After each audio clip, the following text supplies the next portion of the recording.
Chapter 179. Angelica finally followed Han Shua into Candace's room. Han Shua chatted with Candace and Phoebe for a while, learning that Emily had gone out to take care of business. With Candace and Phoebe here, Han Shua didn't need to worry about Angelica's safety. He excused himself with business and returned to his room, silently practicing another high-level necromancy magic, hate warrior summoning.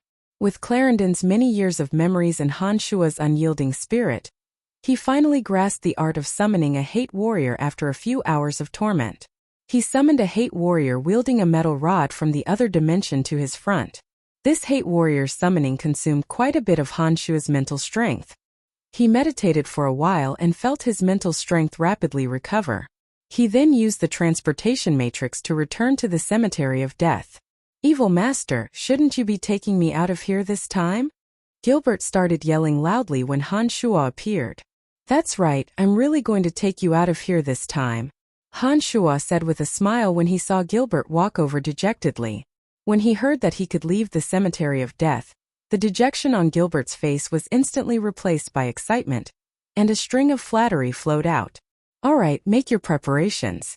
We'll be leaving in a bit," Han Shua said impatiently and quickly walked to the place where he was refining the Earth Elite zombie. He discovered that the Earth Chi was flowing more and more slowly towards the center. It looked like all the Earth Chi in the Cemetery of Death was about to be absorbed by the Earth Elite zombie that was about to evolve. On the other side of the Een Demon Cave, the race were still fighting and devouring each other, fighting over the 3 drops of blood essence that Han Shua had dropped.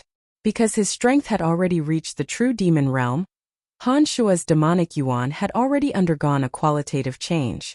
Coupled with the support of 3 drops of blood essence, he could maintain the Een Demon Cave for a long time. Han Shua didn't need to inject demonic yuan every day, like when he was refining the original demons. Seeing that everything was normal in the Cemetery of Death, Han Shua didn't continue to stay here. After giving the little lewd dragon Gilbert a few reminders, he left with him. After returning to Elaine's hotel, Han Shua let Gilbert stay in the room while he practiced his demonic arts for the whole night, adjusting his state to its peak.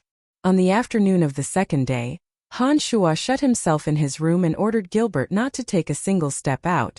In a single day, Han Shua had mastered the advanced necromancy magic, Corpse Explosion. When it was almost evening, Gilbert couldn't bear it any longer and yelled at Han Shua, "What the hell is this place? I've been staying here ever since I came out of that place. I'm about to get sick from the boredom." Han Shua, who was meditating, suddenly breathed a sigh of relief and opened his deep eyes. He looked at Gilbert. "All right, we'll leave this place immediately.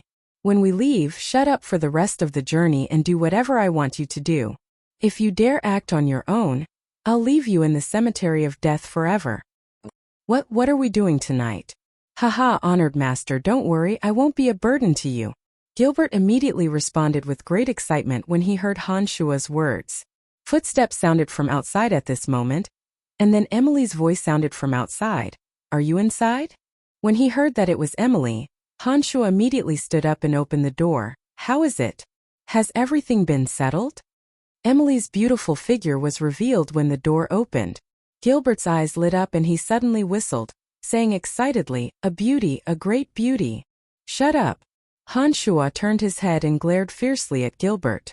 Gilbert didn't dare open his mouth after being scolded by Han Shua, but his eyes darted shiftily at Emily, and then looked at Han Shua with a face full of envy. "Who is he?" Emily didn't know of Gilbert's existence and couldn't help but ask Han Shua in surprise when she saw him suddenly appear next to Han Shua. "He's one of us, there won't be any problems. He'll move with us, and his strength will be of great help to us," Han Shua explained. Although Gilbert was only a young dark dragon, he possessed great destructive power when he transformed into a dragon. If a dark dragon appeared at a critical juncture, it would greatly increase the safety of Han Shua and the others. Emily never doubted Han Shua's words. Gilbert's appearance only gave Emily a deeper understanding of Han Shua's mysteriousness, and she didn't question Han Shua's methods. The great druid Caspian hasn't returned yet, and the little elf Angelica is very worried. This time it's not related to the Battlefire mercenary band, so apart from Candace, no one else knows of our identities or our movements. When we first arrived, Candace temporarily entrusted Angelica to the other members of the Battlefire mercenary band to look after her. That senior swordsman named Davis seemed very happy to do it, so you don't have to worry about Angelica's safety. It looked like Emily must have heard about the small friction between her and Davis from Phoebe and Candace, which was why she'd said this to Han Shuo. Alright, since that's the case, let's leave. Han Shuo thought for a moment and said. The fact that the great druid Caspian still hadn't returned meant that something must have happened. However, Han Shuo didn't have a deep relationship with Caspian, and naturally wouldn't delay the important matters that he'd been planning for so long for Caspian. Bob Asher, who wasn't young anymore, had lost 2 sons in a row in the span of a few months. This matter had greatly affected him. As the true master of Valen City, Clark's death still required a funeral according to the rules. All sorts of luxurious carriages were parked in front of Asher's manor. None of the people with status in Valen City dared not give face at this time. No matter how busy they were at home, they still took the time to comfort old Asher's wounded heart. So we're here to attend the funeral. Gilbert stood in a remote corner in front of the door and stood shoulder to shoulder with Han Shuo and Emily, complaining with flagging interest. No, we're here to cause trouble. Han Shuo chuckled lowly and said, if you successfully complete the mission today, I'll reward you with a few things. Work hard. When he heard that they were here to cause trouble, and that there might even be a reward tonight, Gilbert's spirits immediately rose again. He laughed heartily and wanted to walk inside, but Han Shuo grabbed him back. Since we're here to cause trouble, of course we can't go through the front door, idiot. Han Shuo chided Gilbert with a bad temper and nodded at Emily. The 3 circled around and arrived at the other side of the manor where there was no one. Even some of the important corners of Asher's manor are protected by magic barriers. However, there shouldn't be any problems going through from here, but we still need to be careful. I'll go up and take a look. Emily spoke softly and used the levitation spell that only archmages could grasp to slowly rise into the air. She landed on top of the high wall and looked around, gesturing to Han Shuo. Can you still fly? Han Shuo was about to move when he glanced at Gilbert and asked. Shaking his head, Gilbert said honestly, unless I return to my original state, I won't be able to fly over. You've become a burden from the start. Han Shuo looked at Gilbert with disdain and reached out to grab him by the neck. He used the art of the demonic ninth heavens to bring him into the air and landed next to Emily with a whoosh, landing shoulder to shoulder with Emily. The group of 3 flew down from the high wall, with Han Shuo and Gilbert following behind Emily. They passed through 2 corridors and a rock garden before appearing in the lively area of the manor with their usual expressions. The 3 of them had changed their clothes long before they'd arrived. Emily had smeared some magical medicine on her face, and her entire appearance had changed greatly. Even Han Shuo almost didn't recognize her. The 3 of them walked into the crowd and appeared to be dressed the same as the other guests in the manor. Therefore, they didn't stand out too much and no one made trouble for them. Wow, so many women, so many beautiful women. Gilbert was a bit excited as his eyes roamed about lecherously. He called out to Han Shuo beside him in a low voice. Watch your image, Gilbert. Han Shuo cursed lowly as his eyes also roamed about. He suddenly saw Belinda and Johnny of the Calamity Church appear in the crowd. Lawrence, who changed his appearance using magical medicine, was also mixed in with the crowd. He even waved at Han Shuo when he saw Han Shuo appear. Phoebe and Candace had been arranged by Emily to stay in another place. If the Calamity Church made a move, they would cooperate and set fire to the surroundings, planning on throwing the manor into complete chaos. Add to that the changes to the defenses of Lawrence's trusted aides, the manor's defenses would be at their most lax. Han Shuo and Emily would then take the opportunity to investigate Asher's secret room. Chapter 180. Everything proceeded smoothly according to the meticulous plan. With Lawrence's prior arrangements, the Griffin Legion had made some changes to the defenses of the manor this time. Emily used the power of the Dark Mantle to restrain 3 of the 5 Earth Knights by Bob Asher's side. Belinda and Johnny of the Calamity Church weaved through the crowd for a while before disappearing without a trace. In the distance, Lawrence signaled to Han Shuo and Gilbert, indicating that everything had been arranged. Come, let's be careful and head to Bob Asher's secret room. Seeing that everything had been done, Han Shuo didn't linger any longer. He walked around the guests with Emily and Gilbert and headed for Bob Asher's bedroom.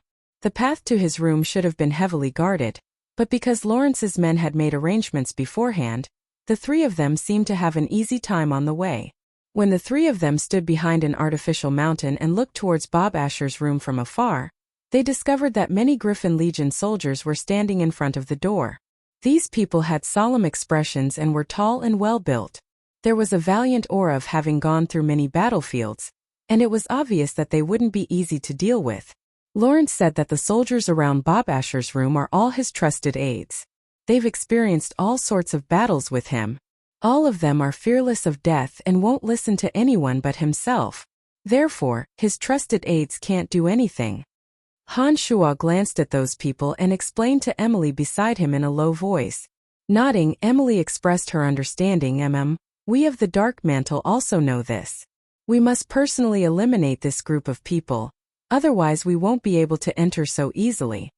Soldiers stood on the roofs and every window. Unless they could burrow into the ground, it would be impossible for Han Shuo and the others to avoid the eyes of these people no matter how powerful their methods were. Alright, we'll wait for a while. Whether or not the Calamity Church succeeds, the entire manor will descend into chaos when they make their move. Han Shuo considered for a while and said lowly to Emily, "Honored Master, what are we waiting for?" Gilbert looked at Han Shuo with an excited expression and lowered his voice. "Master." Emily on the side exclaimed softly and looked at Han Shuo with great bewilderment. She then looked at Gilbert and said, "How can he be your master? Are you a slave that he bought?" Rolling his eyes at Emily with disdain, Gilbert said proudly, "You're a woman with big breasts and no brains, all right. As a legendary dark dragon of the great Black Dragon City, I, Gilbert, will never become a slave." Black Dragon City? You say you're from the Dark Dragon City of the underground world? Emily was greatly astonished as she stared at Gilbert. "Haha, you've heard of our fame?" Gilbert was quite excited when he saw that Emily seemed to know about the Black Dragon City. He puffed out his chest and said in a deep voice, "That's right, I am the future legend of the Black Dragon City. He's not my slave but my magical pet. Their natures are more or less the same." Han Shuo smiled faintly at the astonished Emily and explained lightly. Gilbert's face immediately fell when he heard these words. As a dark dragon, being tamed as a magical pet wasn't something to be proud of. However, this was the truth and Gilbert couldn't defend himself. He could only hang his head and sigh dejectedly, saying, "What bad luck. I was surrounded by so many people the first time I left home. Otherwise, why would I be afraid of you?" Emily hadn't quite believed it at first, but when she heard Han Shuo and Gilbert's conversation, the astonishment on her face intensified. Her bright eyes stared fixedly at Han Shuo and she asked in a trembling voice, Is he really a dark dragon?" Nodding his head, Han Shuo confirmed for her with great certainty. Indeed, this stupid dragon was besieged by a large dark elf family. That dark elf family paid a terrible price and heavily injured him. I took advantage of the opportunity to take advantage of the situation. I'd planned on killing him and taking his magical crystals and the like, but he didn't have the slightest bit of a dark dragon's moral integrity and shamelessly insisted on signing a master-servant contract with me, becoming my magical pet. Dark dragons are the most evil and shameless of dragons. What moral integrity do they have? Emily was quite delighted by Han Shuo's explanation. She glanced at the unlucky Gilbert and giggled mockingly. So beautiful women can be so annoying sometimes. Gilbert was quite angry as he glared at Emily and said hatefully. Just at this moment, a sharp and piercing scream suddenly rang out. Following that, all sorts of chaotic footsteps and loud shouts suddenly erupted, mixed with the neighing of horses and the violent clashing of weapons. The Calamity Church has made their move. We still don't know why the Calamity Church wants to kill Bob Asher, and what grudge they have against each other. Emily's face lit up with joy as she exclaimed lowly with excitement. Chuckling coldly, Han Shuo said sinisterly, "In my opinion, whether or not the Calamity Church succeeds this time, Johnny and Belinda will be heavily injured even if they don't die. We'll capture them when the time comes and slowly interrogate them." "Master, you're too treacherous and shameless." Gilbert couldn't help but exclaim lowly with excitement when he saw that Han Shuo was prepared to deal with his allies from the start. "Gilbert, are you mocking me?" Han Shua frowned and flicked a glance at Gilbert, speaking coldly. Shaking his head, Gilbert hastily cried out, "No, no. I'm praising you. Your methods are the same as my brave and wise grandfather's teachings. You've deeply grasped the essence of our dark dragon's fine traditions." Emily had just said that dark dragons were evil and shameless dragons. Han Shua finally understood why Emily would say that after hearing Gilbert's words. However, Gilbert's praise for him was obviously cursing him as well. Before Han Shua could teach Gilbert a lesson, several places in the chaotic manor suddenly burst into flames. All sorts of panicked shouts rang out from the already chaotic manor as the Griffin Legion guards came and went in a flurry of activity. Phoebe and Candace have also made their move. We can make our move now. Han Shua stopped bickering with Gilbert and his expression grew solemn as he stared at the Griffin Legion soldiers surrounding Bob Asher's room. Emily's expression was also solemn. She took out her magic staff and chanted a dark magic spell in a low voice. A few black shadows that looked like demons began to silently approach the guards. The demon's lair edge danced gracefully in the darkness according to Han Shua's will, quickly flashing towards a person in front of the door.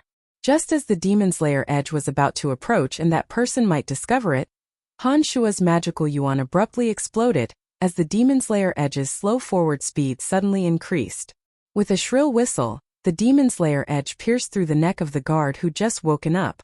"Assassin!" Someone sharply cried out. 7 or 8 Griffin Legion soldiers hastily raised the long swords and spears in their hands, prepared to deal with any danger that might appear at any moment.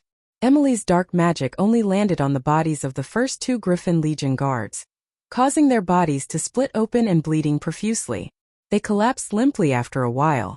The 5 more vigilant guards behind them released their fighting aura in time, and destroyed the effects of the magic.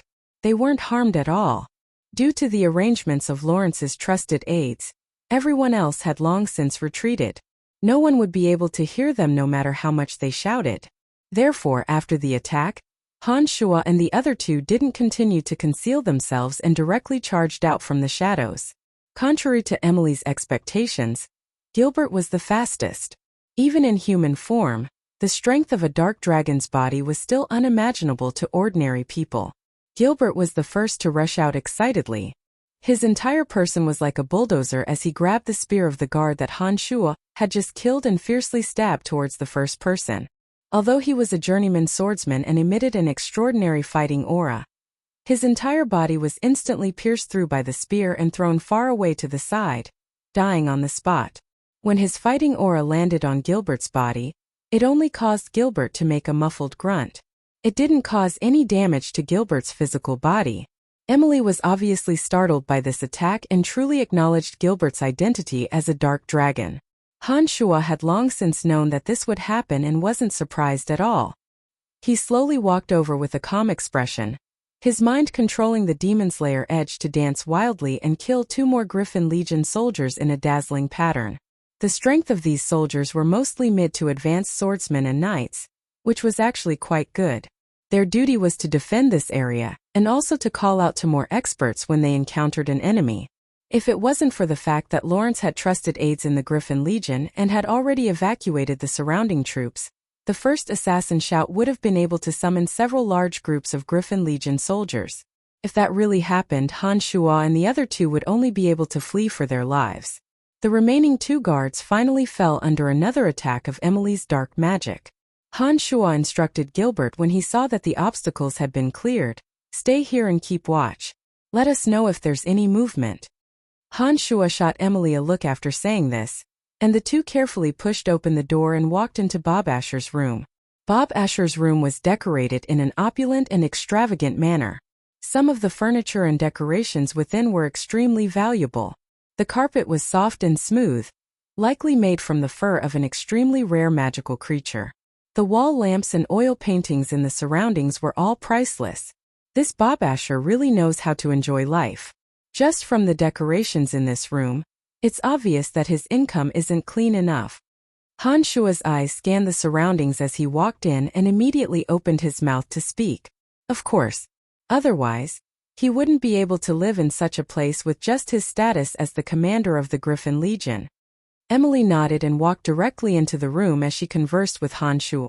There was a mechanism in Bob Asher's room that led directly to another secret room.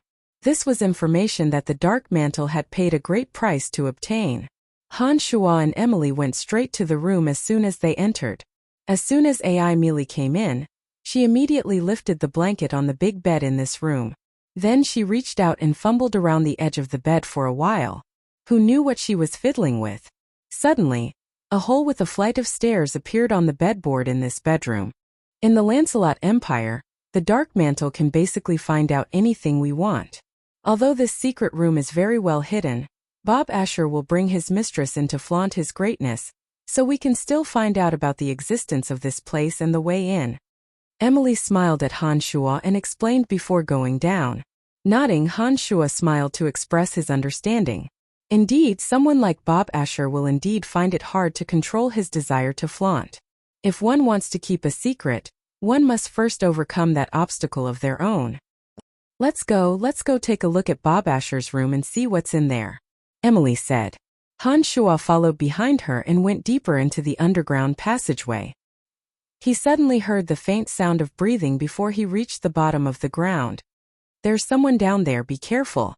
Han Shuo's heart tightened as he pulled Emily and spoke softly, walking even more carefully inside. When the two landed on the ground, Han Shuo looked towards the source of the breathing, and suddenly discovered a cage with a magical boundary. The druid Caspian was tightly bound within the cage and was looking at Han Shuo and Emily with a look of pleasant surprise. Chapter 181. It was a square cage with crackling lightning crackling around it. Caspian's hands and feet were bound by metal chains. The chains gave off an icy chill, freezing his body and making it difficult for him to even breathe. Han Shuo and Emily were both startled when they saw Caspian and quickly walked towards him.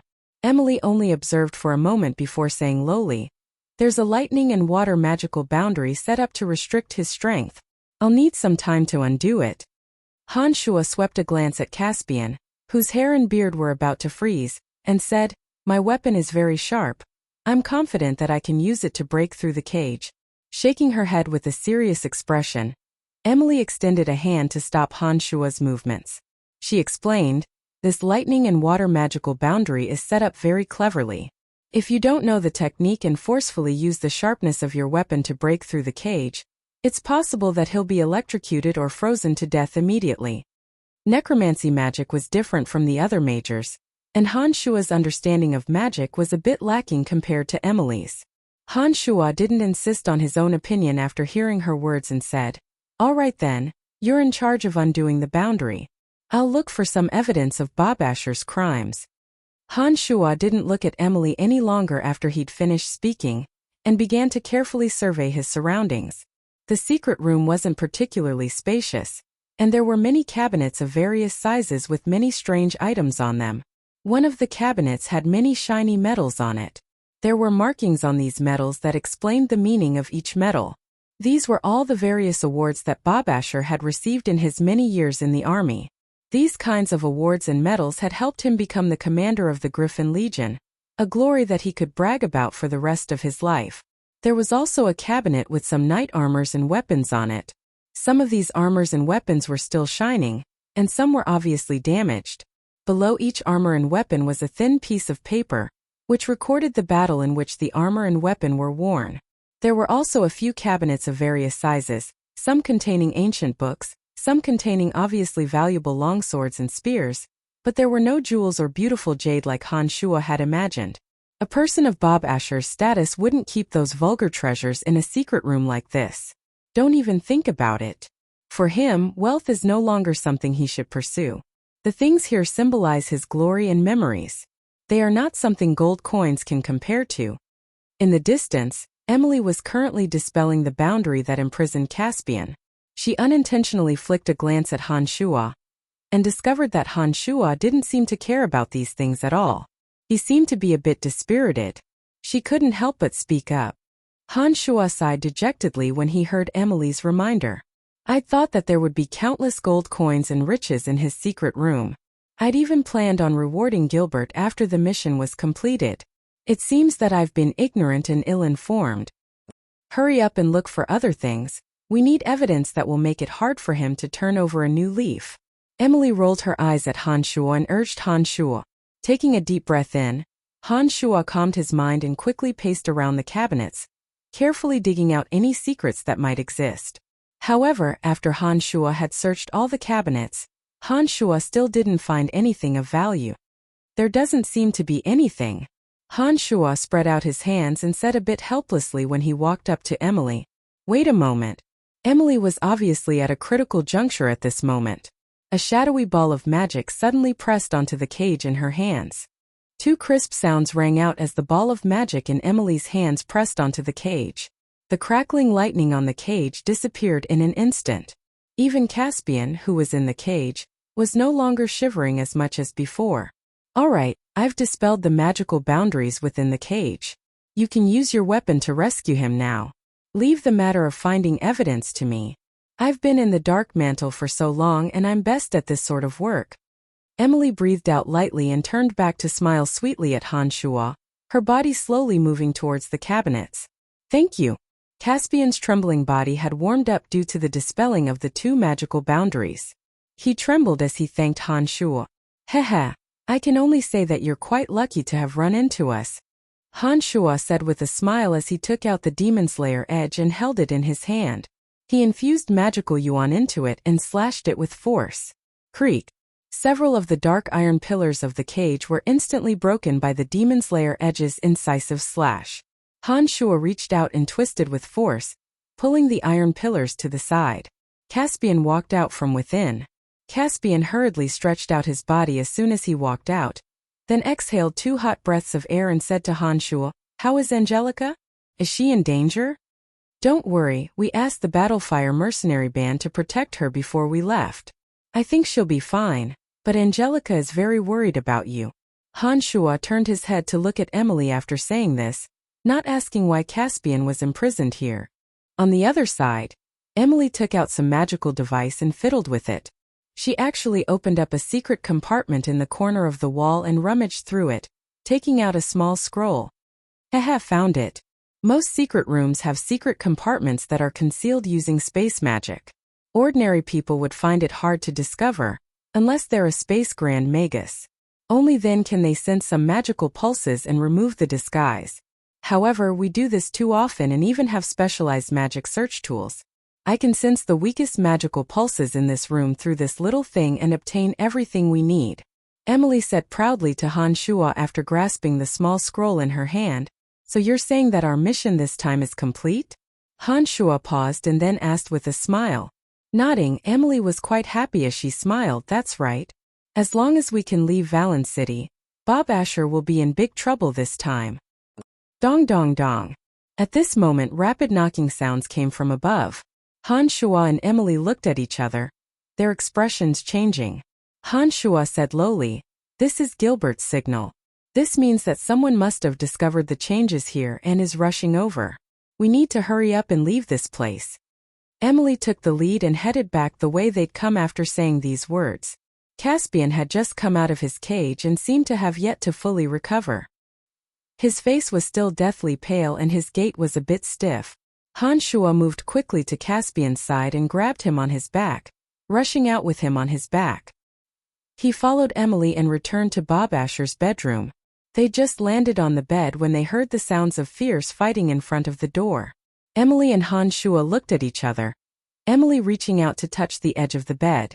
Asher's bed returned to its original state, and the two quickly made their way outside. Gilbert stood in front of the door with a spear in his hand, fending off the attacks of several Griffin Legion soldiers. Another group of Griffin Legion soldiers were rushing over from the distance, some of them wielding longbows and arrows as they found suitable positions, already planning on taking aim at Gilbert. My honored master, you've finally come out. I'm afraid I wouldn't have been able to hold out much longer if it had been just a bit longer. Gilbert called out loudly as he took a step back and blocked an attack with his spear when he saw Han Shuo appear. Han Shuo, Emily, and Gilbert were all masked, making it impossible to make out their appearances. It was obvious that they were up to no good. Even the great druid Caspian had been covered by a black mask before he'd been carried out by Han Shuo, making him look like a thieving thief. Hurry up and run. Han Shuo called out softly when he saw more and more Griffin Legion soldiers converging on them. He immediately found a path to charge out before they'd formed an encirclement. The longbowmen and crossbowmen were ready at this time. Han Shuo and Emily would become live targets without any cover if they took to the skies, so they had no choice but to use some of the fake mountains and trees in the manor as cover. Gilbert didn't waste any more words and rushed out behind Han Shuo without even a nod. The entire manor was ablaze by this time, and screams rang out incessantly. Belinda and Johnny blasted through a wall with the golem that looked like a three-eyed god leading the way and also ran for their lives. Johnny had an arrow stuck in his butt, and there was a pool of blood on his chest. It looked like he'd been injured. This way. When Belinda saw Han Shuo and the others, she waved her hand with the spirit of brotherhood, indicating for Han Shuo to run with them. However, Han Shuo paid no attention to her and immediately changed directions when he saw her wave her hand. He dashed towards another wall and called out lowly, "Are you kidding? There are even more people chasing after you. Wouldn't it be suicide for me to go with you?" Chapter 182. The entire manor was in a state of chaos as the surrounding houses were set ablaze. Panic screams rose and fell as several groups of masked men in black ran for their lives. The Griffin Legion soldiers chased after them, throwing the manor into complete chaos. "Wait for us." Just as Han Shuo, Emily, and Selena were fleeing in another direction, two slim figures in black suddenly appeared. One of them hastily called out. Han Shuo knew that this was Phoebe when he heard the voice. The other person was Candace. The two of them had been setting fire to the houses since the chaos had begun. As a fire element magical swordsman, Candace was very familiar with this sort of thing. After a while, the entire manor had been turned into a sea of flames. Behind the two of them were several squads of Griffin Legion soldiers, as well as an old man with a grave expression and an overbearing aura. He wielded a long sword that radiated with silver fighting aura. This person quickly flew over. His sharp aura caused people to not dare to look directly at him. The large sword in his hand gently swung. Wherever the silver dochi passed, all the obstacles in front of him, including some trees and rocks, were all shattered into fine powder. Even the ground that was cut by the silver dochi split open and formed many gullies. Its power was terrifying to the extreme. "He's Clark's master, Great Swordmaster Gabriel. Let's get out of here quickly." Candace was anxious as she called out and rushed towards Han Shuo at an even faster speed. Gabriel's speed was exceedingly fast, far surpassing the Griffin Legion soldiers behind him. As a great swordmaster, Gabriel's strength was exceedingly frightening. Han Shuo only needed one glance to know that no one on his side could stop him in a one-on-one fight. Han Shuo's expression tensed as he saw Gabriel's speed increase and was about to catch up to Phoebe and Candace. He looked at Gilbert beside him and suddenly thought of how terrifying Gilbert was after transforming into a dark dragon.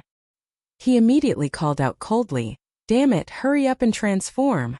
At the same time, Han Shuo's attention was unprecedentedly focused as he used his mind to control the Demon's Lair edge, whistling fiercely as it danced towards Great Swordmaster Gabriel. Magical yuan wildly surged into the Demon's Lair edge and exploded out with a thick demonic aura, mixed with a strange aura of scorching heat and cold. The Demon's Lair edge whistled through the air and appeared directly in front of the Great Swordmaster Gabriel, thrusting towards him. That strange cold and heat brought with it an aura of extreme danger, causing Gabriel to be startled. Snorting coldly, Gabriel suddenly waved the longsword in his hand. A cloud of silver fireworks suddenly blossomed in the air in front of him, as if a sky full of stars had shattered into specks of starlight. Han Shuo, who was controlling the Demon's Lair edge, suddenly felt an enormous force emanate from that ball of gorgeous silver light, tightly sucking the Demon's Lair edge that was attempting to stab at Gabriel. An enormous force suddenly surged into the Demon's Lair edge. Gabriel's silver fighting aura was exceedingly domineering as it crashed onto the Demon's Lair edge, as if wanting to destroy everything in its path. The Demon's Lair edge buzzed within the ball of silver light. This domineering force entangled the Demon's Lair edge in an exceedingly short amount of time, mixing together with the scorching cold demonic aura created by Han Shuo's magical yuan. The demonic aura formed by the mystical glacial spellfire quickly dissipated. Cursing inwardly, Han Shuo knew that he'd only been training in demonic magic for a short period of time. No matter how wondrous his demonic magic was, A few short months of training was still no match for the fighting aura that Gabriel had painstakingly gathered over decades. It was already unimaginable that the demonic aura within the Demon Slayer Edge hadn't completely dissipated after such a short period of contact. However, because of the Demon Slayer Edge's obstruction, Gabriel's footsteps finally slowed down as he was about to catch up to Phoebe and Candace. The feeling that something was wrong was becoming more and more apparent. The Demon Slayer Edge was actually unable to retract due to the tight bindings, despite his mental summons. Han Shuo couldn't help but be greatly shocked. Thinking quickly for a moment, Han Shuo's heart tightened as he focused his mental strength and quickly chanted a magical incantation. 2 bone spears suddenly flew out and shot towards Gabriel. Emily also cast a dark magic spell in the moment that Han Shuo made his move. At the same time, Han Shuo used all his strength and the magical yuan within his body circulated wildly.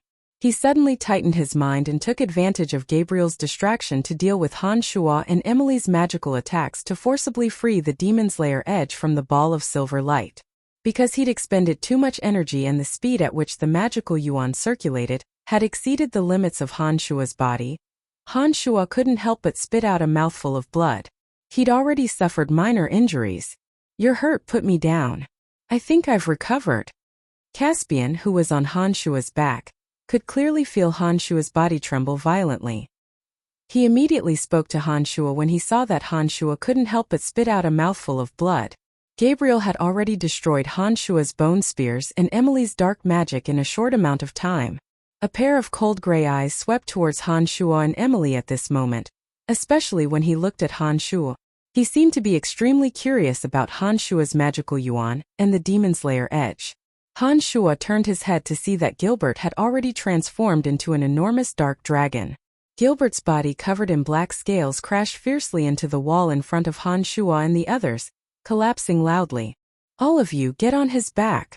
Han Shuo couldn't help but be overjoyed when he saw Gilbert reveal his dark dragon form. He immediately yelled out and threw Caspian, who was on his back, far away in Gilbert's direction. Han Shuo used a gentle force when he did this. When Caspian landed on Gilbert, Caspian's momentum would be slowed down and wouldn't cause too much damage to his body.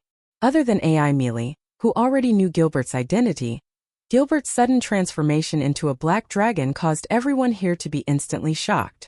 All of them stared at the enormous Gilbert with their mouths agape, and for a moment, their brains were too slow to react. "Griffin Knights, all Griffin Knights gather here. Archers, spear wielders and those with crossbows get ready. You can all be brave warriors to slay dragons." Gabriel's high-pitched yells suddenly rang out and traveled to the other parts of the manor. "Hurry up and get on." Han Shuo couldn't help but yell out again when he saw that Candace and Phoebe were still staring at Gilbert's enormous body with some shock. Dark dragons had always been known as the most evil and greedy of the dragon tribe.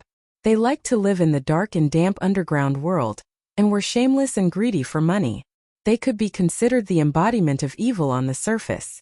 It was normal that Phoebe and Candace couldn't react to the sudden appearance of a dark dragon in a place like this. But when Han Shuo urged them a second time, the 2 girls finally recognized the relationship between this dark dragon and Han Shuo. They looked at Han Shuo in shock and flew onto Gilbert's back at the same time. Han Shuo relaxed when he saw that Emily, Candace, Phoebe, and even the druid Caspian had all leapt onto Gilbert's back. He deployed the art of the demonic ninth heavens, and flew towards Gilbert as well. He instructed, "Leave immediately, but don't fly high into the air or you'll become a target. Esteemed master, please help me block the arrows and spears that are shot at me." Gilbert's mouth was now filled with sharp teeth, and the draconic breath he exhaled carried a strong pungent odor. His voice also seemed a bit more dignified than before. "I know. This place is a mess anyways. If there's anyone in your way, destroy them all. You don't have to worry about anything else as long as we can escape this place." Han Shuo didn't give the dark dragon any restraints at all when he heard Han Shuo's instructions. Caspian seemed to feel a bit bad when he heard Han Shuo's instructions, but when he thought of how Han Shuo had already helped him many times and that Han Shuo was also thinking about the lives of his group, he moved his lips but didn't say anything in the end. "Waha, alright then, I won't hold back." Gilbert cheered excitedly amidst his dignified voice. A stream of acidic venom suddenly sprayed out from its fanged maw into the distance. The Griffin Legion archers who'd just gotten into formation all retreated in panic as soon as this dragon breath containing acidic venom shot out. Those who didn't dodge in time had their skin and flesh fester in the blink of an eye after being touched by the acidic venom. It looked like only death awaited them. Dozens of Griffin Knights suddenly appeared in the distance after the dragon breath shot out. They all wielded long silver spears and wore shining silver armor as they flew over on their griffins. The person at the front had a sturdy body and didn't look young. Silver fighting aura shot out from the tip of the spear, making the silver spear with all sorts of complicated patterns seem even longer and narrower. Hurry, Bobasher is here. It looks like the Calamity Church has indeed failed. Han Shua turned pale with fright when he saw that the dark dragon still wanted to act arrogantly. He stomped on the dark dragon's body and hastily gave the order. Chapter 183. Dozens of Griffin Knights, including Bobasher and Great Swordmaster Gabriel, were present. Little Dark Dragon Gilbert would be courting death if he were to face such a formidable force head-on. Gilbert was quite tactful under Han Shua's urging. He didn't say a word as he charged out of the hole in the wall. The archers and spearmen who had regained their footing in Gabriel's direction suddenly fired in unison, filling the air with arrows and spears as they flew towards Gilbert. Han Shua and the others had long since made their preparations. Emily released her dark magic, forming an oval-shaped magic shield in the sky. Han Shua also chanted the dark mist magic, covering a large area in darkness. Candace, Phoebe, and Caspian all used all sorts of techniques to cut down the arrows that pierced their way. Han Shua had already suffered some injuries from his previous exchange with Gabriel. It was a good thing that Han Shua could also use necromancy magic in addition to his magical yuan. As Han Shua chanted the incantation, several zombie warriors and 2 hate warriors suddenly appeared on the ground, as well as dozens of skeletal warriors, forcibly blocking the hole in the wall that Gilbert had blasted open. These summoned dark creatures acted as meat shields, blocking the hole in the wall and causing many attacks to land on them. Add to that the effects of Emily's magic shield, Han Shua's dark mist, and Phoebe, Candace, and Caspian's assistance, Gilbert's enormous body wasn't harmed in the slightest. The dark creatures that Han Shua had summoned were covered in arrows and spears. When the Griffin Legion soldiers drew near, Han Shua once again chanted the corpse explosion spell that he'd just learned, causing the flesh and blood of 2 hate warriors to fly through the air. The dozen or so soldiers on the side were caught off guard and all fell to the ground. Take to the skies and leave this place as quickly as possible. Taking advantage of the fact that the dark creatures were still blocking the wall, and the archers and spearmen were temporarily unable to display their might, Han Shua abruptly yelled. Gilbert didn't hesitate after hearing Han Shua's call. His enormous body whipped its tail and 2 houses on the side collapsed, sending boulders flying and trees snapping. Gilbert then yelled loudly for a while as his enormous body, which had been only a few meters above the ground, suddenly shot towards the dark sky. Stop right there. Bobasher, who was on the back of the griffin, had miraculously charged over at this moment. The silver spear in his hand suddenly shot out like a silver meteor, its tail trailing a brilliant afterglow as it shot towards Gilbert's back. As a sky rider, Bobasher had been through hundreds of battles over the years and had seen all sorts of situations. Not only was his own strength ferocious, but his battle experience was also incomparably rich. He knew that it wouldn't be easy to catch up to Gilbert with the griffin's speed. The only way was to injure Gilbert first. Otherwise, even with a large group of griffin riders behind him, it would be impossible to keep Han Shua and the others here. This spear had been condensed with Bobasher's surging fighting aura, and was dazzlingly dazzling in the pitch-black night sky. The sharp aura it contained brought enormous pressure to Han Shua and the others. The spear whistled sharply as it flew over, seeming to borrow the force of the wind. Han Shua quickly chanted another bone spear incantation, and 2 bone spears abruptly landed on the incoming silver spear according to Han Shua's will. Just as the 2 bone spears flew towards the silver spear, 2 crisp, pop-off sounds were heard before they shattered. The silver spear's momentum was not hindered at all, and it continued to shoot straight towards him. Just as Han Shua was startled, Emily chanted a dark magic spell and the Grim Reaper's scythe once again blossomed in the air. As Emily waved the staff in her hand downwards, The Grim Reaper's scythe formed from dark magic swiftly chopped at the silver spear that continued to shoot towards them. Another burst of popping sounds rang out as Emily's slender figure on Gilbert's body suddenly staggered and involuntarily took a few steps back. The Grim Reaper's scythe formed from her mental strength also turned to dust in the blink of an eye, just like the two bone spears Han Shuo had just shot out. But because of Emily's Grim Reaper's scythe, much of the fighting aura on the silver spear had dissipated. Whether it was the dazzling silver light it emitted or the speed at which it attacked, all of it had suddenly decreased. Han Shuo's heart ached at this moment, but he didn't have the time to comfort Emily. His two eyes focused unblinkingly on the spear, ready to summon the Demon Slayer edge at any moment. Two crossbow bolts suddenly shot out from Phoebe and Candace's hands. Candace's bolt missed, but Phoebe's directly collided with the silver spear that had been weakened. Because of this crossbow bolt, the speed of the spear was once again reduced. Gilbert's speed had increased by this time, and he'd already flown into the horizon in the blink of an eye. He'd left Bob Asher behind on his griffin, and the distance between the two was still gradually increasing. Pass down my orders. The entire city is on lockdown. No one is allowed to enter but not leave. Shut down all the transportation matrices that lead to other cities. No one is allowed to activate them without my orders, or they'll be killed without question. Bob Asher's wild roars traveled far and wide, and even Han Shuo and the others could hear them clearly. Are you all right? Han Shuo's body relaxed when he saw that he was temporarily out of danger, but his expression tightened as he rushed to Emily's side, supporting Emily and asking urgently. Emily tore off the mask on her face and her face was a bit pale, but her heart was filled with sweetness when she saw Han Shuo's sincere concern for her. She laughed lightly and said a bit weakly, I'm fine, I've just overused my magic. Don't worry, how are you?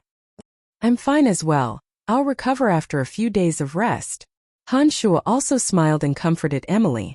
On the other side, Phoebe's expression was a bit uncomfortable when she saw Han Shuo and Emily's intimate actions. However, Emily was injured right now, and she'd been injured while protecting the others. It wasn't appropriate for her to say anything when Han Shuo expressed his concern for her.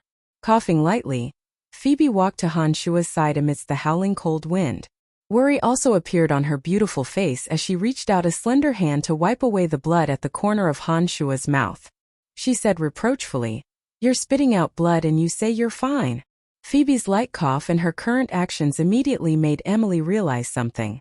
Emily, who'd been supported by Han Shuo, smiled lightly and pushed Han Shuo away nonchalantly. She maintained a distance of 2 arms' length from Han Shuo before saying, What do we do now? Now that Valence City has been completely sealed off, I'm starting to worry about the safety of others with Bob Asher's power. Han Shuo's face was dark as he looked at Emily. Nodding, Emily said, That's right. His fury just now wasn't something that could be easily pacified. All along, the transportation matrices connecting Valence City to other cities have never been sealed. This is equivalent to cutting off all communication between Valence City and the outside world. Whether it's orders or news from the Empire or other places, Valence City won't be able to receive them. Bob Asher definitely won't let the matter rest if he dares do this. My opponent this time is Water Archmage Howard, Bob Asher's follower. I originally had the confidence to take care of him, but he found helpers and captured me alive in the end. He wanted some things from the Druidic Order after I was captured, but I would rather die than give them to him. But before you came over tonight, he said that he wanted to capture my little Angelica to threaten me. I'm worried about her safety. Caspian finally came clean at this moment. Honored Master, just where are we flying to? If you don't make a decision soon, we'll have to leave Valence City. Gilbert's voice suddenly sounded in the howling cold wind. Valence City was in a mess now, so the best thing to do was to leave as soon as possible. Leaving this circle of trouble was the wisest choice. However, if they left now, those who were still in Valence City would likely run into great trouble. Han Shuo had a hesitant expression on his face as he looked at the faces of the others. My senior brother treats me very well, I can't ignore his safety. Phoebe spoke resolutely when she saw Han Shuo look at her. I can't give up on my comrade. Candace followed. When Han Shuo looked at Emily, Emily smiled sweetly and said to Han Shuo, Whatever you say. Gilbert, turn around and return to the hotel. After a moment of silence, Han Shua stomped down on the back of the black dragon and called out lowly. Chapter 184. Gilbert had originally pulled away from Asher and was about to fly out of Valen City's range, but he had no choice but to turn back when he heard Han Shua's orders. He complained, "Honored master, even the great Gilbert can't stop a Griffin Legion. We'll definitely be discovered if we return to the city with such a large commotion. Cut the crap and fly back to the hotel as fast as possible. We'll pick up the people we need to pick up before we leave." Han Shua snorted lightly and spoke to Gilbert beneath him.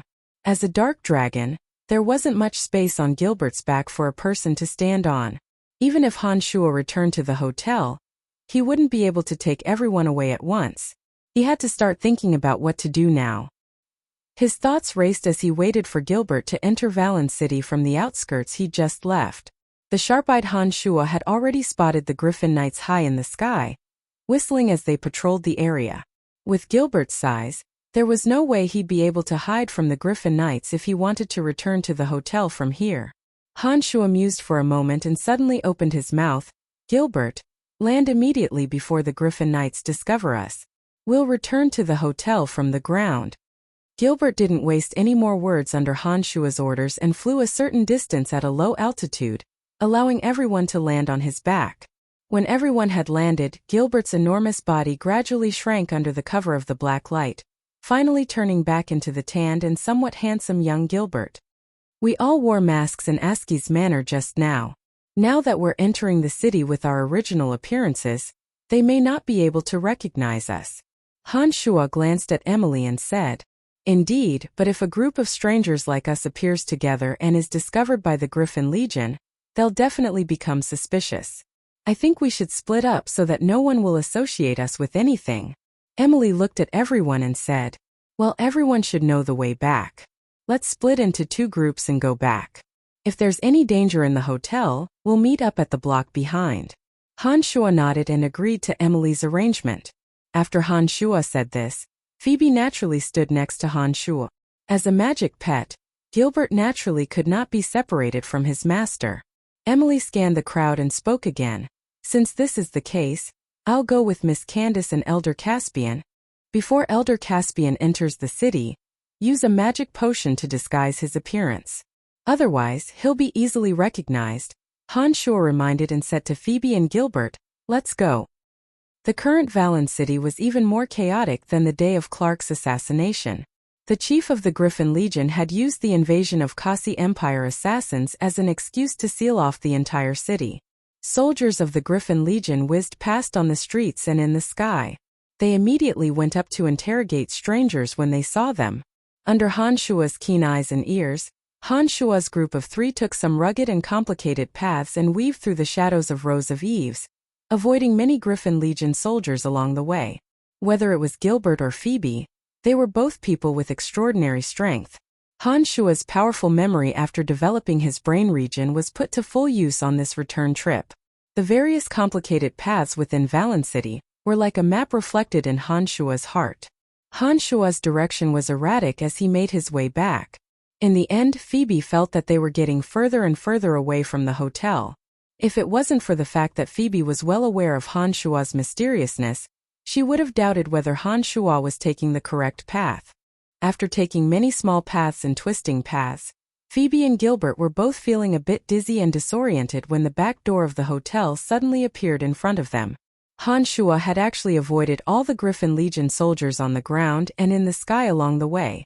Using some complicated paths, the 3 of them didn't encounter any danger and directly appeared in front of the hotel. "This is too miraculous." Phoebe couldn't help but exclaim softly when she saw Elaine's hotel. Her eyes sparkled as she stared at Han Shua in praise. "Honored master, my head is dizzy from all the twists and turns. How did you remember such complicated paths?" Gilbert also had a look of shock on his face as he looked at Han Shua in disbelief. Pointing at his own head, Han Shua chuckled. "It can remember everything clearly." These words were useless, but even if Han Shua hadn't lied and explained that his brain region had been developed, the 2 of them still wouldn't have been able to understand. Therefore, Han Shua naturally didn't want to say anything more. Han Shua took a deep breath after saying these words. His eyes sparkled with a black light as he focused on Elaine's hotel. His sensitive ears also focused on the hotel after he focused his attention. Contrary to Han Shua's expectations, there was nothing out of the ordinary about the hotel. Han Shua listened for a bit and found that everything was normal inside. There were no sounds of panic, nor were there any sounds of people from the Griffin Legion going over to question them. You and Gilbert head over first. I'll go find Lawrence and tell them to leave the city as soon as possible, Han Shua said softly as he looked at Phoebe beside him. Phoebe's beautiful face twisted to look at Han Shua and she reached out a jade hand. She tightened her grip on Han Shua's rough hand and said softly, "Be careful. Don't worry, nothing will happen to me." Han Shua responded with a smile and said to Gilbert, "If there's danger, protect her." Han Shua was like a shadow in the night as soon as he'd finished speaking, hiding in the darkness behind him and disappearing without a trace in the blink of an eye. Han Shua heard a strange sound on the way to Lawrence's residence. His footsteps quickened as he landed on a tree branch. Han Shua saw Lawrence and Lucky in disguise, as well as the two swordsmen he'd seen last time. They were actually running in the direction of the hotel with Belinda and Johnny of the Calamity Church. Coughing lightly, Han Shua suddenly called out softly from atop the tree, "Lawrence." Han Shua's cough startled the group greatly. They tightly gripped the weapons in their hands and immediately faced the tree, almost directly attacking. "Brian, what are you doing here? Shouldn't you have left the city a long time ago? We clearly saw you ride the Dark Dragon in the manor and leave Asher in the dust." Lawrence looked at Han Shua with astonishment and said in confusion, "We're back again. Cut the nonsense and meet up at the hotel. We'll leave immediately, we can't stay in Valen City for a moment longer." Han Shua didn't have the time to explain too much. He casually replied and flew down from the tree, returning to the hotel with Lawrence and the others. Now that he was up close, Han Shua discovered that not only had Johnny's buttocks been hit, but there was also a large patch of blood on his chest. It looked like his injuries weren't light. Although Belinda still wore a mask, her gaze wasn't as sharp as before. She looked a bit frail and likely had been injured as well. Lawrence and the others had only acted as the mediators in this operation, and hadn't participated in the battle. Therefore, they all looked to be in good spirits and it was obvious that none of them had been injured. However, what Han Shua couldn't figure out was why he was with Belinda. Han Shua hadn't allowed them to interact with each other before this operation. Logically speaking, they shouldn't know each other. Hesitating for a moment, Han Shua couldn't help but ask the questions in his heart. He looked at Belinda and then at Lawrence, asking in confusion, "How did you know each other?" "Oh, it's just that when we were retreating just now, we discovered that we were on the same side, so we walked together." Lawrence looked at Han Shua as if nothing had happened and explained faintly. Belinda nodded when she heard Lawrence's words. "It was because of Mr. Lawrence's help and the large number of experts chasing after you that we were able to seize the opportunity to escape. So that's how it is." Han Shua felt that things weren't so simple, but since Belinda and Lawrence had spoken thus, Han Shua couldn't pry any further. Just as Han Shua, Lawrence, and the others were about to arrive at the hotel, Han Shua heard a squad of Griffin Legion soldiers questioning the owner of the hotel, Elaine, from afar. Han Shua could hear Elaine's hearty laughter even from afar. She didn't seem to be worried about the safety of the hotel at all. However, with his astonishing eyesight, Han Shua discovered that another soldier seemed to have received some sort of order when the squad was talking to Elaine. He quietly left the hotel and quickly made his way to the street in the distance, waving at the two Griffin Knights circling in the air. Oh no, we must have been exposed. Although he didn't know why, Han Shua knew that Elaine's hotel was no longer safe. He called out softly and Han Shua no longer concealed his tracks as he dashed towards the hotel like a bolt of lightning. Chapter 185. Have there really been no suspicious characters recently?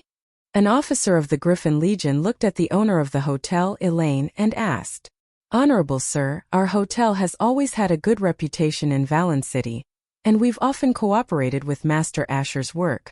If there had been any suspicious characters, we would have reported it to you immediately." The fat Elaine was still merrily smiling as she guaranteed that there wouldn't be any problems with the hotel. I think there shouldn't be any problems with your hotel either. The officer's expression was calm as he spoke gravely. A shrill whistle suddenly sounded at this moment as a faint red ray of light streaked through the darkness, piercing towards the officer with a swoosh. The officer who'd been feigning civility with Elaine had long since been on guard. Otherwise he wouldn't have sent his soldiers to ask for reinforcements from the outside. Just as the sharp whistle sounded, the battle-hardened officer unsheathed his sword with a chong sound. A dark green doe chi suddenly bloomed from the hilt of the sword, and immediately went to meet the strand of red light that was shot at him.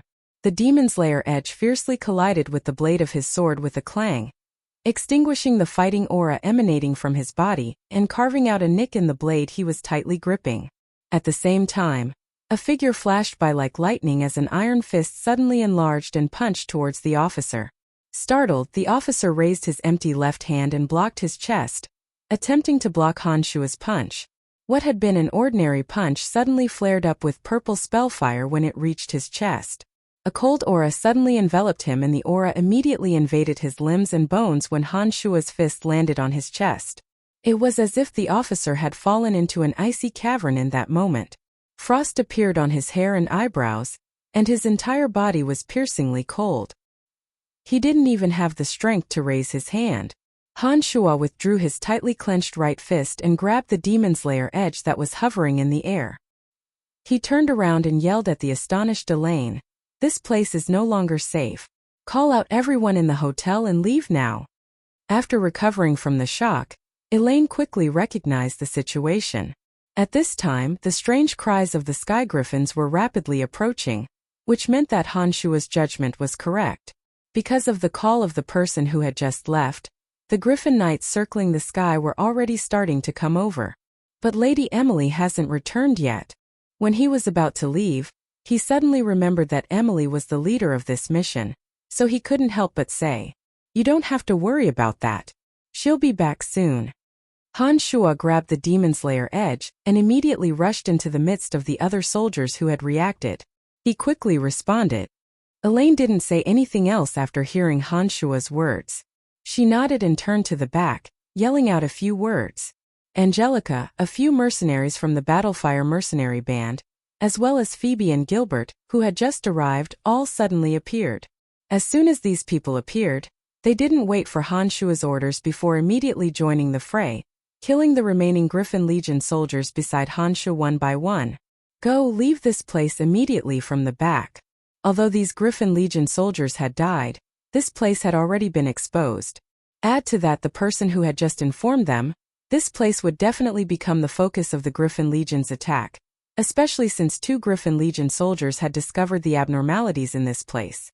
Under Han Shua's orders, the group didn't pack anything and abandon the hotel, turning around and rushing to the back.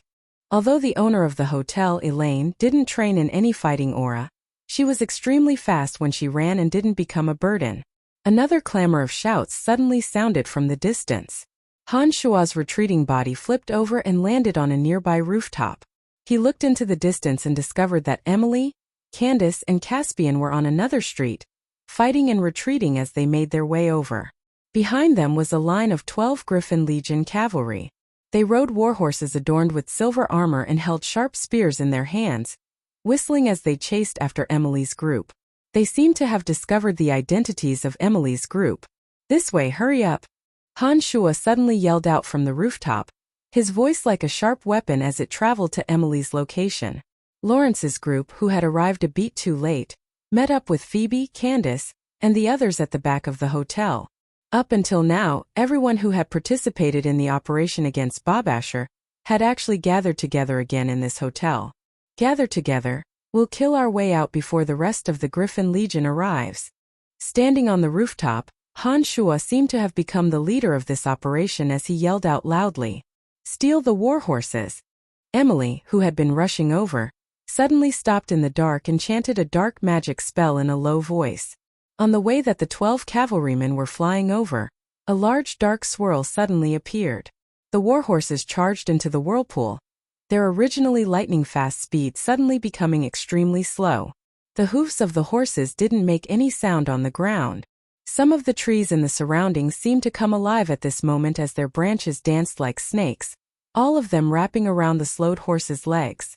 This caused the already slow warhorses to stop where they were, unable to move a single step. The great druid Caspian held a magic staff that looked like the root of an old tree and stopped on a large tree to the side. He was concentrating on releasing the magic of the druidic order, binding all 12 warhorses. Even the legs of the knights on the horses were entangled as they slumped down on their horses. "Hurry up!" The druid Caspian suddenly called out as well. "Grandpa, are you all right?" Angelica, who had been protected by the Battlefire mercenary band, suddenly cried out in joy when she saw Caspian appear. "Steal the warhorses, let's go!" Han Shua's body had already charged out. He turned around and shouted at the group of people behind him while he was in the air. Lawrence waved his hands and didn't have the time to talk to Phoebe. The people beside him, including Belinda, Johnny, Phoebe, and Candace, all dashed out. Their target was the 12 warhorses and the riders that had been bound by the magic of nature. Han Shua had the great druid Swordmaster Phoebe, Archmage Emily, Thunder Mage Swordsman Johnny, Fire Mage Swordsman Candace, and Lawrence's group of experts. With this group of experts, it would be an easy slaughter for the 12 ordinary riders of the Griffin Legion who had their warhorses tied up. In the span of a few breaths, the group landed in that direction and each deployed their own ultimate techniques, killing the 12 ordinary riders on the ground in an instant. They threw their corpses down and occupied their warhorses. "Let's get out of here quickly. The reason we ran here is because there are more than 100 of these riders behind us." Emily pulled on the reins as soon as she mounted her warhorse. The strange cries of the griffins in the sky grew louder and louder when Emily's words sounded. Han Shua raised his head and suddenly discovered that dozens of black dots were converging in their direction from the distance. With his sensitive ears, he could hear the chaotic sounds of hooves. It looked like this place would be surrounded in a short amount of time. "Follow me, we're charging out immediately." Han Shua pulled on the reins and turned the warhorse around, sprinting in the direction that Emily and the others had just come from. "You're crazy, there are more than 100 riders behind us." Emily was greatly frightened when she saw Han Shua turn around and suddenly cried out. Smiling wryly back at Emily, Han Shua said, "I've thought about it. That's the only way for us to quickly reach the nearest city wall. If we don't leave Valen City as soon as possible, there will be endless trouble in the future. Therefore we must take the risk." Han Shua hesitated no longer as soon as he finished speaking. He abruptly charged out on his warhorse, shooting towards the place where the sound of hooves had gathered. Emily only paused for a second and immediately urged her warhorse to follow behind Han Shua. Phoebe and Candace had worked together with Han Shua before, and trusted Han Shua's judgment. Gilbert had no objections either as he followed behind Emily. Caspian and Angelica, who were sharing the same warhorse, also shot out after a moment of hesitation. The last group of people were obviously a bit hesitant, but they only hesitated for a moment. In the end, everyone that had gathered in the inn followed the direction that Han Shua had chosen, charging towards the place where the sound of hooves had gathered. Whether the path that Han Shua had chosen was a path of life or death was something that they couldn't guess. Under the current circumstances, they could only hope that Han Shua's judgment was correct. Chapter 186. It was now winter, and the cold night had frozen the low-lying puddles of water on the streets into solid ice. The chilly, knife-like winds howled sharply, as if evil spirits roaming the darkness, intimidating those who saw them. On the wide street, Han Shua rode his horse as fast as lightning, with a group of people following closely behind. All of them had solemn expressions on their faces, already prepared to encounter great trouble. The heavy, concentrated sounds of hooves sounded from ahead of Han Shua. Before anyone could be seen, the ferocious aura of 10,000 galloping horses had already charged over, accompanied by the heavy sounds of hooves. The Demon Slayer edge had long since been grasped in Han Shua's hand. With a callous expression, Han Shua tossed all distracting thoughts to the back of his mind, focusing his attention to a level it had never been before. Han Shua's calm breathing and heartbeat seemed to have adjusted to an optimal state with his calmness. Even some of the injuries Han Shua had sustained previously didn't feel any pain. When Han Shua calmed his mind, intending to carve out a path of blood through slaughter, Han Shua suddenly felt a bit dazed, as if he'd suddenly sunk into a strange realm. At the same time, Han Shua's mind trembled as a profound incantation gradually became clear, reflecting itself in Han Shua's heart. The demonic art of assimilation was an evil demonic art that could only be mastered when one reached the true demon realm. The effects of the demonic art of assimilation were reflected in the words, assimilate, and replenish. A demonic practitioner in the true demon realm already had a sufficiently tough demonic body and possessed a demon infant. Once one was injured, they could use the demonic art of assimilation to directly devour the enemy's flesh, blood, and soul to repair the damage to their own body. At this time, if the demon infant wanted to quickly mature, it could also rely on the demonic art of assimilation to devour the souls of its enemies. However, because there were no other cultivators of the Tao or Devil Tao in this world, there were no other demon infants or nascent souls for Han Shua to devour. Before a living person died, the residual power of their soul would not be extinguished. At this time he could use the demonic art of assimilation to absorb the soul of a living person, and use the power of his soul to replenish his demon infant. This was currently the fastest way for Han Shua to advance to the next realm. If a person died for a long time, the power of his soul would quickly disappear. In a very short period of time, the remaining power of his soul would completely disappear from the world. Therefore, it was completely impossible to use necromancy magic to summon wraiths to replenish his soul. This was because wraiths were products of another dimension and had died for who knew how long. The power of their souls had long since disappeared, leaving behind only the simplest traces of life. In actuality, the original demons and Een demons that Han Shua had refined using the original demon cave and the Een demon cave were actually created because Han Shua's blood essence and demonic yuan were used to bestow the power of the soul to these wraiths that no longer had the power of the soul. The original demons and Een demons that had been created in this way only regained that power after absorbing Han Shua's blood essence and large amounts of demonic yuan, and possessed some kind of unfathomable ability. As Han Shua calmed his mind and focused his mind, a section of abstruse incantation magically appeared in Han Shua's mind. When Han Shua quickly ran through the demonic art of assimilation, in his mind, Han Shua's body continued to gallop without hindrance. The sound of iron hooves in front of him grew heavier and denser, pounding on Han Shua's heart like a drum. As his two sharp eyes stared ahead, Han Shua calmly used his mind to circulate his magical yuan, according to the path of the demonic art of assimilation, trying to see if there would be any effects. Contrary to Han Shua's expectations, when Han Shua silently circulated his magical yuan, he miraculously discovered that the demonic yuan actually flowed smoothly according to the path of the demonic art of assimilation, without any obstructions along the way. Only then did Han Shua realize that most of the meridians of the true demon realm had been opened and expanded. The meridians of the demonic art of assimilation just so happened to be somewhat similar to the meridians of the mystical glacial spellfire. Some of the meridians were also unobstructed, causing Han Shua's mind to immediately feel the changes in his body.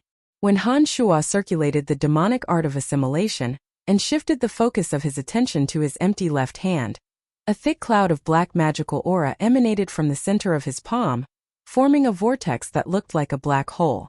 There seemed to be a strange suction force rotating within it, and a black light flashed continuously within it, emanating a frightening evil.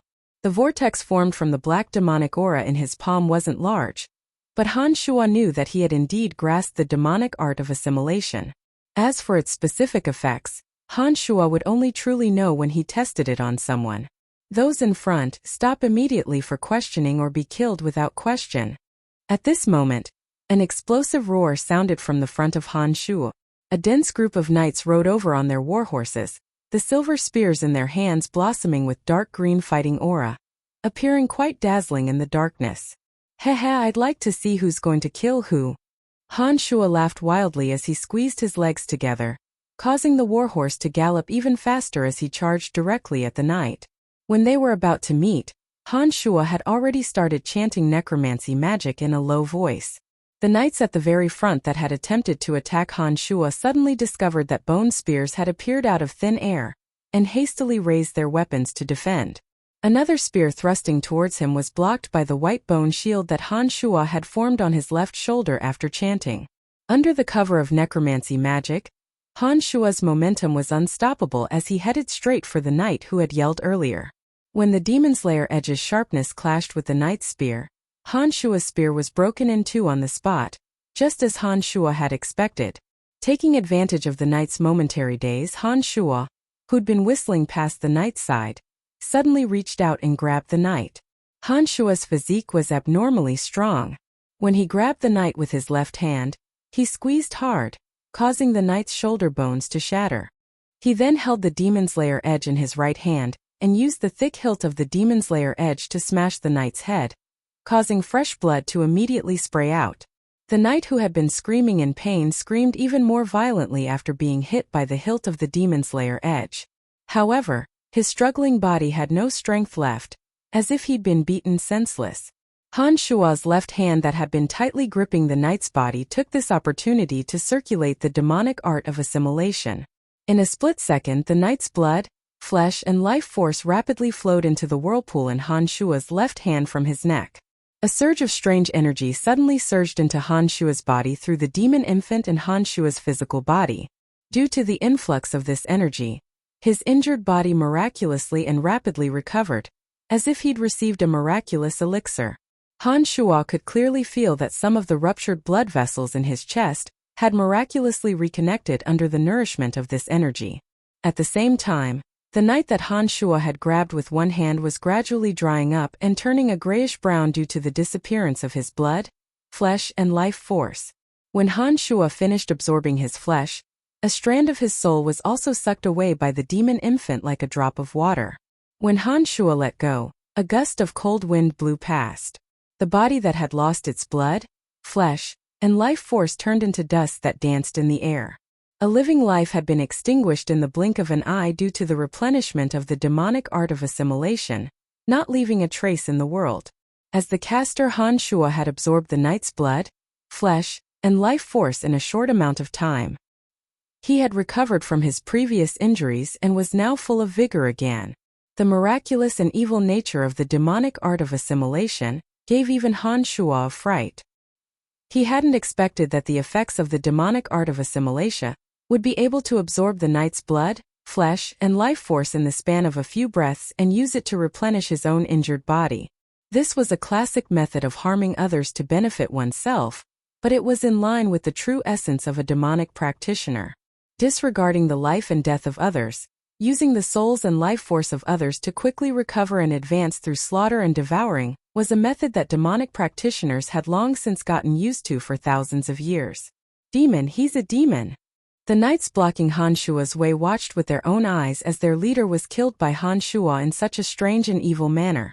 They were all dumbfounded. Someone in the crowd cried out in a panic.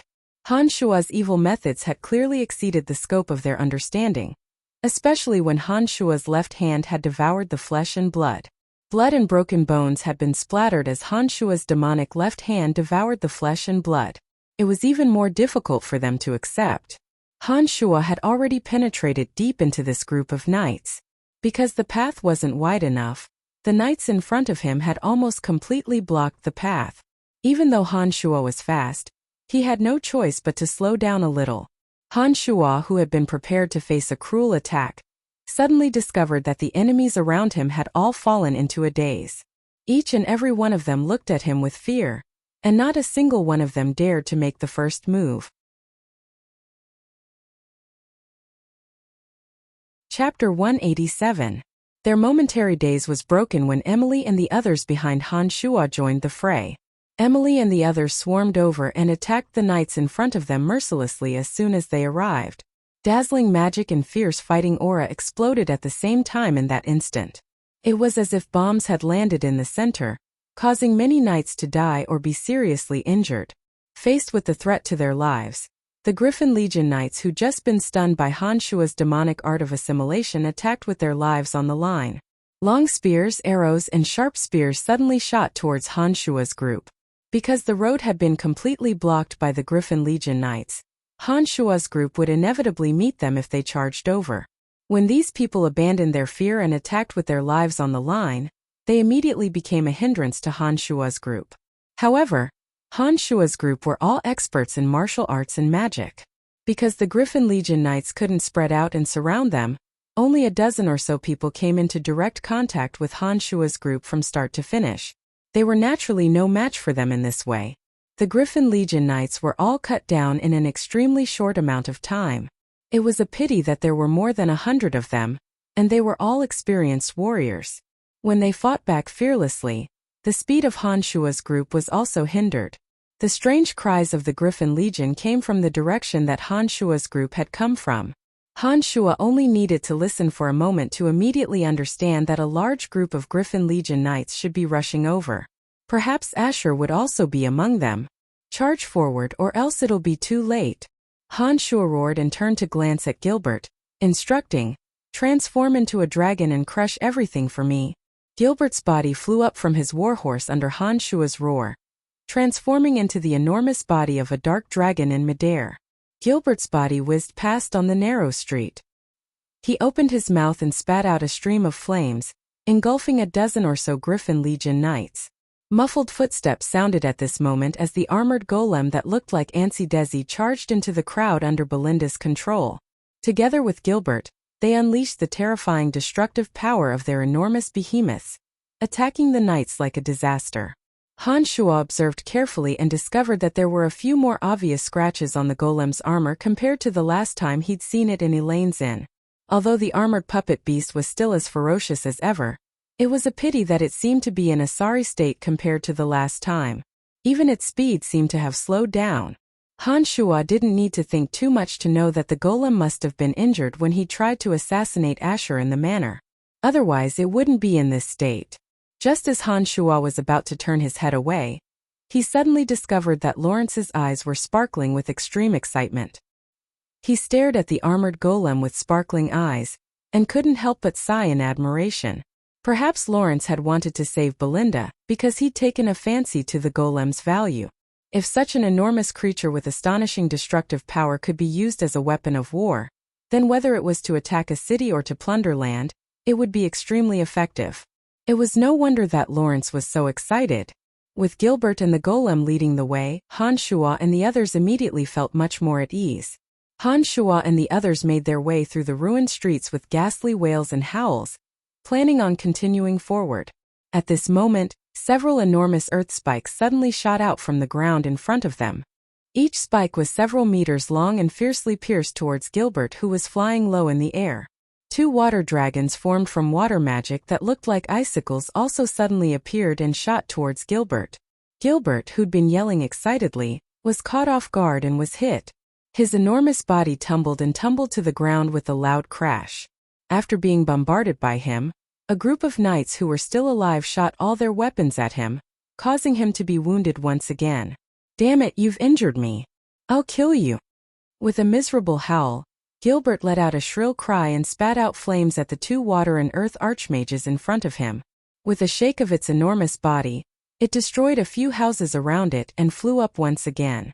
"Let's go." One of the archmages called out calmly, and the two used the levitation spell to fly into the air, leaving in another direction. "Don't chase, let's get out of here quickly."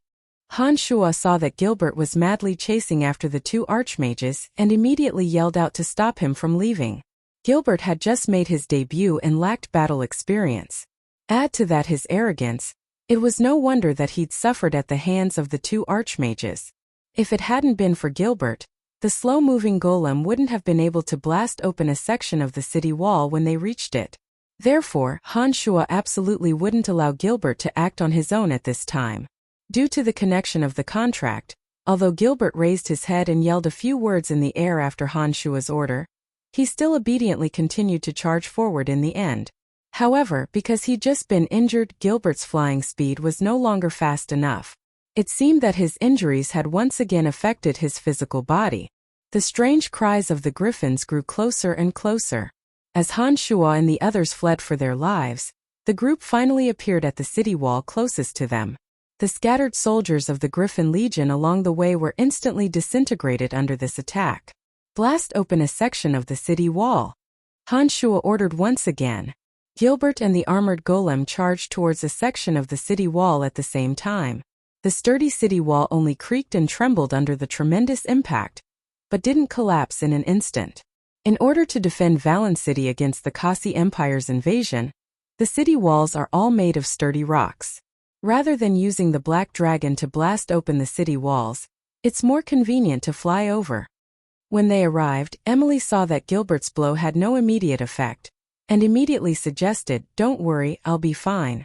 Taking a look, Han Shuo made a prompt decision. Those who can't fly over the city walls immediately sit on the dark dragon's back. Those who can use levitation spells, dismount your steeds and fly over. As a dragon, he would rather die than let a warhorse that was many times lower than him climb over his head. If he did so, it would become a lifelong stain on his reputation. Gilbert was naturally no exception. Han Shuo had long since understood this taboo, which was why he'd given up on the idea of having the dark dragon take his steed with him. Angelica and the others from the Battlefire mercenary band who couldn't fly, as well as Candace and Caspian, immediately abandoned their steeds and leapt onto Gilbert's back under Han Shuo's orders. Emily, who was a magus, grabbed the fat hotel owner Elaine and slowly flew into the air. Third Prince Lawrence also used an expensive flying scroll, and easily took the assassin Lucky into the air. His speed wasn't slow either. It looked like the flying scroll that could only be used once must have come from a Wind Grand Magus. Belinda and Johnny of the Calamity Church, whom Han Shuo hadn't paid much attention to, surprised Han Shuo when Belinda, the great alchemist, released a flattened golem the size of a kite. This golem seemed to be made of strange wood and actually carried Belinda and Johnny into the air. They weren't at their wits' end as Han Shuo had expected. It was only at the critical moment that this group of people revealed their hidden methods. It was also at this moment that Han Shuo suddenly discovered that apart from the Battlefire mercenary band and the great druid Caspian, everyone else was rich. They all had flying devices to flee for their lives. When he discovered that everyone was in position, Han Shuo's body leapt up and landed next to Phoebe. Phoebe was just about to leap onto the dark dragon's back when Han Shuo abruptly closed in and hugged her. Under Phoebe's panicked expression, Han Shuo used the art of the demonic ninth heavens and took Phoebe's fragrant body into the air. A faint fragrance flowed into Han Shuo's nostrils because of the two's close proximity. Phoebe's breathing was a bit ragged in her panic as a strange light flickered in her eyes. She pressed her lips to Han Shuo's ear in disbelief and cried out in surprise, "How can you fly?" It wasn't just Phoebe. Even Lawrence, Candace, and the others who discovered Han Shuo's strange movements were flabbergasted. They all cried out in disbelief on the dark dragon's back, unable to understand how Han Shuo could fly. What was even more astonishing was that Han Shuo could fly at the fastest speed with Phoebe on his back. He crossed the city walls in the blink of an eye and landed on the other side, continuing to fly through the air. He hadn't used the soaring spell on the way here because it was an exhausting method. Han Shuo, who trained in magical yuan, exhausted his magical yuan, while Emily, who studied magic, exhausted her mental strength. For an archmage like Emily, using the levitation spell to fly was extremely taxing on her mental strength. Flying for a long period of time would quickly exhaust an archmage's mental strength. In addition, for an archmage like Emily, even if she used the levitation spell, her speed wouldn't be that much faster than riding a warhorse. Even for an incomparably powerful dragon, flying through the air for a long period of time was exhausting. Gilbert had already flown a great distance with the group, and he'd also been injured by the dark elves. Han Shuo hadn't told him to fly with Angelica and the others because he had a warhorse. However, the warhorse had been abandoned and the griffin riders were hot on their heels. Even for the group, flying wasn't an easy task. They could only grit their teeth and fly as fast as they could, hoping to get as far away from Valen City as possible. The pursuers didn't relax in the slightest.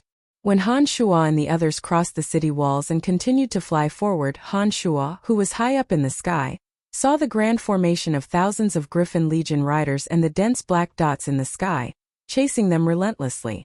It looked like Asher was truly enraged this time and wouldn't rest until he killed Han Shuo and the others. Up ahead was the curling Grand Canyon that separated them from the Kasi Empire.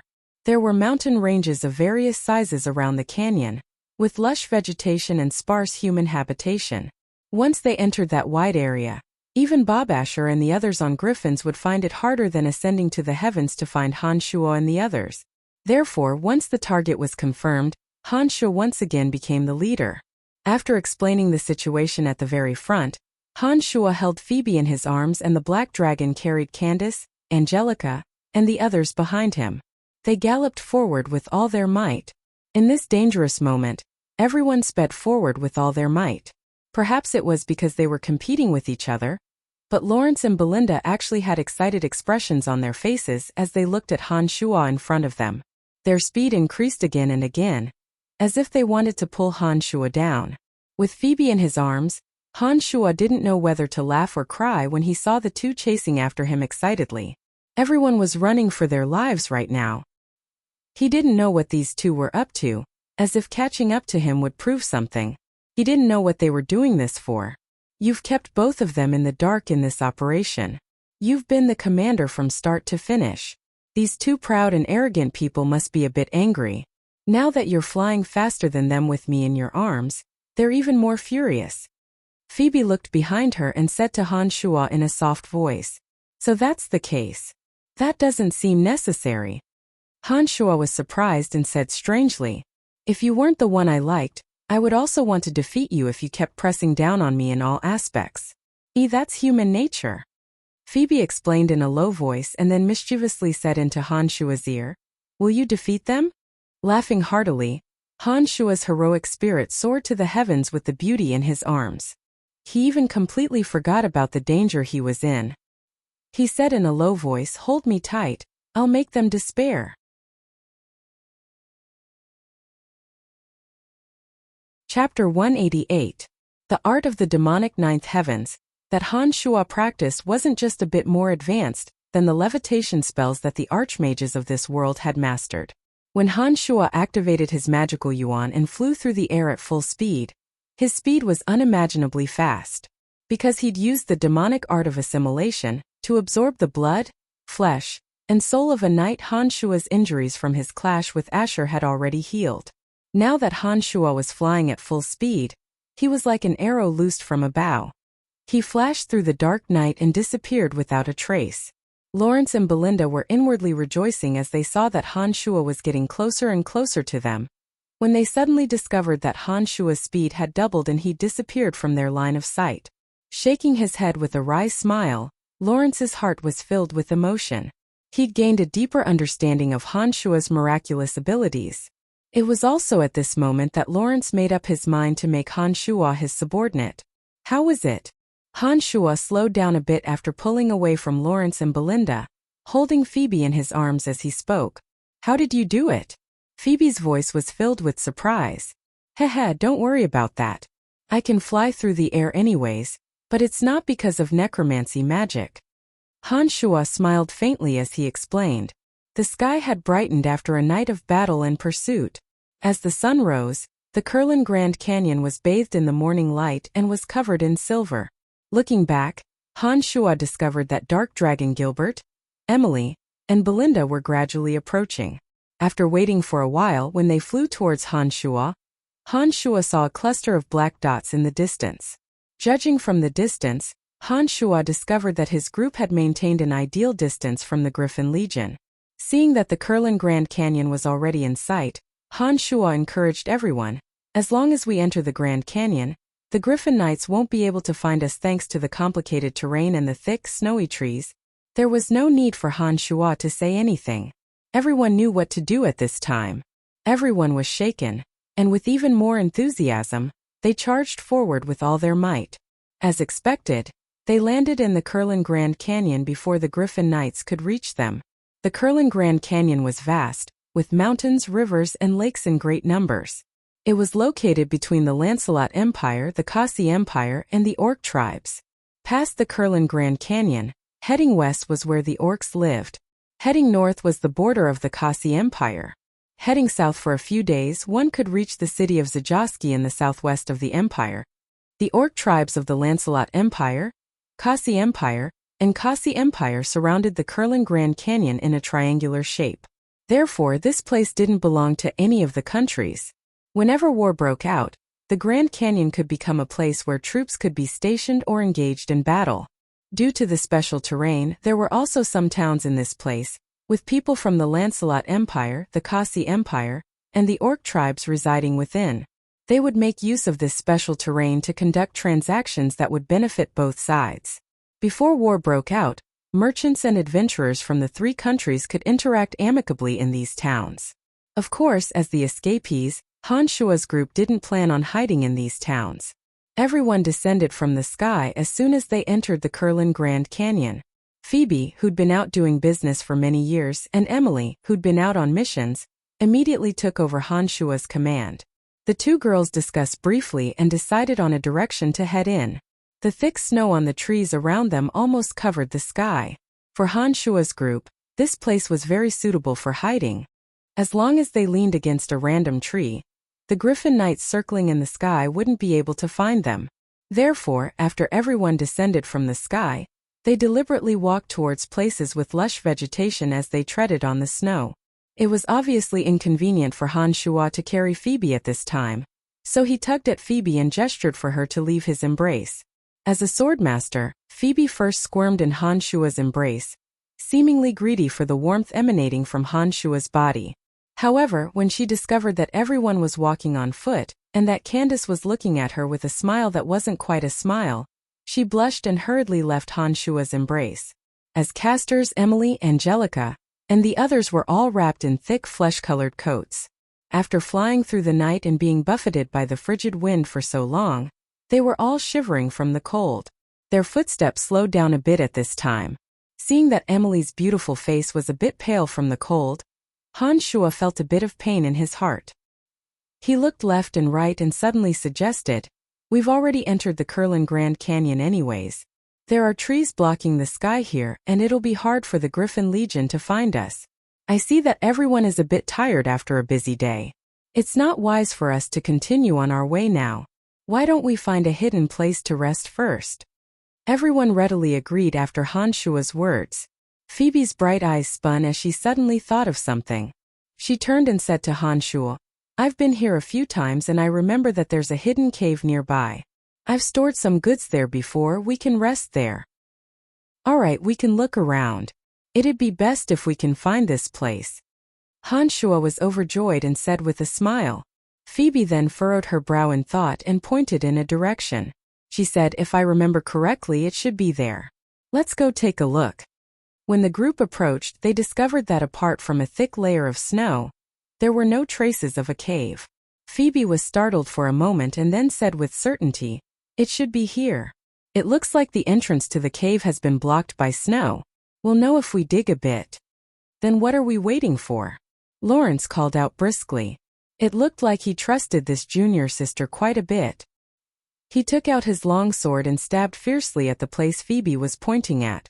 The mages and Belinda all seemed to want to come over and help when they saw that Lawrence had made his move. Han Shua suddenly called out at this moment, "Slow down, don't use any magic. We should be careful and move the snow away from the cave entrance. This way we won't leave any obvious traces when we enter. Even if the Griffin Legion gives up on the Griffins and comes down to search, they'll find it hard to find us." Everyone immediately agreed after Han Shua's words. Han Shua, Lawrence, and Phoebe then carefully dug, moving large chunks of snow away. "It's here all right, heh." Phoebe stirred the long sword in her hand after moving away a large patch of snow and suddenly cried out in surprise. Han Shua and Lawrence then looked at each other and moved away the somewhat thick snow that had gathered at the entrance of the cave, revealing a pitch-black cave entrance. Looking inside, Han Shua discovered that the space inside was as wide as a basketball court. It looked like it could accommodate everyone on this side. "Go in one by one. Don't expand the entrance anymore, or else it'll be hard to hide," Han Shua said and moved his body away from the cave entrance. Little elf Angelica, who'd long since been shivering from the cold, breathed out hot air and was the first to walk in. Emily, Candace, and the others all entered the cave one by one. After Phoebe and Lawrence went in as well, Han Shua found some branches and placed them in the cave. He then casually picked up some of the snow that had just been pushed away and sprayed some onto it. When Han Shua felt that it was sufficiently hidden, he carefully observed the surroundings and walked into the depths of the cave. A bonfire had already been lit at the entrance of the cave after a while, and a warm wave of heat suddenly spread into the cave. The originally cold cave instantly became a warm zone. With the existence of space rings, mages would always bring some dry firewood in the cold winter, in case they needed to keep warm. Soft blankets from the other tents were also taken out by the various factions and placed next to the bonfire. The mages then comfortably entered their own heating equipment to obtain warmth. Emily and Caspian's somewhat stiff limbs slowly relaxed from the warmth of the bonfire. Sighing in contentment, Emily slowly stood up and walked towards the door. I'm going to set up a concealment boundary at the entrance of the cave to prevent this place from being discovered. As Emily did so, Caspian also stood up and walked towards the entrance of the cave with Emily. He said, I'll go help her as well. When Emily and Caspian got up to set up the boundary at the entrance of the cave, Belinda and Johnny of the Calamity Church had obviously uneasy expressions on their faces. Their eyes flickered as they looked at the entrance of the cave with great wariness, as if they were afraid that Emily and Caspian would do something to the entrance of the cave. This was indeed the case. Han Shua had been walking over, but when he saw Emily and Caspian go over to set up the entrance of the cave, he unintentionally turned his head and immediately understood that Emily and Caspian were indeed on guard, and had really done something to the entrance of the cave. Miss Belinda, you should pay us the commission you owe me. Just as Han Shua was feeling astonished, Candace was already staring at Belinda with a displeased expression as she spoke coldly. Everyone had been at peace with each other before because they had a common enemy. The Griffin Legion was hot on their heels and they couldn't relax for even a moment, which was why they hadn't settled their debts with each other. Now that the threat of the Griffin Legion was temporarily gone, the already hostile group immediately began to oppose each other. You're already very lucky to be alive right now. I'm sorry, but our Calamity Church has never had the tradition of paying commission. Belinda's voice was still quite gentle as she flicked a glance at Candace and responded nonchalantly. Clang! Belinda unsheathed the broadsword on her back and glared angrily at Belinda. I escorted you all the way to Valen City, and not only did I not receive a single gold coin in commission, you even almost killed me. It looks like it's time for us to settle our debts. If you plan on making a move, I think you'll regret it. Belinda was obviously unafraid of Candace's threats. She turned to look at Johnny and took out a scroll that contained a golem in the form of a three-eyed evil god. This cave is only 3 meters tall. I don't believe that your armored golem will be of any use. Candace laughed coldly and walked towards Belinda, looking like she was about to make a move. Phoebe had been standing next to Han Shua and was like a sister to Candace. When she saw that Candace was about to make a move, she unsheathed her longsword without hesitation and a milky white fighting aura suddenly flared up from it. Belinda's previously disdainful expression suddenly brightened when she saw the milky white fighting aura blossom from Phoebe's longsword. She seemed a bit surprised. You're courting death. The wound on Johnny's chest had been treated and was now bandaged with a piece of gauze. Lightning crackled as he raised his sword, and his aura wasn't the slightest bit weaker than Phoebe's. Give them the commission, this is what you should pay. Otherwise, only death awaits you. Han Shua quickly recognized the situation and walked to Phoebe's side with a callous expression, snorting coldly as he stared at Belinda. Gilbert cackled oddly as he cracked his knuckles. Caspian and those of the Battlefire mercenary band also stood next to Candace. It looked like they would immediately make a move if Belinda didn't back down. Although Belinda's voice was soft, her temper was quite stubborn. She didn't show any signs of timidity at this moment and seemed to be prepared to fight head-on. Now doesn't seem to be the time for internal strife. Heh, Miss Candace, how much money do they owe you? I'll help them pay it. Let's not argue about this matter for now, okay? Lawrence suddenly stood up at this moment and smiled to smooth things over, contrary to everyone's expectations. Chapter 189. Shaking her head, Candace refused Lawrence's suggestion and looked resolutely at Belinda, exclaiming, "This isn't just a matter of money." Candace obviously held the upper hand in the current situation. With the help of Han Shua and the others, Belinda and Johnny wouldn't be able to gain any advantage at all. It could be seen from Belinda and Johnny's attire and weapons that the Calamity Church didn't lack money. Belinda only needed to pay a few gold coins to quell Candace's anger, but she was stubborn to the point of being a bit baffling. Those of the Calamity Church aren't people that you can threaten. Johnny, who was already injured, had a scar on his face that looked even more ferocious because of his angry expression. The long sword in his hand that flickered with the power of thunder and lightning emitted a dazzling electric light. Just as Han Shuo was about to speak, Johnny's body moved quickly and he suddenly charged at Han Shuo, his face full of murderous intent. The long sword in his hand that carried the power of thunder and lightning was like an electric dragon in his hand, bursting with the terrifying power of thunder and lightning, illuminating the dimly lit cave. Watch out! Johnny's sudden attack caused Phoebe, Emily and the others to be greatly shocked and couldn't help but cry out in warning. A pile of white bones suddenly gathered in midair, forming a white bone shield in an instant, blocking the front of the lightning longsword.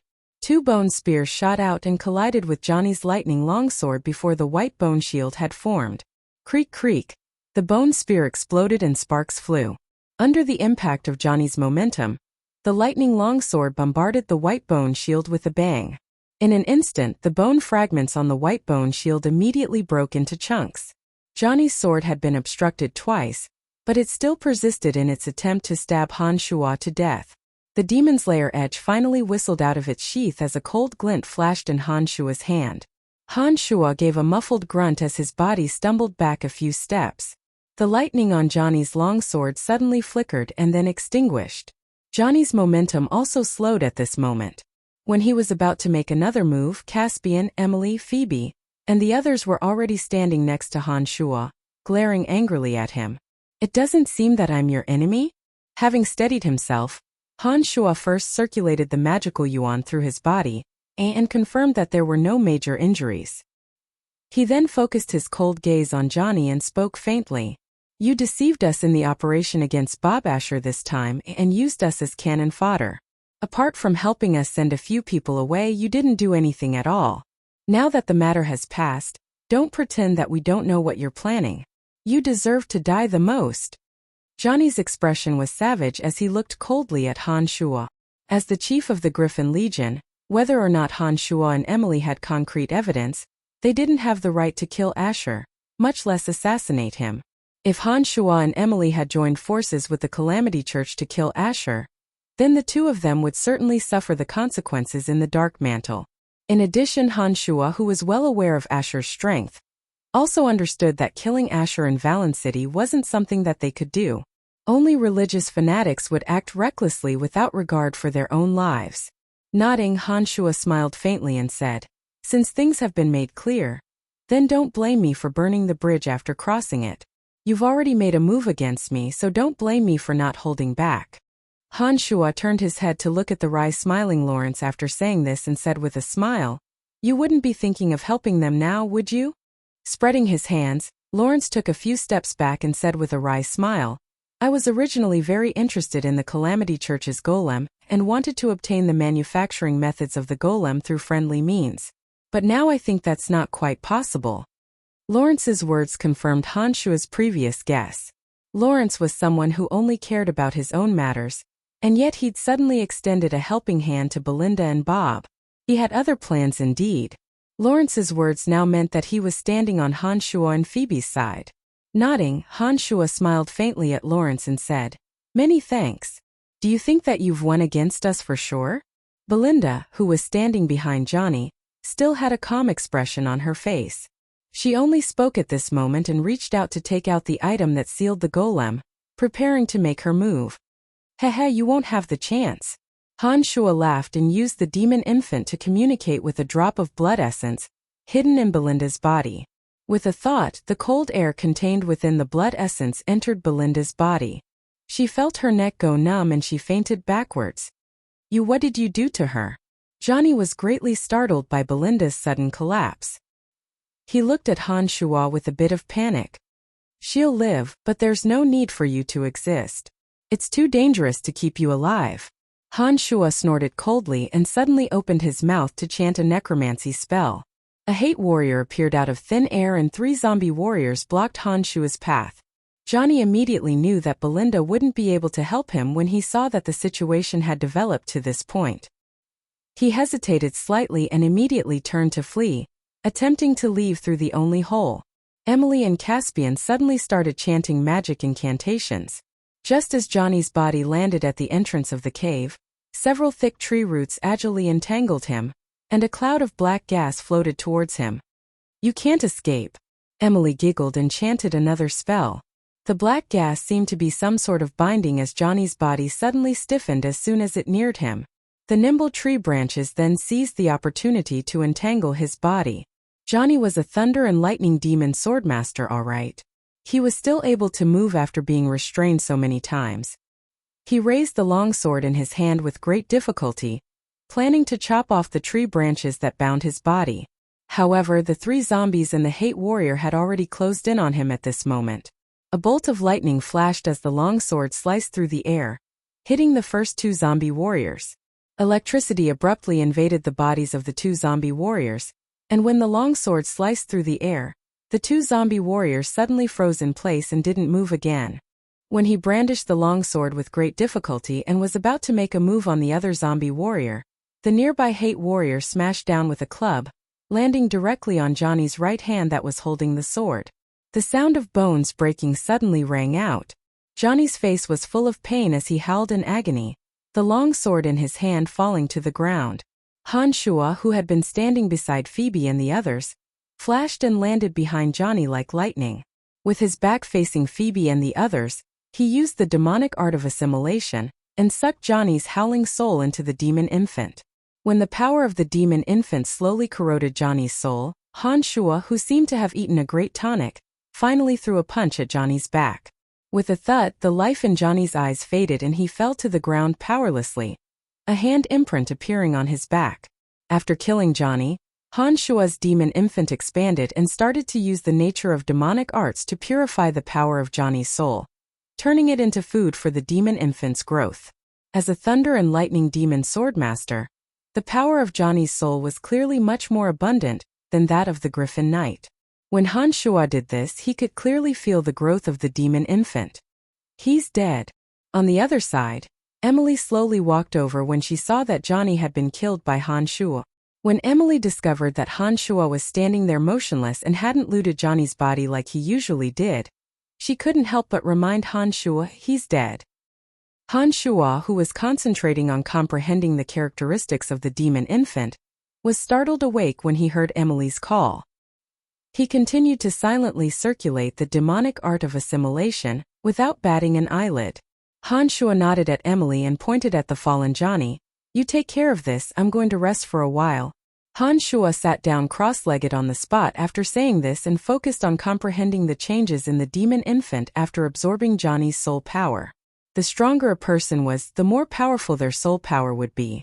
When Johnny's soul power had been sucked into the demon infant, strands of power flowed into the demon infant and seemed to speed up its growth. The demon infant was the foundation of the true demon realm. Han Shua would only be able to break through his current realm and enter the next realm, the bloodlust realm, once it had reached a certain level. Only in this realm would Han Shua need large amounts of soul power to replenish himself. When the demon infant was strong enough and reached the bloodlust realm, it would be considered a minor success and would be able to display even more wondrous uses. At that time, the demon infant would no longer need to replenish itself with soul power. Everyone was chattering away as Han Shua meditated. After Belinda was captured and Johnny was killed, there were no eyesores left in the cave. Candace saw that Belinda had been magically knocked out by Han Shua, and didn't bring up the matter of payment again. She chatted happily with Phoebe and Emily. It was only now that Lawrence and Phoebe had the time to talk. Caspian had been missing for a long time, and now that he was with Angelica, he breathed a sigh of relief. Angelica was the one who'd asked him to recount his experiences over the past 2 days. Shoo! After a while, Han Shua, who had been meditating indifferently, suddenly opened his eyes and raised his finger to make a shushing gesture. Everyone kept their mouths shut and watched as Han Shua cautiously walked to the entrance of the cave, and then stick his ear to the entrance. Everyone's minds that had just relaxed became alert again. Rustling footsteps slowly grew louder as they approached from afar. The sound of a few people's conversations also traveled into everyone's ears at this time. The Kurlan forest covers such a large area. It's impossible to find those people who've escaped in. What's the point of searching aimlessly? A voice said. Indeed, but the chief has truly gone mad with anger this time. Not only have his 2 sons been killed, but there's someone who's so audacious as to try to assassinate him in Valen City, and still manage to escape from the city. The chief has fought in all these years and has experienced all sorts of situations, but has never been as humiliated as this time. I don't think he'll rest until those people are captured and killed. Another person followed up with a sigh. I've heard that such a big incident happened in Valen City this time because the chief offended someone from the capital. If that's really the case, then the chief is in big trouble. Who knows if we'll be in trouble as well. Don't worry, we're all just following orders. No matter what happens, it shouldn't matter as long as we understand the situation. In addition, we're not the chief's trusted Griffin Knights. We should still listen to His Majesty the Empire. We'll just follow orders until something big happens. Let's go, there's no place to hide here. Let's go somewhere else. The group talked as they passed by the cave Han Shuo and the others were in, but didn't discover anything out of the ordinary. Their voices grew further and further away, finally disappearing into the distance. Another 2 groups passed by after this group. Because of Emily and Caspian's arrangements, the cave entrance was very well hidden. They didn't discover anything out of the ordinary and didn't linger here in the end. Alright, it's been a tiring night. Everyone get some rest. Han Shuo waited for a while after the 3 groups left. He smiled at the people inside when he saw that there was no movement outside. Everyone sighed in relief and nodded in agreement. They either meditated or slept, sitting by the warm bonfire. Everyone rested for the entire day in the cave and discovered that it was already night after they'd rested their minds. Han Shuo closed his eyes and rested for a day, purifying and absorbing Johnny's soul energy. His mental strength and magical yuan had also recovered. It's night now. I think they've probably given up after a day of searching. We can leave now. Han Shuo stood up and spoke in front of the door. Having rested enough, everyone stood up one after another. After putting away their things, Emily and Caspian removed the boundary in front of the door, and the group walked out of the cave.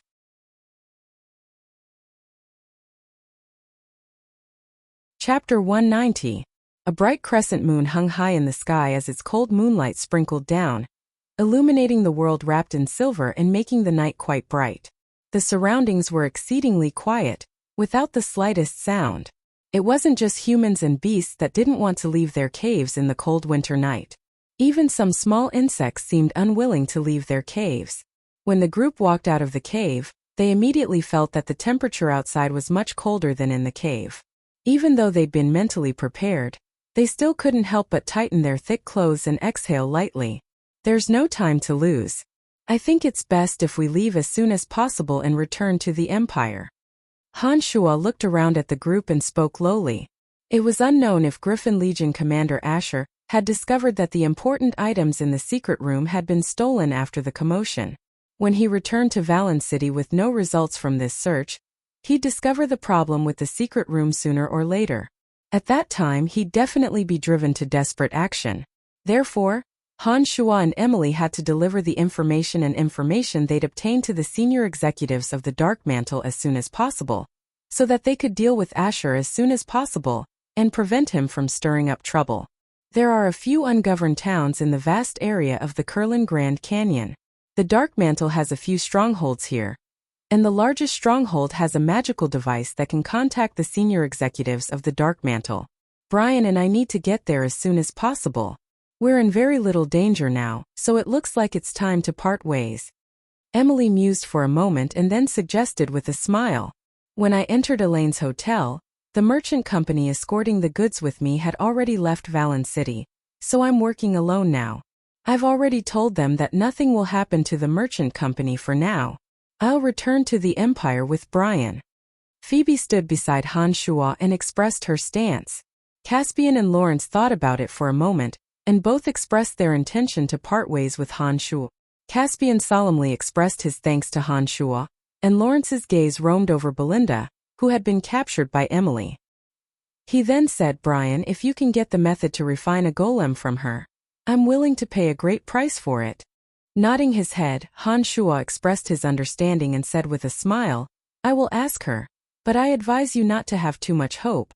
I think that even if you have the method to refine puppets, you can't mass-produce them. Otherwise, with the Calamity Church's financial resources, they would have long since formed an army of puppets. Lawrence stared blankly at Han Shuo's words, then opened his mouth again to say, "Even if you can refine one or two, it would be of great help to me." "All right, I'll try my best." Seeing that Lawrence still hadn't given up, Han Shuo said helplessly, "Big bad guy, will we meet again?" On the other side, Angelica suddenly stared at Han Shuo and said crisply as Caspian was about to leave. Shrugging his shoulders, Han Shuo said dashingly, "I think so. We've already met twice in such a short period of time. We're quite fated." "All right, thank you again. If you have the chance in the future, come visit the elven tribe in the dark forest. Angelica will treat you well." Caspian bowed to Han Shuo and said with a smile.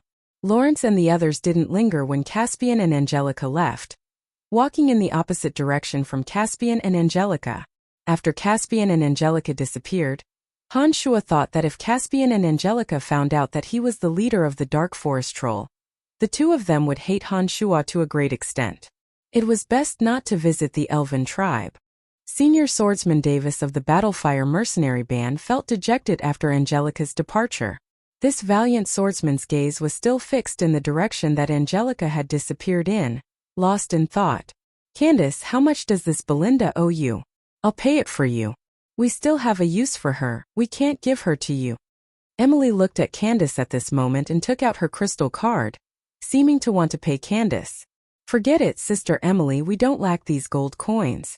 Let's just consider this mission a failure, it's no big deal." Candace hurriedly declined when she saw that Emily was about to pay. She then looked at the mercenaries behind her and said to Emily and Phoebe, all right, we need to leave as well. We still need to continue the mission when we return." Candace didn't wait for Emily to pay the gold coins after she'd finished speaking and quickly fled with the mercenaries. Because they couldn't fly and Han Shuo and the others were in a hurry to leave, Emily told Elaine the address and had her take Belinda there. Because Han Shuo had released the cold air, Belinda wouldn't wake up for a while without Han Shuo's help, so Emily and Han Shuo didn't need to worry about Elaine's safety. After Elaine grabbed Belinda and left, only Han Shuo, Emily, Phoebe, and the strangely quiet dark dragon Gilbert were left in front of the cave. Why are you so quiet all of a sudden?" Han Shuo finally remembered that Gilbert hadn't made a fuss in a long time and couldn't help but ask in surprise. Gilbert had been standing there silently with his eyes closed when he heard Han Shuo's question. He immediately opened his eyes with a long face and said, "What a disloyal master. I've been injured along the way and have been recuperating whenever I have the time. Why have you only thought of me now?" Han Shuo finally remembered that the attacks of the two archmages and a group of knights had hit him when they'd charged out of Valen City. He'd then flown for so long with a group of old and weak soldiers on his back. No wonder he'd suddenly become so quiet. "Don't worry, your skin's thick anyways."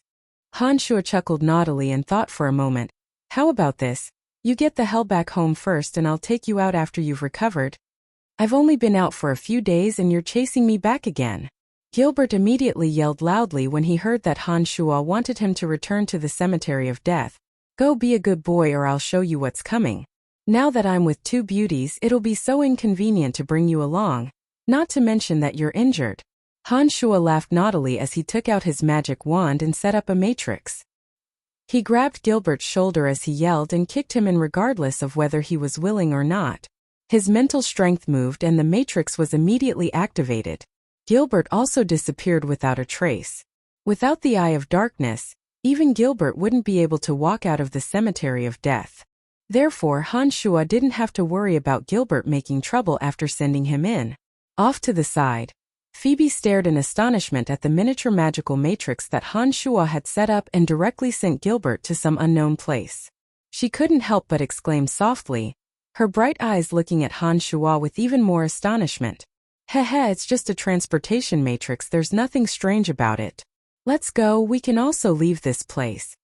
Han Shuo chuckled lightly and put the items into his space ring, urging Emily and Phoebe to leave. Traveling with the two beauties wasn't a happy thing. The originally cold and aloof Phoebe had been intentionally acting very intimate with Han Shuo along the way. This made Emily, who already had an intimate relationship with Han Shuo, look at Han Shuo with a bit of bitterness. As a mage, Emily was still shivering in the cold night even though she was wrapped in thick fur clothing, making Han Shuo's heart ache. However, perhaps to avoid arousing suspicion, Emily purposefully kept a distance from Han Shuo. as if afraid that Phoebe would discover her relationship with Han Shua. Han Shua carried Phoebe and flew through the air along the way, while Emily expended her mental strength to use the levitation spell to fly close to the ground. However, as an archmage, Emily expended her mental strength to use the levitation spell to fly for a limited amount of time. Han Shua had already discovered that Emily's lips were a bit pale when it was almost midnight. Han Shua, who was flying with Phoebe in his arms, suddenly increased his speed and landed next to Emily. He said, "I'll fly with 2 people, there won't be any problems." Regardless of whether Phoebe agreed or not, Han Shua reached out and wrapped his arms around Emily's soft waist as soon as he'd finished speaking. He continued to fly through the air with Phoebe in his right hand and Emily in his left. He also silently circulated his magical yuan, sending warm heat into Emily's cold body. Emily struggled a bit after being embraced by Han Shua's left hand, attempting to leave Han Shua's embrace. However, Han Shua held her firmly in place, making it impossible for her to move at all. When Emily turned her head to look at Han Shua, she discovered the heartache and determination in Han Shua's eyes. She couldn't help but feel a sweetness in her heart. Whether it was because of the heat entering her body or some other reason, Emily felt her cold body heat up in an instant. The previous coldness faded in an instant, and her entire being seemed to be enveloped in warmth.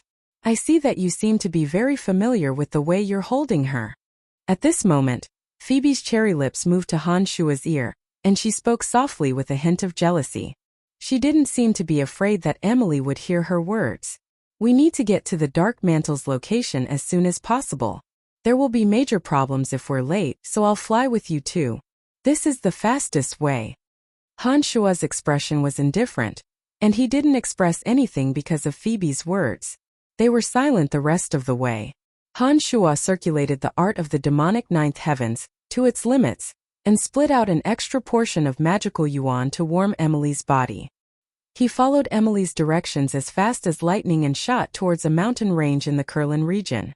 Even with Han Shua's magical yuan, he had to use a portion of it to warm Emily while circulating the art of the demonic ninth heavens to fly.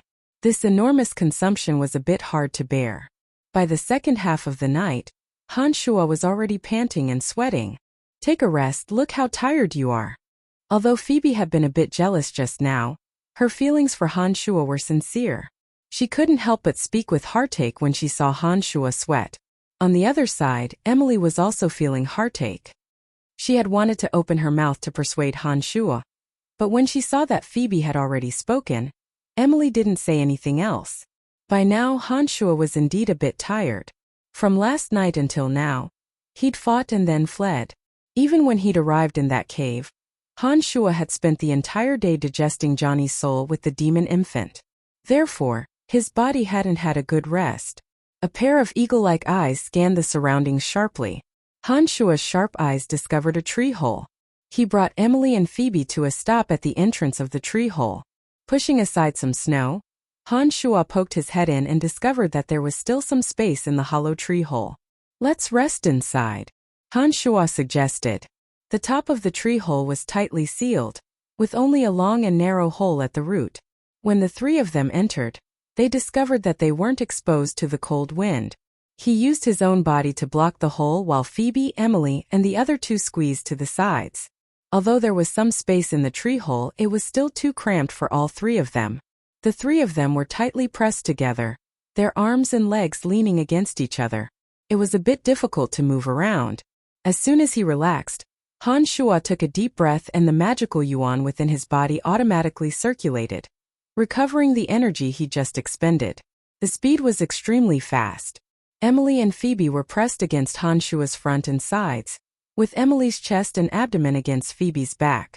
Han Shua's chest was against the 2 shoulders, his hands were separated between his legs, and his legs were facing the narrow gap between Emily and Phoebe.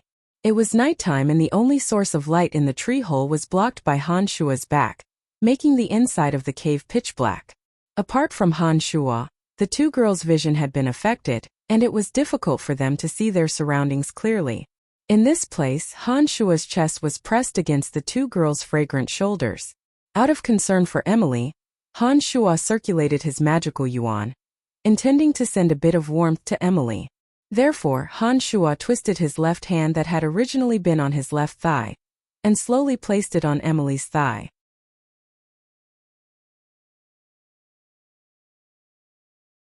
Chapter 191. A wave of warmth approached. Emily and Phoebe both felt it at the same time. Emily felt it on her thighs, while Phoebe felt it on her perky buttocks. When Han Shua's large hand landed on Emily's thigh, Emily's body trembled. She thought that Han Shua was trying to make a move at this moment, so she immediately raised her leg to block it. Han Shua's left hand, which was caressing her thigh, was pushed back by her thigh and landed on Phoebe's perky buttocks. A soft cry came from Phoebe's mouth. In the darkness, Han Shua saw that Phoebe's beautiful face suddenly burned hot. As a mage, Emily's clothes were very thick. However, Phoebe was a swordmaster and her body's ability to withstand the cold was far superior to the weak Emily. Therefore, her clothes weren't very thick. In addition, a swordmaster needed to move freely in battle. Her slender thighs were clad in ordinary warrior robes. When Han Shua's hand landed on them, he could feel the fullness of her buttocks. Within the darkness, Phoebe's face was completely red. Her pair of bright eyes sparkled as her heart thumped wildly. She thought to herself that this extremely daring big pervert actually dared to take liberties with her in such a place. Truly too hateful. With her heart beating wildly, Phoebe twisted her neck and glared fiercely in Han Shua's direction. At this moment, Han Shua had a different feeling and couldn't help but turn his head to look at Phoebe. When he saw Phoebe's reproachful gaze, Han Shua grinned and made a funny face. There was no light in the tree hole, but because the three of them were very close together, Phoebe could still see Han Shua's funny face. She couldn't help but feel angry, but there was nothing she could do. She could only continuously curse Han Shua, this big pervert, how audacious of him. Han Shua had originally planned on giving Emily some warm air, but because of Emily's bashfulness, his large hand had mysteriously landed on Phoebe's butt. Because Han Shua had already taken advantage of Phoebe in Valen City before, and because the two of them had confirmed their relationship, Han Shua wasn't a good person. He shamelessly put his hand on Phoebe's butt and greedily rubbed it. He felt so good when he moved like this. Her soft and plump buttocks gave him a wonderful feeling even though they were separated by clothes. But Phoebe, who had never experienced sex before, felt the temperature of her delicate body rise continuously as he took advantage of her so wantonly. Her originally calm breathing also became a bit heavier. In such a place, Emily and Phoebe's vision was somewhat affected, but Han Shua could see everything clearly. Not only was Phoebe's face flushed red and her eyes blurred, but even the hot air coming out of her cherry lips due to her chaotic mood was clearly seen by Han Shua. At this time, Phoebe's charming expression fell into Han Shua's eyes, causing Han Shua to become even more aroused, and the movements of his hands became even more unbridled. His large hands, which were originally separated by her clothes, suddenly felt that the thin layer of clothing became an unbearable hindrance. Then Han Shua's large hands moved up, nimbly pushing aside Phoebe's clothes on her waist, directly sticking to her warm and smooth waist without any hindrance. When Phoebe's breathing intensified, he unceremoniously moved down to touch her plump buttocks. In this way, not only was Phoebe's face red, but even her neck was densely covered in red. She could no longer suppress the sound of her breathing and couldn't help but let out a soft moan. Just as Han Shua's heart was dripping with joy and was still eating heartily, he suddenly heard Emily cough softly, and then felt a pain in his waist. Emily had fiercely pinched him. If it were another woman, Han Shua would probably be a little embarrassed, but Emily and Han Shua had long been intimate, and the two of them had enjoyed each other's company countless times. Therefore, Han Shua didn't have any qualms about Emily's existence at all. After being pinched by Emily, Han Shua turned his head to look at Emily. His left thigh trembled, and he forcibly squeezed Emily's buttocks, using his knee to prod Emily. Emily's heart was also stifled by Han Shua's actions. She inwardly felt that Han Shua's lust had reached the heavens. It was one thing for him to violate Phoebe in front of her, but now it seemed that he was going to do the same to her as well. Her slender hand that had been on Han Shua's waist to pinch him slowly moved down at this moment and landed on Han Shua's erect lower body, suddenly squeezing hard. Ow! A strange cry suddenly came from Han Shua's mouth.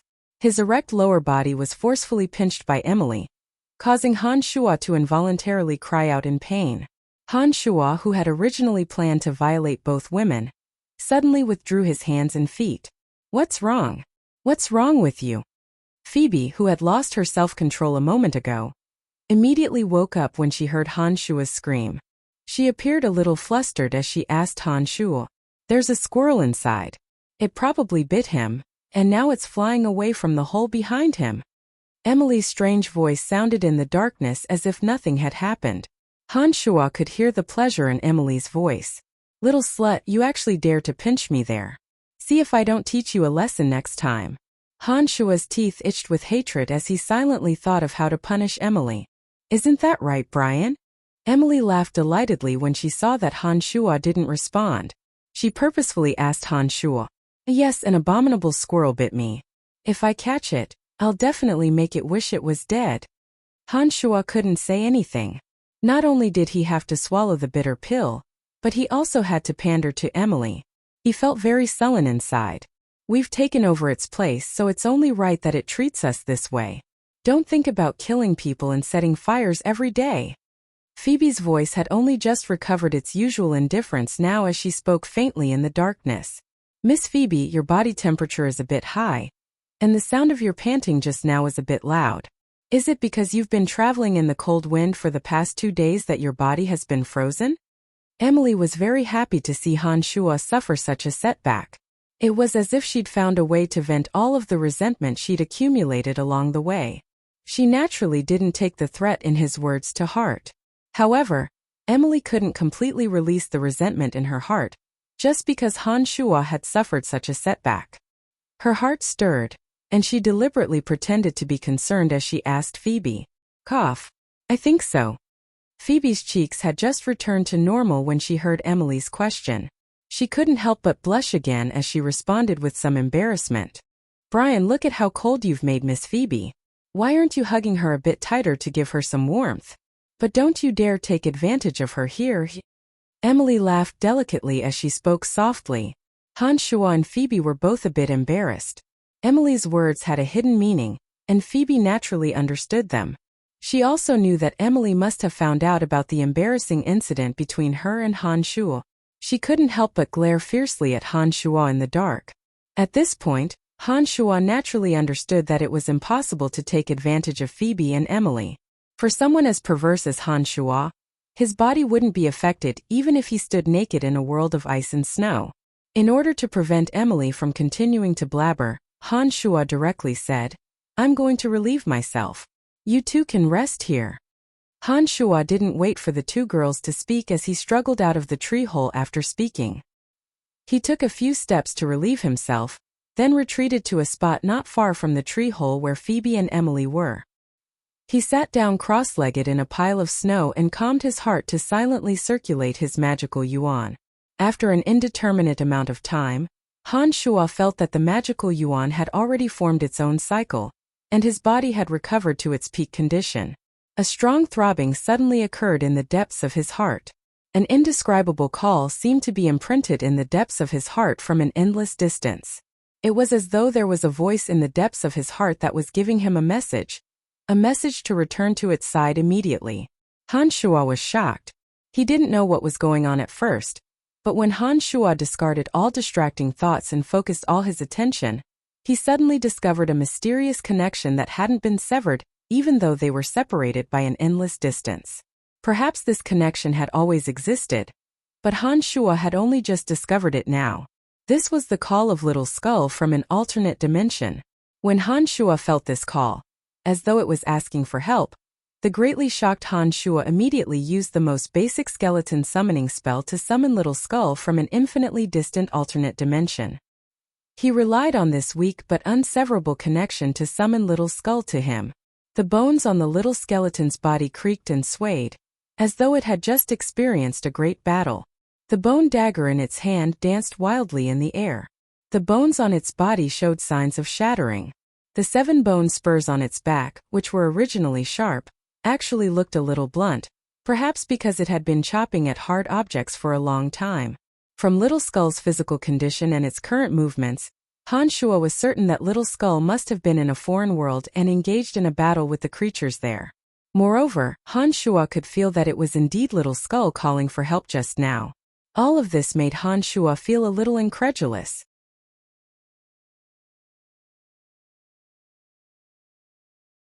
Chapter 192. Looking at the little skull in front of him, who had a few broken bones and was still waving his bone knife, Han Shuo felt a little disappointed. All this while Han Shuo had never treated this little skull as just an ordinary dark creature that fought for him. From the moment he learned necromancy magic and summoned this small skeleton, he had become an indispensable partner for Han Shuo. Before he learned how to fight, the little skull freed Han Shuo from the tedious chores, helping him take out the trash and clean up. When Han Shuo used demonic arts to refine him, the relationship between the little skull and Han Shuo was not as simple as that of a summoner and a summoned creature. Later on, whenever Han Shuo was in danger, the little skull would play an important role, helping him out of danger. However, Han Shuo now realized that the little skull should really have a strange connection with him. Han Shuo never knew what the little skull had encountered and done in the other dimension, nor did he try to find out. If it wasn't for Han Shuo's calmness this time, he might not have heard the little skull's call for help. If he missed this summon, the little skull might no longer exist in the other dimension. When Han Shuo thought of this, he felt a little guilty. However, because Han Shuo's necromancy magic had not reached a certain level, Han Shuo could not understand what was going on in the world where the little skull existed. Other than some dark creatures summoned by the necromancy magic, he did not know if there were other unknown existences. Of course, the possibility of going directly from this dimension to that dimension was something that Han Shuo could not achieve at the moment. When Han Shuo closed his eyes and tried to communicate with the little skull, he suddenly realized that the little skull seemed to have realized that the environment around him was different. He stopped waving his hands and feet and looked around in confusion. When he finally looked at Han Shuo, he suddenly quietened down. It was also at this moment that Han Shuo could feel that the chaotic and intense aura on the little skull had suddenly calmed down. It was as if when he saw Han Shuo appear, he thought that his crisis had been resolved and he was truly safe. This was a kind of wordless trust and instinctive dependence. Just like when a naughty child saw a fierce beast, he would cry and make a ruckus. But when his parents appeared by his side, regardless of whether his parents had that kind of ability, he would take it for granted that his parents could protect him from harm and help him resist all dangers. An inexplicable emotion suddenly surged into the bottom of Han Shuo's heart. At this moment, Han Shuo felt a little suffocated in his heart. A complicated feeling filled Han Shuo's heart. For a moment, Han Shuo had an illusion that this little skull that was made up of bones was as close to him as his own child. It was a feeling that he would never be able to let go of. "Alright, it's alright now." Very naturally, Han Shuo walked to the little skull's side and reached out his big hand to stroke the little skull's smooth skull. He spoke in a soft and comforting voice. Han Shuo could clearly feel that this simple sentence of comfort had made the little skull's originally quiet mood a little happier. "Who are you talking to?" Inside the tree hole, Emily and Phoebe walked out at the same time. Phoebe was a step ahead and heard Han Shuo's very soft voice. She felt a little jealous in her heart, and thought that Han Shuo was talking to that woman again. Therefore, she couldn't help but ask in astonishment when she didn't see anyone. But when she saw Han Shuo caressing the little skull's skull with a face full of affection and an unprecedentedly gentle voice, she immediately lost all feelings of jealousy and looked at Han Shuo with a somewhat strange gaze. All along, the necromancers of the profound continent had only used the summoned dark creatures as their tools. Phoebe had never heard of any necromancer who would treat a dark creature so intimately and affectionately like Han Shuo. Therefore, when Phoebe saw Han Shuo do this, her heart was immediately filled with astonishment. Then, Phoebe's heart spun, thinking that the reason why the little skull was so miraculous might have something to do with its master's different treatment of it. It seemed that Han Shuo's miraculousness wasn't just because of his special martial arts techniques, but also because some of his miraculous methods were indeed different from ordinary people. Turning his head to smile faintly at Phoebe and Emily, Han Shuo's gaze swept over the delicate and alluring faces and found that the two girls seemed to be in good spirits. He asked with a smile, "Have you both rested well? All right, if you don't have any questions, can we continue on our way?" After a period of meditation, it seemed that Emily should be able to continue using the levitation technique, and was itching to make a suggestion. If she could let the higher-ups of the Dark Mantle know about what she had in her hands as soon as possible, then the plan to deal with Asher could be carried out even faster. As a qualified member of the Dark Mantle, Emily obviously knew that the difference in the final outcome of a matter was like heaven and earth. That was why she was so anxious. Alright then, let's go now. Han Shuo didn't waste any words and grabbed the little skull's waist with one hand. His body flashed and he appeared in front of Phoebe in a flash. His other hand reached out and landed on Phoebe's soft waist that didn't have a trace of excess flesh, and he suddenly flew through the air. The morning sun slowly rose, and the afterglow of the sunlight was a faint red, illuminating the silver world below with a captivating red. It was as if a peerless beauty with fair skin had suddenly blushed because of shyness. Towering mountain valleys crawled beneath them. Some magical creatures that didn't fear the cold pushed open the snow caves they were hiding in and stretched out their sharp claws. The mountain valley below them blossomed with hidden vitality under the cover of the rising sun. Yesterday's cold. But now Emily's body had become warm because of the morning sun. Her tender and beautiful face welcomed the bright red sunlight and revealed a sweet smile. She looked around in the air with great interest, as if she wanted to imprint the scenery below her into her heart. The scenery is so beautiful. Phoebe's eyes were bright and her cherry lips moved slightly as she spoke with Han Shuo's arm around her waist. Han Shuo also quickly glanced at his surroundings when he heard her words and responded with a. He then continued to rush forward quickly without another word. Using scenery to express their emotions was what these women cared about. Right now, Han Shuo only wanted to get to that place as soon as possible and finish this mission as soon as possible. After flying for over an hour and passing through two small valleys, Han Shuo discovered a large valley in the distance. The sun was already high in the sky at this time.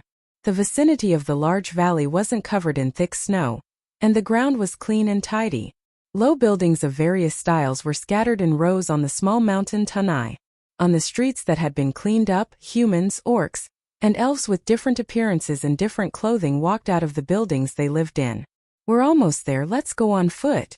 Behind him, Emily could easily see the general scenery in the distance under the illumination of the sun.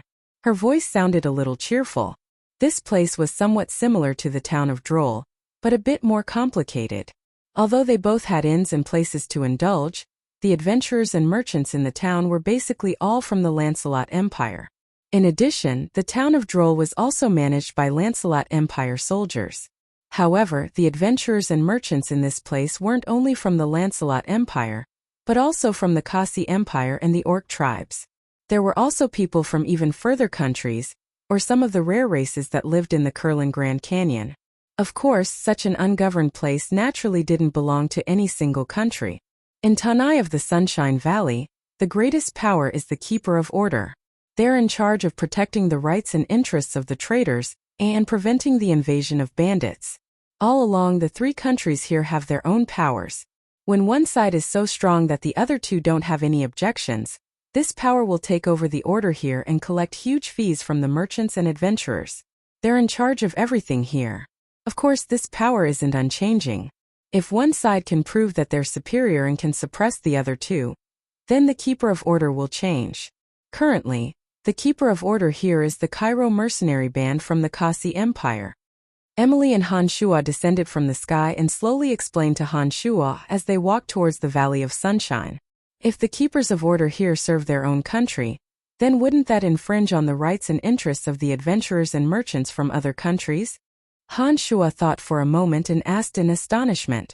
Don't worry, no matter which country they came from, as long as they become the Keepers of Order here, they absolutely won't seek benefits for their country. Otherwise, they'll be ostracized by all the adventurers and merchants, and won't have the chance to regain their power here. There are no national boundaries within the Kingdom of Sunshine. Not participating in the conflicts between countries is the first iron rule that the Keepers of Order must follow. Emily laughed lightly and explained to Han Shuo. Nodding, Han Shuo indicated that he understood and thought that this place was quite interesting. People from different countries all came here for their own selfish motives. Large transactions between the three countries would surely allow the Keepers of Order here to earn a considerable amount of gold coins. Han Shuo naturally wasn't too clear on these common sense rules. Along the way, Emily and Phoebe explained to Han Shuo one by one. Han Shuo listened very carefully. When they arrived at the management office of the Valley of Sunshine, they discovered that tall iron fences had been set up. A few knights in ash-brown armor guarded the iron fences, all of them wearing grave and stern expressions. From Emily and Phoebe's conversation, Han Shuo knew that these people were from the Cairo mercenary band from the Kasi Empire. This mercenary band had an astonishing strength of 2,000 to 3,000 people. There were experts of all professions within the band. They trained constantly and were even stronger than the regular army of an ordinary country. They had their own strict system and reasonable division of professions. In the year or so since they'd taken over the Valley of Sunshine, they'd fended off many bandits' attacks and displayed a combat strength that satisfied the Tanai merchants and adventurers. Where are you from? Do you have a pass? Do you need to apply for it now? A tall and rather handsome knight stood by the iron fences. He was exceedingly courteous when he saw Emily and Phoebe walk over. He had a charming smile on his lips as he asked in a gentle voice, "I'm from the Buzd Merchant Guild. These two are with me. This is my pass." Phoebe's expression was cold and arrogant. She took out a pass from her space ring and indifferently handed it over. This mature knight respectfully reached out to receive Phoebe's pass. After a moment of inspection, he smiled and handed it back to Phoebe. He said courteously, "No problem. The Valley of Sunshine welcomes your arrival. The Cairo mercenary band will be responsible for the safety of your lives and property." She casually took out a bag of gold coins and threw it on a round table in the iron fences. Phoebe's expression was as cold and inhuman as ever when she was dealing with outsiders. She said faintly, "This is the fee we should pay." Phoebe turned to look at Han Shuo as soon as she'd finished speaking. She extended a slender hand and took Han Shuo's arm. The arrogance on her face faded as she smiled sweetly. "Let's go, we can go in now." A stunning beauty like Phoebe didn't care about the men around her at all. She'd put on a haughty and unapproachable attitude, and then suddenly changed her attitude to a slightly fawning smile at Han Shuo. This immediately caused the Cairo mercenaries to look at Han Shuo with envious expressions. However, when they saw the little skull that Han Shuo was holding, a strange expression appeared on their faces. However, they didn't say anything. It seemed that they'd met many strange people. There was nothing wrong with an adventurer like Han Shuo who'd brought a dark creature with him. Everyone had their own vanity. Han Shuo also felt that he'd gained quite a bit of face when these people looked at him with such envious gazes. He inwardly thought that this little wench Phoebe had really given him face. "Let's go, you bastard." Emily didn't know what he was thinking when she saw Han Shuo's smiling face, but his footsteps paused. She couldn't help but roll her eyes at him and give him a gentle push from behind. Laughing heartily, Han Shuo passed through the iron fences under the envious gazes of the mercenaries and walked straight into the depths of the Valley of Sunshine.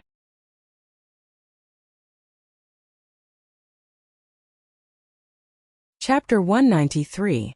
Han Shuo had already made a rough tour of the Valley of Sunshine when he was in the sky. Now that he was here, he discovered that there were all sorts of strange buildings in Tanai. These buildings were made from different materials, such as sturdy gray stone bricks or 100-year-old tree trunks. Some of the roofs were round, while others were pointed like smoking pipes. It was precisely because there were merchants and adventurers from various countries in this area that the style of the buildings here also had some strong local characteristics. Some people walked out of the houses on the street early in the morning to clear away the accumulated snow from the day before, clearing out a clean space in front of their doors. It was like a small city with all sorts of shops here, a dazzling array of goods from various countries. The ones who open shops around here are all small merchants. The real big merchants are only here to stay for a few days.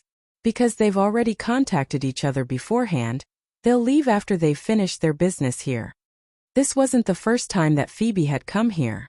She held onto Han Shuo's arm and explained softly, "All right, you guys can walk around as you please. I'll take care of things first. When you're tired, you can rest in the last shop on this street. I'll arrange for someone to pick you up." Emily immediately spoke after she'd entered, concerned about the mission this time. Nodding, Han Shuo understood that Emily was burning with anxiety and said, "Go ahead and take care of business first. We'll come find you later." After Emily left, Phoebe's thoughts raced as she suddenly remembered something. She said to Han Shuo, Oh right, I haven't had time to collect all of the materials on the other list you gave me. There are rare items from various countries here. Why don't we take a look? Perhaps you'll find the materials you need. After hearing Phoebe's words, Han Shua finally remembered that he'd asked Phoebe to help him collect the materials to refine the Wood Elite Zombie. The Earth Elite Zombie and the Een Demon Cave were both operating in an orderly fashion within the Cemetery of Death. However, Phoebe hadn't gathered all of the materials for the Wood Elite Zombie yet. Now that Phoebe had suggested this, Han Shua readily agreed. Therefore, under Phoebe's lead, Han Shua followed behind her, starting from the first shop on this side and strolling through them one by one. With Han Shua accompanying her, Phoebe appeared to be quite happy. As the leader of a large trading firm, Phoebe became quite shrewd when she interfered in this kind of transaction. Whenever they passed by a few shops that had materials that Han Shua needed, she would often be able to tell the true price of a material without batting an eyelid. She threw out more than 7,000 gold coins without the slightest hesitation, forcibly obtaining a batch of materials that Han Shua desperately needed. When Han Shua took out his crystal card to pay, Phoebe glared at him and said, "You still have gold coins with me, why are you taking out money?"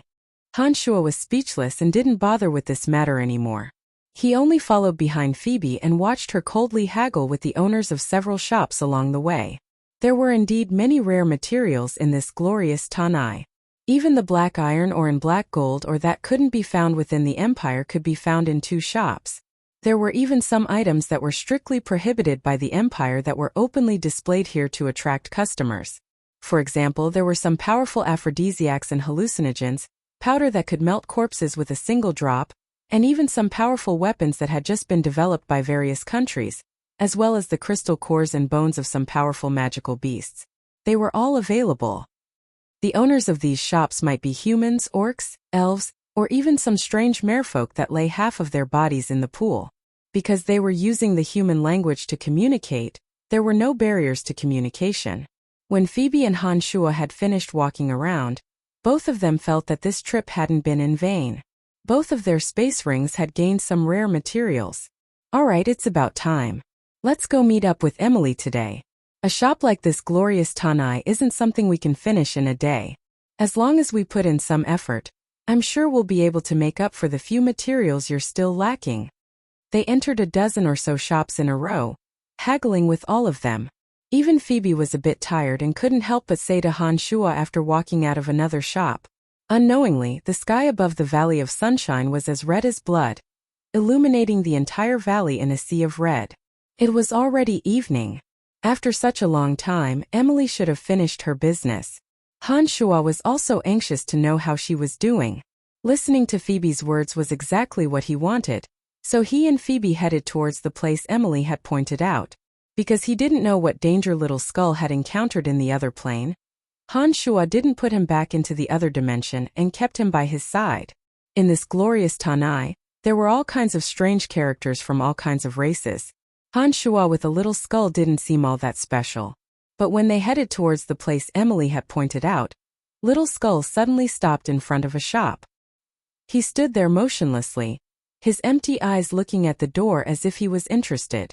Han Shua was startled and looked at Little Skull with some surprise. He then looked at the tightly shut door of the shop, not knowing what was inside that attracted him and made him stop in his tracks. What's wrong? When Phoebe saw that Han Shua and Little Skull had both stopped, her body also stopped moving.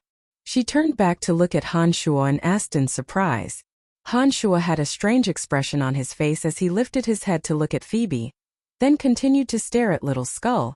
There's something inside that attracted him. Phoebe had only been a little puzzled at first, but when she heard Han Shua's words, the puzzlement on her face turned into shock. She looked left and right to make sure that no one was paying attention to them, and then walked to Han Shua's side. She looked at the Little Skull with an incredulous expression and said to Han Shua, "You're saying that he has his own thoughts?" Nodding, Han Shua said with certainty, "That's right, I'm sure that's the case. I haven't figured out what's going on yet, so don't ask me what's going on, because I don't know when this started happening either." Phoebe was even more astonished when she heard Han Shua's words, her pretty face full of confusion. When Phoebe looked at the shop, she suddenly cried out in surprise. When Han Shua looked at her, she couldn't help but explain, Why is it this shop? It's not the first time I've come to the Valley of Sunshine, but I've never seen this shop open. I think that the person inside isn't willing to sell anything, otherwise they wouldn't close the door. It was indeed as Han Shuo had said. Every shop in the Valley of Sunshine wished for everyone to enter, but this shop's door was actually covered up, as if no one lived inside. It was a bit out of place on the bustling street. Suddenly Little Skull, who had been standing there all this time, walked towards the shop without Han Shuo's orders. He reached out his hand and pushed the door open. To Han Shuo's surprise, a soft creak sounded as the seemingly tightly shut door suddenly swung open, revealing a cobblestone walkway. Phoebe started and said hesitantly, "Entering someone else's shop without permission is against the rules of the Valley of Sunshine. Is there someone inside?" "There's someone inside." Han Shuo nodded and followed Little Skull inside. He suddenly called out, wanting to see if there was anyone inside. Unfortunately, Han Shuo didn't hear any response even after calling out a few times. Little Skull naturally didn't know any rules and directly walked deeper into the shop. Spreading his hands at Phoebe, Han Shuo said, "There's no one here anyways, it shouldn't matter if we go in and take a look." Han Shuo then turned around and closed the door that Little Skull had pushed open. He gave Phoebe a meaningful glance and grabbed Phoebe's little hand as they walked inside. After passing through the hallway, Little Skull went straight to the backyard where there was a deep circular well. Little Skull stood next to the well after coming over and poked his head in to look inside. No one knew what he was looking at. When Han Shuo and Emily came over, Han Shuo suddenly felt that there seemed to be a cold, evil presence within the well, as if some kind of powerful demon existed within. "Something's wrong, the temperature here is too low. Even I feel a bit cold." Phoebe's body suddenly trembled as she looked at Han Shuo. "That's right, this is a place of extreme water, a place that I must refine into a water elite zombie.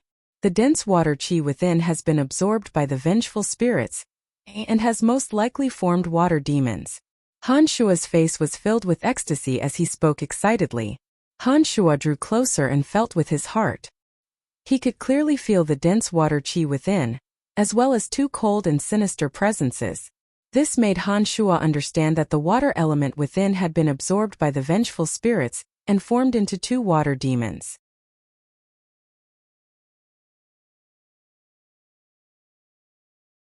Chapter 194. The deep well was circular in shape and could accommodate one person. The blue stones that were used to make the well were cold to the touch, chilling to the bone. Han Shuo stood beside the deep well and could feel the rich water yuan qi in the deep well. Perhaps it was because the two cold auras had sensed the presence of a living person, but they had already begun to stir in the deep well. In such a place there was a deep well with a place of extreme water below. This made Han Shuo ecstatic in his surprise. If the 5 elemental corpses were all refined, they would form a great formation that would have an extremely amazing power.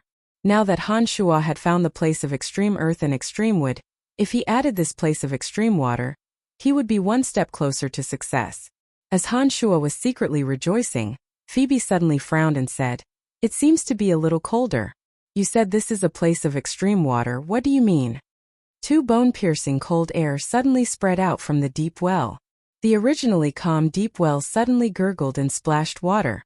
Clouds of white mist suddenly floated out from the deep well and scattered in the courtyard like clusters of clouds. "It's here!"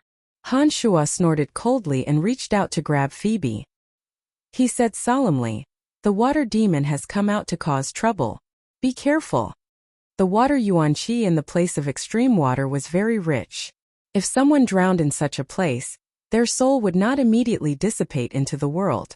With the nourishment of the water yuan qi, as long as the soul knew how to absorb even a little bit, it would form a strange existence called the water demon. When the water demon absorbed the water yuan qi, the power of the soul would be greatly enhanced. It could use its special ability to manipulate the yuan qi in the place of extreme water and attack any living beings that approached. Han Shuo had already understood all of this information when he learned about the refining method of the 5 elemental corpses. Therefore, after arriving here, when Han Shuo sensed the existence of 2 cold auras in the deep well, he immediately understood that there must be 2 water demons forming inside. However, Han Shuo still did not understand why the little skull was able to sense this place. What was there that could attract him? Little Skull held the bone knife in his hand and stood next to the well. His empty eye sockets looked into the well. No one knew what he was waiting for or what he was planning to do. The water vapor in the deep well spread to the courtyard, and the white fog was thick. The surrounding scenery was affected by the fog and suddenly became blurry. The water vapor also seemed to carry a cold aura, and the temperature in the already cold weather suddenly plummeted. I can't see anything clearly. At this moment, Phoebe cried out in alarm. This is the water curtain formed by the water demon's control of the water yuan qi. They will attack us under the cover of the water curtain. Han Shua's calm voice came from the side, calming Phoebe's slightly chaotic heart. Phoebe's eyesight was only at the level of an ordinary person. Even if she cultivated qi, it was only slightly brighter than ordinary people. Compared to a demonic practitioner like Han Shua, who had experienced the cruel training of his body, she was naturally far inferior. Therefore, when her eyesight was obstructed, Han Shua's pair of starry eyes were not affected at all. In the white fog there seemed to be silver lightning flashing in Han Shua's eyes as he calmly surveyed the surroundings. Suddenly, the bubbling water in the deep well burst out like a fountain. These crystal-clear water streams seemed to have a life of their own as they formed strips and entangled Han Shua and Phoebe. A cold and gloomy aura overflowed from the deep well. Even with the strength of Han Shua's body, he couldn't help but feel a little cold. The strips formed by the water were between liquid and solid. Like soft eels, they reached out to grab Han Shua and Phoebe's bodies. "You're courting death." Han Shua grinned. His smile seemed a little cruel. Red devil flame suddenly appeared in his hands. Like an evil fire that could burn everything, it suddenly stood in front of Han Shua and Phoebe. As soon as the red devil flames appeared, the surrounding cold aura sizzled and emitted heat waves. The scorching hot aura spread to the surroundings, causing Phoebe's body to immediately feel warm. Hundreds of eel-like strips approached the red devil flames that Han Shua had set up. Before they could land on the devil flames, they had already melted into water vapor.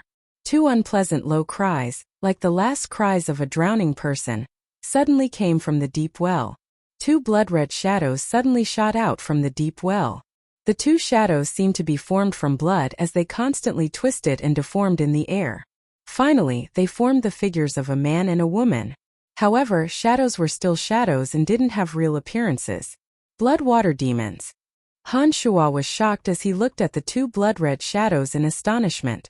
Water demons lived in places of extreme water. If they did evil and killed many living beings, then they would absorb the blood of these living beings. Blood was also a liquid and had the same properties as water.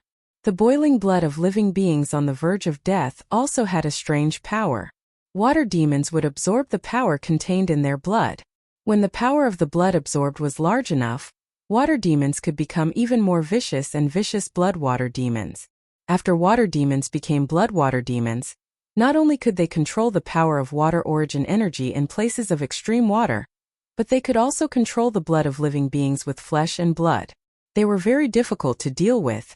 Therefore, when Han Shua saw that there were already two blood water demons in front of him, he was immediately very surprised. Blood water demons were different from other bloodthirsty monsters. Because they had water power to wash them, they could often cover up their own smell of blood. This was also why Han Shua's sensitive nose couldn't smell a trace of blood when he came close. The two blood water demons came out of the deep well. Their blood shadows twisted in the air and covered Han Shua and Phoebe like two blood clouds. Evil power suddenly filled Han Shua and Phoebe. In an instant, Han Shua felt the blood in his body boil as if he couldn't control it. Turning around, Han Shua found that Phoebe was in an even worse state. Two lines of blood were already flowing out of her nostrils, and her pretty face looked extremely wretched. Cursing inwardly, Han Shua grabbed Phoebe and threw her outside with all his strength, shouting at the same time, "Leave this courtyard." Regardless of whether Phoebe agreed or not, her body had already been thrown out by Han Shua. As a swordmaster, Phoebe had extraordinary strength. Han Shua wasn't worried that she'd be injured from the fall. But facing two blood water demons here, she likely wouldn't even have the chance to attack before dying from the loss of blood. The blood in his body started flowing uncontrollably towards his orifices. Han Shua first brought out the demon's lair edge against the blood water demons, But the demon's lair edge couldn't do any damage to the two blood-water demons at all as it whistled through the air and pierced into their bodies. Cutting water with a knife would make it flow even more. This was an ironclad fact. The blood-water demons' bodies were made of liquid. No matter how sharp the demon's lair edge was, the blood-water demons would easily reform after being cut into pieces and wouldn't be harmed in the slightest. The bodies of the two blood-water demons reformed after they'd been severed and continued to move unhurriedly towards Han Shuo. With the characteristics of the blood-water demons, when they covered Han Shuo's body, they could instantly suck away all of Han Shuo's blood and turn Han Shuo into a desiccated corpse. As a demonic cultivator, the power contained within Han Shuo's blood wasn't something that an ordinary person or any other strong practitioner in this world could compare to. The two blood-water demons seemed to have sensed this as well and treated Han Shuo as a great tonic.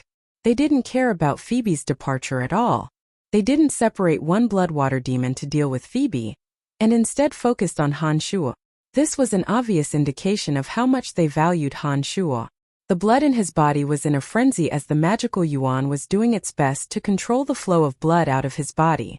As his blood surged, the two forces restrained Han Shuo's body, making it hard for Han Shuo to move. However, the power of demonic yuan was also reflected at this moment. As a swordmaster, Phoebe was already bleeding profusely without any resistance. However, Han Shuo was able to use his demonic yuan to forcefully stop the blood from flowing out of his body. Although it was a bit difficult to resist, not a single drop of blood had flowed out of Han Shuo's body. The two greedy blood-water demons were finally about to reach Han Shuo. Han Shuo couldn't move and couldn't use his demonic yuan, so he could only use necromancy magic. Bone spears, bone arrows, and corpse explosion. Han Shuo released one necromancy magic after another, but the two blood-water demons remained completely unharmed. At this moment, Han Shuo suddenly understood that he could only harm the two blood-water demons by burning them at high temperatures. It was a pity that all of his magical yuan was being used to stop his blood from flowing out, and he couldn't use the mystical glacial spellfire at all. Damn it, am I going to die at the hands of two blood-water demons? I'm not resigned to this. Forget it, I'll use the mystical glacial spellfire to kill the two blood-water demons even if I have to risk losing all of my blood. Now that the demon infant has formed, even if I lose all of my blood and body, I can still be reborn with the help of the demon infant. It'll just be a great blow to my vitality, but it'll be much better than dying now. Han Shuo made up his mind and then made up his mind to kill the two blood-water demons even if he had to expend a great deal of his energy. At this moment, a mysterious connection suddenly came from the little skull, as if it could understand Han Shuo's thoughts. The little skull sent out a strand of consciousness, anxiously stopping Han Shuo's actions. There were no precise words or words, but the message was for Han Shuo to stop. Han Shuo could clearly feel it.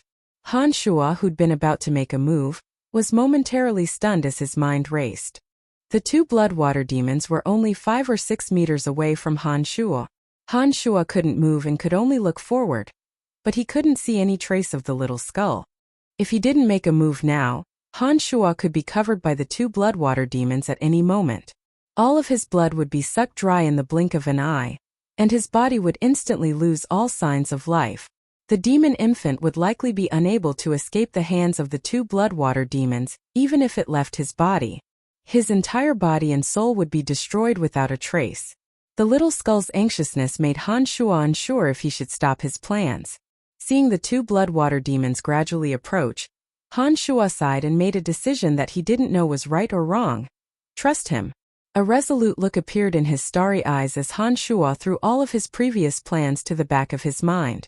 Han Shuo stood where he was and didn't take any action. He simply waited for the little skull's next move and gambled with his life. When the two blood-water demons finally covered him, Han Shuo could no longer restrain the blood that he'd been controlling with his magical yuan. It surged out of his orifices like a tide. A deep sense of despair suddenly filled Han Shuo's heart. However, Han Shuo didn't feel any resentment towards the little skull. On the contrary, he felt that he trusted the little skull. There was nothing to regret even if he died this time. Suddenly, Han Shuo's rapidly flowing blood came to a sudden stop, as if the brakes had been slammed on. The mysterious power that controlled his blood also vanished in an instant. Han Shua's magical yuan once again flowed unimpeded through his body, and his uncontrollable blood flow returned to normal. The two blood-water demons in front of him, their featureless bodies, twisted and turned violently in front of his eyes. Han Shua could tell from the violent twisting and struggling of the two blood shadows that they were trying to express their emotions, fear. After the power that controlled his blood had returned to normal, Han Shua could move freely again. He raised his head and saw that the two blood shadows had been pierced by a few bone spikes. The little skull was looking at him with one of his empty eye sockets. He was crouching slightly, his two leg bones resting on the two blood-water demons. 7 long bone spikes were deeply embedded in the bodies of the two blood-water demons. Streaks of bloody light flowed down the 7 bone spikes like liquid and rapidly into the little skull's body. The 7 somewhat blunt bone spikes emitted a bewitching cold red light. The broken bones in front of the little skull's chest rearranged themselves at a speed visible to Han Shua's naked eye, also flashing with a bloody red light. On the contrary, the two blood-water demons that had been glowing with blood suddenly became dull and lifeless. All of the bewitching blood-red color seemed to be sucked in by the 7 bone spikes as they surged madly towards where the bone spikes were inserted. The blood-water demons of the two blood shadows gradually turned pale. Han Shua could feel that the water energy that the two blood-water demons had absorbed for who knew how many years, along with the power of the blood of living beings, was rapidly flowing into the little skull's body. This state didn't last long. When the blood-water demons completely turned pale, there was a splash as their bodies turned into 2 puddles of water and splashed onto the ground. In an instant, the water vapor that had been shrouding the courtyard was blown away by a cold wind and completely disappeared. The afterglow was like blood as it shone down from the sky, giving the courtyard a bleak sense of beauty. Plop! The little skull that had been relying on the two blood-water demons to stay in the air lost its footing and fell down due to the dissipation of the two blood-water demons. The little skull reached out its hand and scratched its smooth skull. The hollow eyes of the little skull met Han Shua's eyes, and a sense of joy suddenly spread from the little skull's body into Han Shua's heart. Every bone on the little skeleton, which was originally as beautiful as fresh blood, was now flowing with a bright red brilliance. After a short while, the little skeleton's bones actually changed again, and finally became as white as jade. Ever since the little skull had been summoned by Han Shua, his entire skeleton had turned black and blood red, due to the refinement of demonic arts. He hadn't expected it to change back to its original color. However, the bones on the little skull's body were now obviously different from the white color of normal skeletal warriors. His bones were translucent and as white as jade, and seemed to sparkle with a dazzling light under the sunlight. This made Han Shua feel a bit baffled. It was only now that Han Shua finally understood why the little skull had stopped in front of the shop and refused to leave. He must have been attracted by the blood-water demons. Han Shua remembered the last time he was at Bob Asher's slave farm in Valen City. The necromancer Clarendon of the Calamity Church had used blood to summon the three-eyed evil god. In the end, all the blood in the altar had been absorbed by the little skull. Perhaps it was because of this that the smell of blood on the blood-water demons could be hidden from Han Shua, but not from the little skull. This was why the little skull had entered the shop of his own accord. As Han Shua was deep in thought, a strand of divine sense once again came from the little skull. This time the little skull actually strongly requested to return to the other dimension, and Han Shua could feel his surging fighting spirit for revenge. After absorbing the power of the two blood-water demons, the little skull had obviously changed. Not only had all the injuries from the fierce battle recovered, but it also seemed to have gained some other miraculous abilities, which was why he was so full of confidence. The little skull's fighting spirit and demands were very strong. Han Shua hesitated for a moment, thinking that it shouldn't be a problem if he was more careful in sensing it in the future. Thus, he used necromancy spells to send the little skull back to another mysterious plane.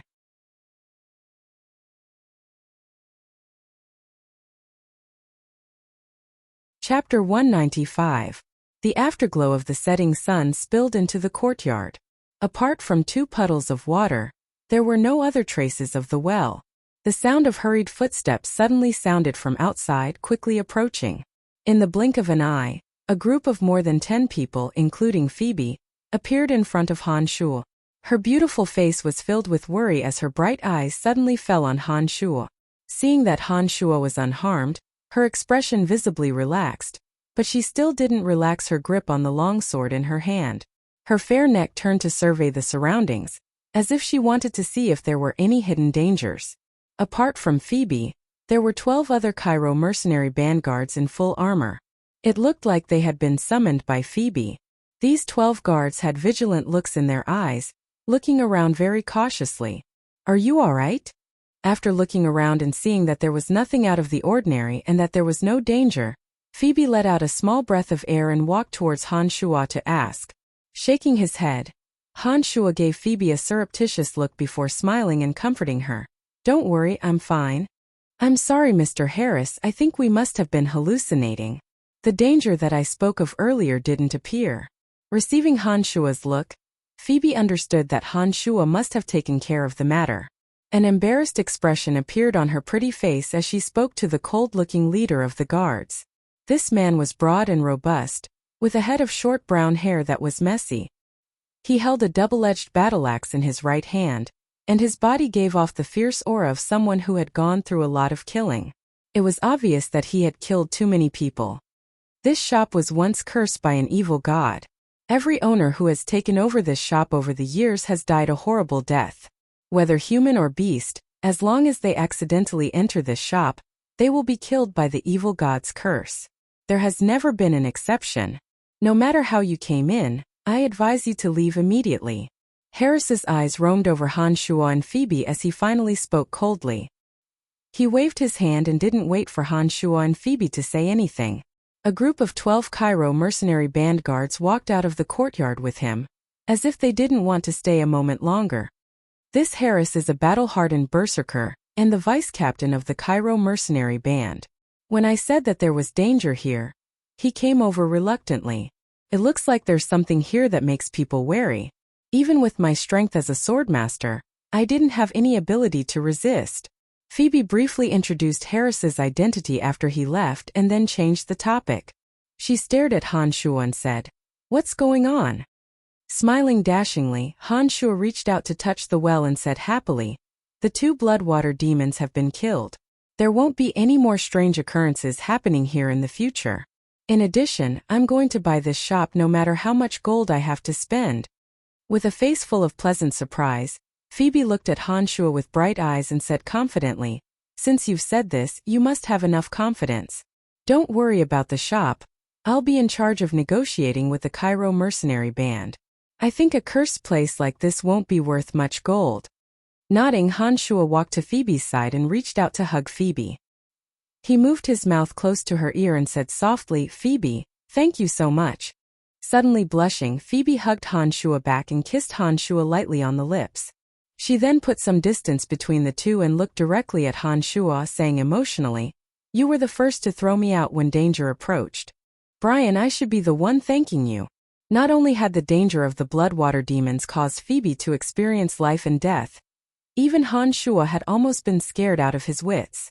After the great calamity, the two looked at each other and both felt a sense of appreciation for what they had now. Under the light of the setting sun, Phoebe's beautiful face looked even more beautiful.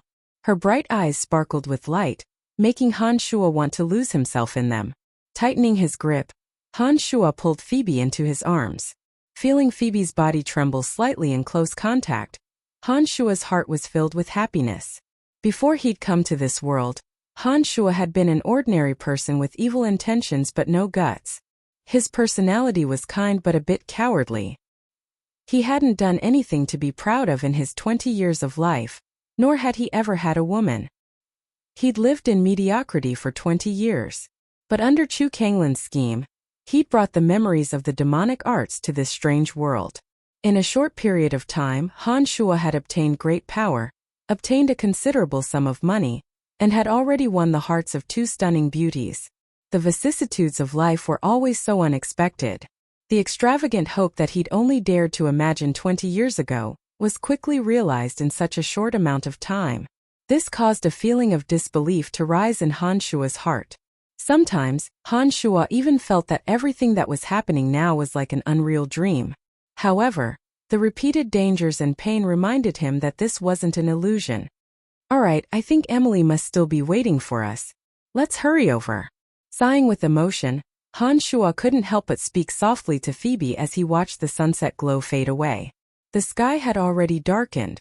Seeming to greatly enjoy this moment of peace and tenderness, Phoebe gave a light and gently allowed Han Shua to hold her soft little hand. The two walked shoulder to shoulder towards the location they'd agreed upon with Emily. Before long, Han Shua and Phoebe appeared in front of the shop. Because the sky was already dark, there weren't any customers inside. When Han Shua had just walked inside, a hale and hearty old man chuckled and asked, "Are you Lord Brian? I wouldn't dare call you Lord. You can just call me Brian." Han Shua humbly bowed towards the old man and took out his dark mantle identity medallion, handing it to the old man with both hands. The old man took Han Shua's iron medallion and glanced at it, returning it to Han Shua with a smile.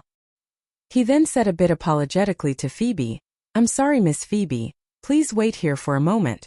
The dark mantle has its rules. Apart from internal personnel, outsiders are not allowed inside." As the hand of darkness of Lancelot Empire, the dark mantle naturally had rules that everyone had to abide by. As an outsider, Phoebe being able to come together with Han Shua was already an exception. Naturally, Phoebe couldn't be allowed inside. Phoebe didn't maintain her usual cold arrogance towards such a polite and amiable old man. She smiled and nodded, casually sitting down outside. "Let's go, I'll take you inside." The old man bowed slightly and led Han Shua inside.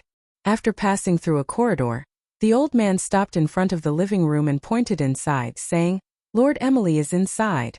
As Han Shua walked inside, the old man returned the way he'd come. It looked like he'd gone outside to continue looking after the shop. "Is that Brian?" Emily's voice suddenly sounded out of nowhere as soon as Han Shua set foot in the living room. A large hole then automatically split open in the middle of the living room. It was similar to what Han Shua and Emily had seen last time in Bob Asher's room in Valen City. After the hole opened up, Emily, who had changed into a lighter outfit, walked out slowly. There was a fireplace next to the living room and the temperature inside was quite moderate. Therefore, Emily didn't continue to wrap herself up tightly. "How is it? Is everything done?" Han Shua walked towards Emily and asked with a smile after the hole had healed. "There's no problem. My brother will take over immediately. We've successfully completed this mission. Do you want to know how much you've contributed this time?" Emily's beautiful face had a trace of mischievousness as she looked at Han Shua with sparkling eyes. Emily's appearance was mature with a few traces of youthful naughtiness, giving her a seductive charm. Han Shua's heart skipped a beat as his hands reached out dishonestly and pulled Emily, who was sitting on the other chair, into his broad chest. His hands roamed dishonestly over Emily's alluring and mature body as he chuckled, "Little hussy, I haven't settled the score with you for causing trouble in the tree hole earlier." "Humph." Raising her head, Emily glared at Han Shua and said with a huff, "You still dare mention that matter? You actually dared to flirt with Phoebe in front of me in the dark. Do you even put me in your eyes? Don't think that I can't see because it's dark inside." "Humph." Phoebe's panting was so loud, "And you guys still dared to pretend to be serious." He abruptly lifted Emily's legs and Emily, who had originally been in his arms, suddenly knelt on top of Han Shua's thighs. Her round and plump buttocks stuck up high. As Emily cried out in alarm, Han Shua's large hands landed on Emily's full and perky buttocks with a pop-off sound, causing Emily to beg for mercy under the pain. All right, I won't bother with you anymore, you big bastard." Emily cooperatively begged for mercy and suddenly said, "After this mission, you've gone from 3rd star to 1st moon. You've jumped a few ranks again." Han Shua was startled and then stopped his messy movements. He looked at Emily in confusion. Sometimes, completing a few missions doesn't guarantee one's advancement by 1 star. Why did I jump so many ranks after completing just 1 mission? Did you pull some strings for me? Rolling her eyes at Han Shua, Emily was exasperated and amused at the same time. "You should know that you're dealing with Bob Asher of the Griffin Legion. The difficulty of this kind of mission is completely different from gathering information and capturing 1 or 2 escaped nobles. Based on your contributions this time, it wouldn't be too much to promote you to 1st moon. It's just that you've only joined the Dark Mantle for less than half a year. It's too shocking that you've already become a 1st moon, So we didn't give you the status of second moon. Han Shuo thought for a bit and understood after hearing Emily's words. He then remembered Chester's matter and said to Emily, "Right, Chester should still be in the Dark Mantle in Valen City. What kind of treatment did he receive?" "Thanks to you, he was promoted to a rank 4 envoy. That kid sure is smart. He was just passing on a message and he got such a good treatment. Even when I was doing missions back then, I didn't get such a good deal," Emily replied with a smile. "Oh right, when will Elaine and Belinda get here?" Han Shuo couldn't help but secretly rejoice for Chester when he heard that he'd received a reward as well. He then suddenly thought of Elaine and Belinda and couldn't help but ask, "I almost forgot if you didn't mention it. Belinda is an unexpected gain. If we send her to the Dark Mantle headquarters and interrogate the torture experts there, we'll be able to learn a lot about the Calamity Church. When the time comes, according to the value of the information from her mouth, we will be able to receive additional rewards." Emily giggled as she spoke joyfully. "Oh right, after advancing from a 3-star dark star to a 1-month dark moon, what kind of treatment can I enjoy?" Han Shuo thought for a bit and immediately asked. This was what he should be most concerned about at the moment. First, the amount of gold coins you receive every month will increase from 70 to 150. Of course, I don't think you'll care about these gold coins.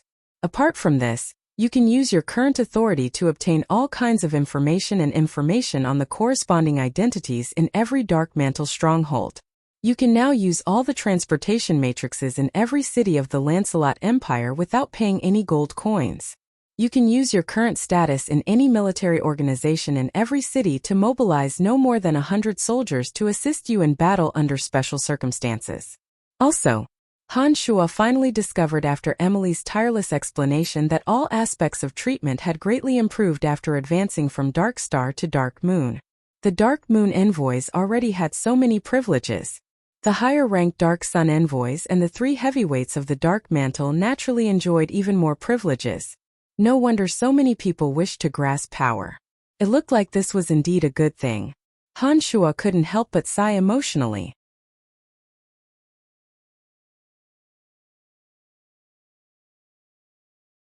Chapter 196. The Dark Mantle's secret stronghold definitely couldn't allow Phoebe to stay. Now that the relationship between Han Shuo and Phoebe was clear, he naturally needed to be with her.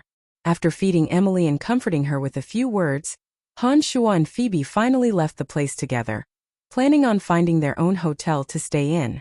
Sunny Tanai had the most inns of all sizes. Because the majority of merchants and adventurers came and went, the various entertainment facilities weren't any less than in droll. Along the way, bright purple and red lights shone from the taverns onto the streets. Young girls dressed in either garish or pure attire stood on the streets, throwing flirtatious glances at passers-by with enchanting smiles and coaxing passers-by to enter. Han Shuo and Phoebe walked shoulder to shoulder, their eyes looking straight ahead, much to Phoebe's satisfaction.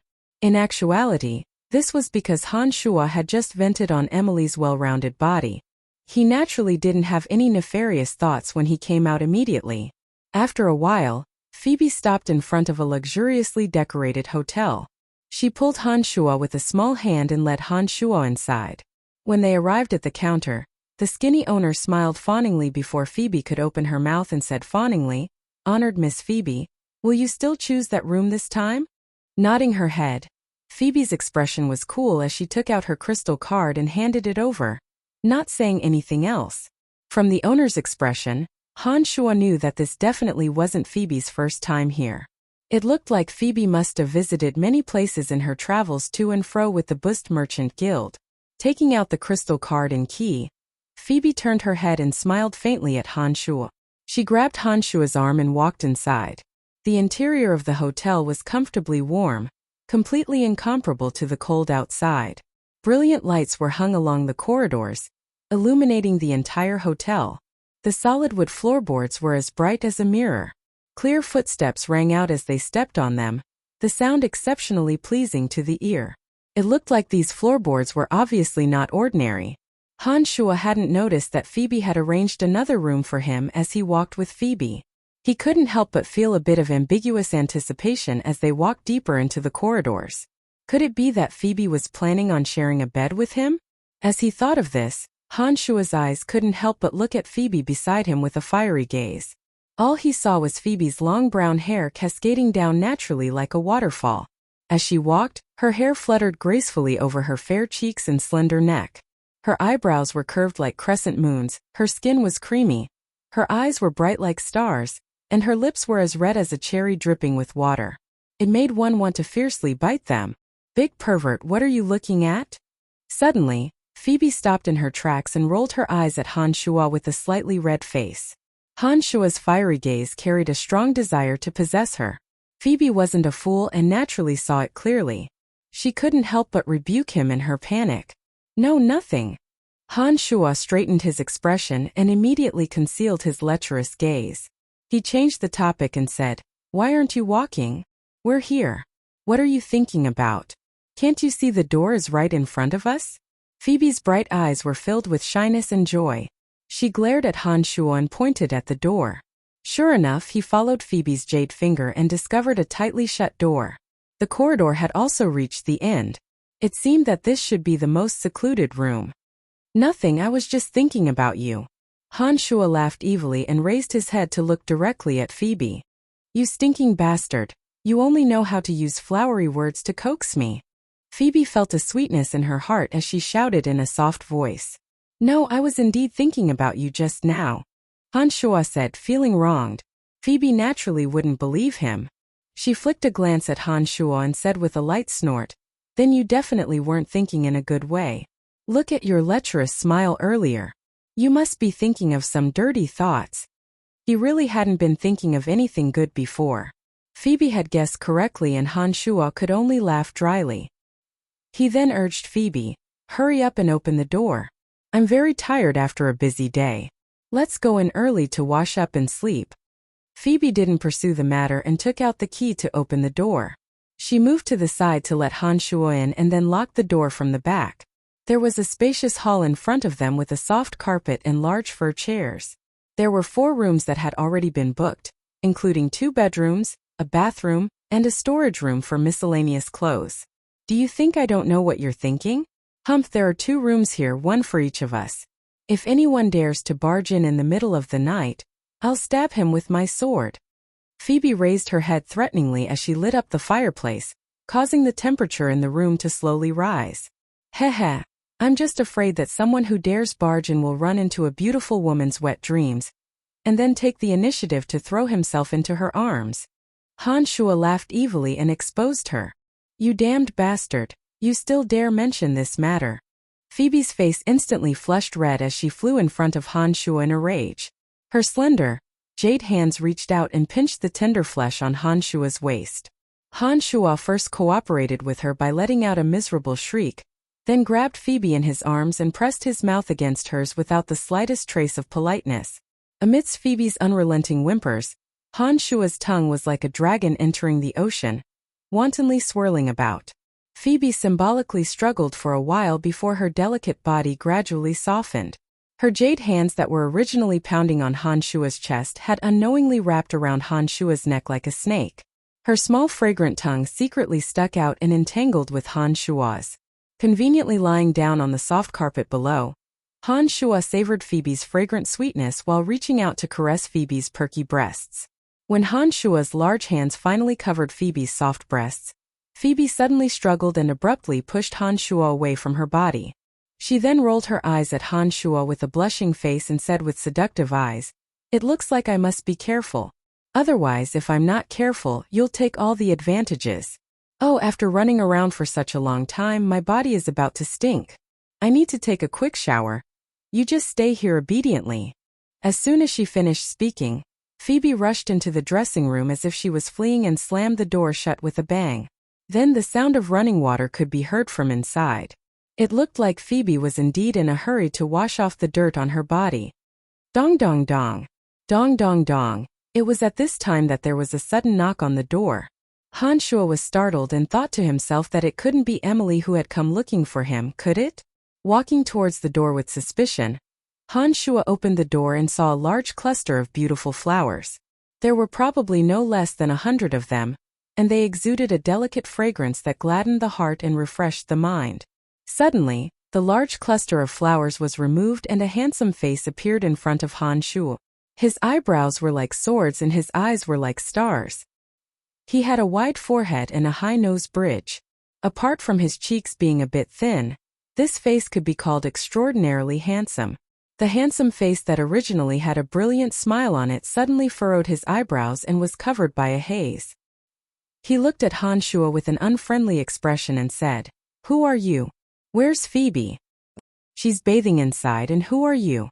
Han Shuo was stunned at first, but then he suddenly reacted. This person must be Phoebe's admirer and asked with an equally displeased expression, "Bathing? Then what are you doing here?" The person's face grew even uglier when he heard that Phoebe was bathing inside and Han Shuo was in this room. He suddenly cried out in surprise, "Oh, nothing much. I'm also staying here. If you don't have anything important, please don't disturb our rest." Han Shuo's expression was cold as he flicked a glance at the person and said unhappily, "I'm the captain of the Rainbow Sickle Mercenary Band, Florida. I'm Phoebe's good friend. Of course I have business with her, please don't block me." He glared angrily at Han Shuo and almost roared lowly as a magical ripple emanated from his body. Han Shuo was startled when he heard that this person was called Florida, and the captain of the Rainbow Sickle Mercenary Band. He looked at this person with an additional trace of vigilance. Just like the Cairo Mercenary Band, the Rainbow Sickle Mercenary Band was also a very famous power in the Valley of Sunshine. However, most of the members were from the Lancelot Empire. A few years ago, the Rainbow Sickle Mercenary Band was the strongest in the Valley of Sunshine, and had once been in charge of order here. However, the original leader of the Rainbow Sickle Mercenary Band had met with misfortune during a battle against bandits, causing their decline. Florida was the current captain of the Rainbow Sickle Mercenary Band. Ever since he'd taken charge of the band 2 years ago, he'd made it flourish with each passing day. The greatly weakened Rainbow Sickle Mercenary Band had been revitalized in his hands, and it was said that they were now the Cairo Mercenary Band's greatest competitor. It was rumored that this person was a light archmage and seemed to have some connection to the Church of Light. His own strength was unfathomable and he was a straightforward person, but he was decisive when it came to killing. He never showed mercy to his enemies and had great prestige within the Rainbow Sickle Mercenary Band. Who would have thought that such a person would be an admirer of Phoebe? When Han Shuo learned of this person's identity, although he felt a bit of a headache, he wasn't afraid. He said coldly, "I'm sorry, I'm Phoebe's boyfriend. It's not convenient for Phoebe to see you at this time. Please come again next time." Han Shuo snorted coldly after speaking and slammed the door shut with a bang.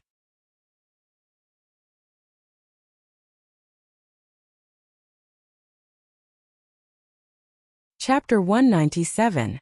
Florida was more domineering than Han Shuo had imagined. He'd already sensed a dangerous magical pulse in the instant that Han Shuo's door had closed. Han Shuo's heart jumped in fright as he immediately took a step back. An explosive crack rang out as the room exploded into a ball of white light. Large pieces of wood flew into the air as Florida's handsome face once again appeared in front of Han Shuo. He was still tightly clutching a bouquet of flowers in his left hand, but in his right hand was a staff embedded with red, yellow, and blue crystals, emanating strong magical pulses. "I said that I wanted to see Phoebe, didn't you hear me?" Florida looked at Han Shuo with a cold expression as he spat out each word viciously. Florida was about the same age as the deceased Clark, around 26 or 27 years old. The two had many similarities, and both had great strength and handsome looks. However, although Clark's thoughts were vicious, he wouldn't display it so domineeringly. At least he understood that his status was noble, and knew how to hide his emotions before making a move behind his back. This Florida, however, looked like a lawless person. His actions were even more brash and unbridled, as if he had no scruples. "I've also said that please don't disturb our rest." Han Shuo snorted coldly as his body closed in on Florida like lightning. He gathered magical yuan into a fist and punched straight at Florida's handsome face. Han Shuo's sudden move was obviously out of Florida's expectations. Panic immediately appeared on his face as he threw out the bouquet of flowers in his left hand, his body retreating rapidly at the same time. The punch that had gathered magical yuan caused the wind to howl as it pulverized the bouquet of flowers. The petals danced in the air as a sweet fragrance permeated the air. When the punch was about to land on Florida's handsome face, a strong magical pulse suddenly emanated from Florida's body. A brilliant glazed magic shield suddenly enveloped Florida like an enormous light bulb. Bam! Han Shua's fist smashed into the magic shield and felt as if he'd punched a soft cotton ball.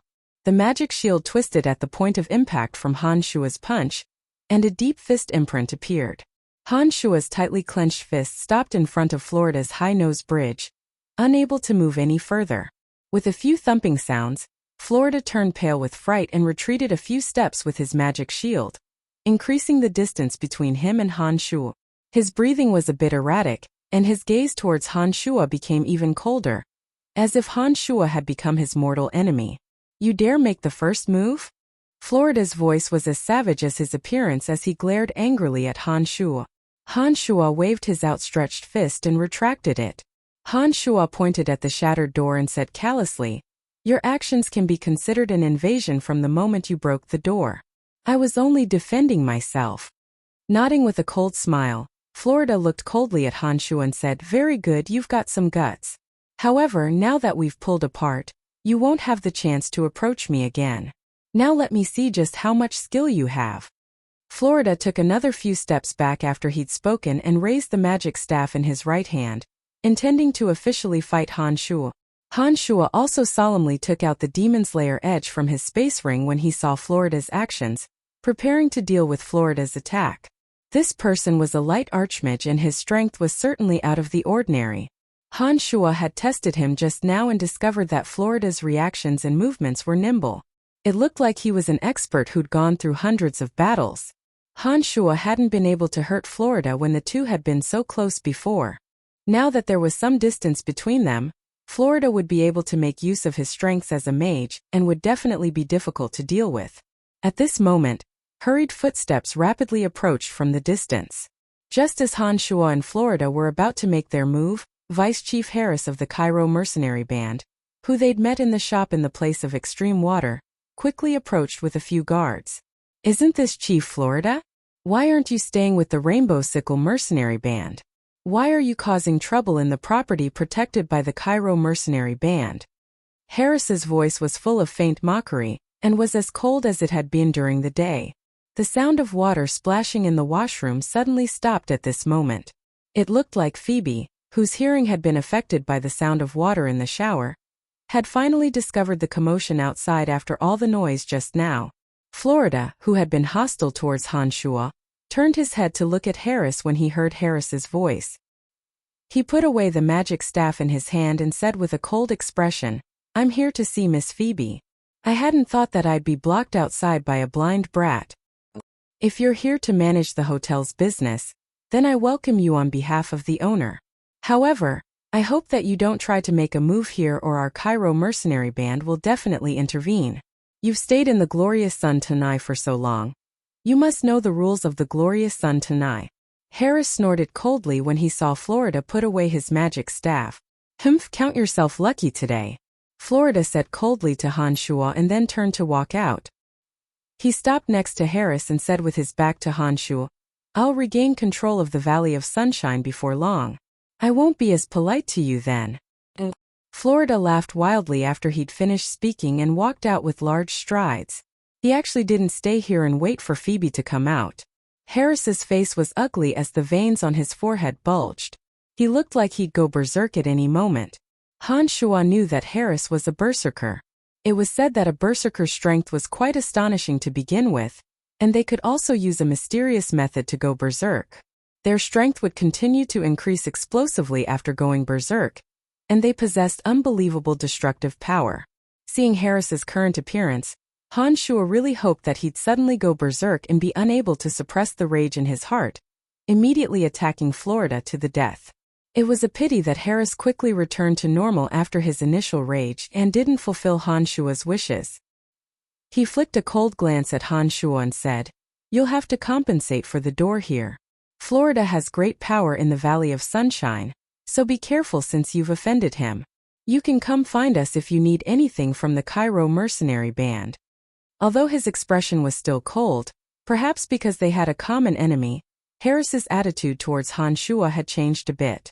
There was even a hint of concern in his words. Han Shua hadn't planned on compensating for the door because it was Florida who damaged it. However, Harris's attitude had changed now, and Han Shua also needed to obtain the shop with the place of extreme water through the Cairo mercenary band. Therefore, he smiled readily and said, "No problem." Nodding his head, Harris didn't say anything else. He waved his hand and left with his guards. The washroom door creaked open after Harris left and Phoebe walked out in a bathrobe like a lotus flower emerging from the water. Her long wet hair hung loosely over her shoulders, revealing a small patch of rosy white skin. Her red lips were moist and full as she quickly glanced at the door. She exhaled lightly and said to Han Shua, "They've all left. They've all left. What's with that Florida?" Han Shua swept a glance over Phoebe and asked with an unhappy expression. Chuckling lowly, Phoebe pulled up her bathrobe and wrapped it tightly around her slender body. She walked to Han Shua's side and blinked her wet eyelashes as she looked at Han Shua with interest. She said teasingly, "What, jealous?" "Yes, I'm jealous. That brat looks all high and mighty and even brought a bunch of fresh flowers to look for you. He even dared to ask me, his boyfriend, to move out of the way. I'm not in a good mood right now." Han Shua was quite frank as he looked directly at Phoebe and spoke with displeasure. Her body softened as Phoebe sat directly on Han Shua's lap and giggled softly before explaining, "I often come to the Valley of Sunshine and have done business with the Rainbow Sickle Mercenary Band. However, he's always pursued me and I don't have any relationship with him. Haha, alright, don't be angry. I'll explain things clearly to him next time I see him and tell him to stop bothering me in the future. Is that okay? There's no point in explaining. I don't think this brat is the magnanimous type. I didn't like him from the first time I saw him, but I think he feels the same way about me. I think the grudge between us has been sown." Han Shua shook his head and said to Phoebe, "Then what do we do? The Rainbow Sickle Mercenary Band is quite powerful in the Valley of Sunshine, and is only second to the Cairo Mercenary Band. It's said that the Rainbow Sickle Mercenary Band has been recruiting even more recently. Through some unknown method, they've even invited a group of experts from the Church of Light. They seem to want to replace the Cairo Mercenary Band's position in the Valley of Sunshine. It'll be very troublesome if Tanai offends them in the Valley of Sunshine." Phoebe was startled and said with a bit of worry, "We'll deal with it as it comes. He's not the only one in the Valley of Sunshine right now. I don't believe he can do anything to me." Han Shua snorted coldly and said fearlessly.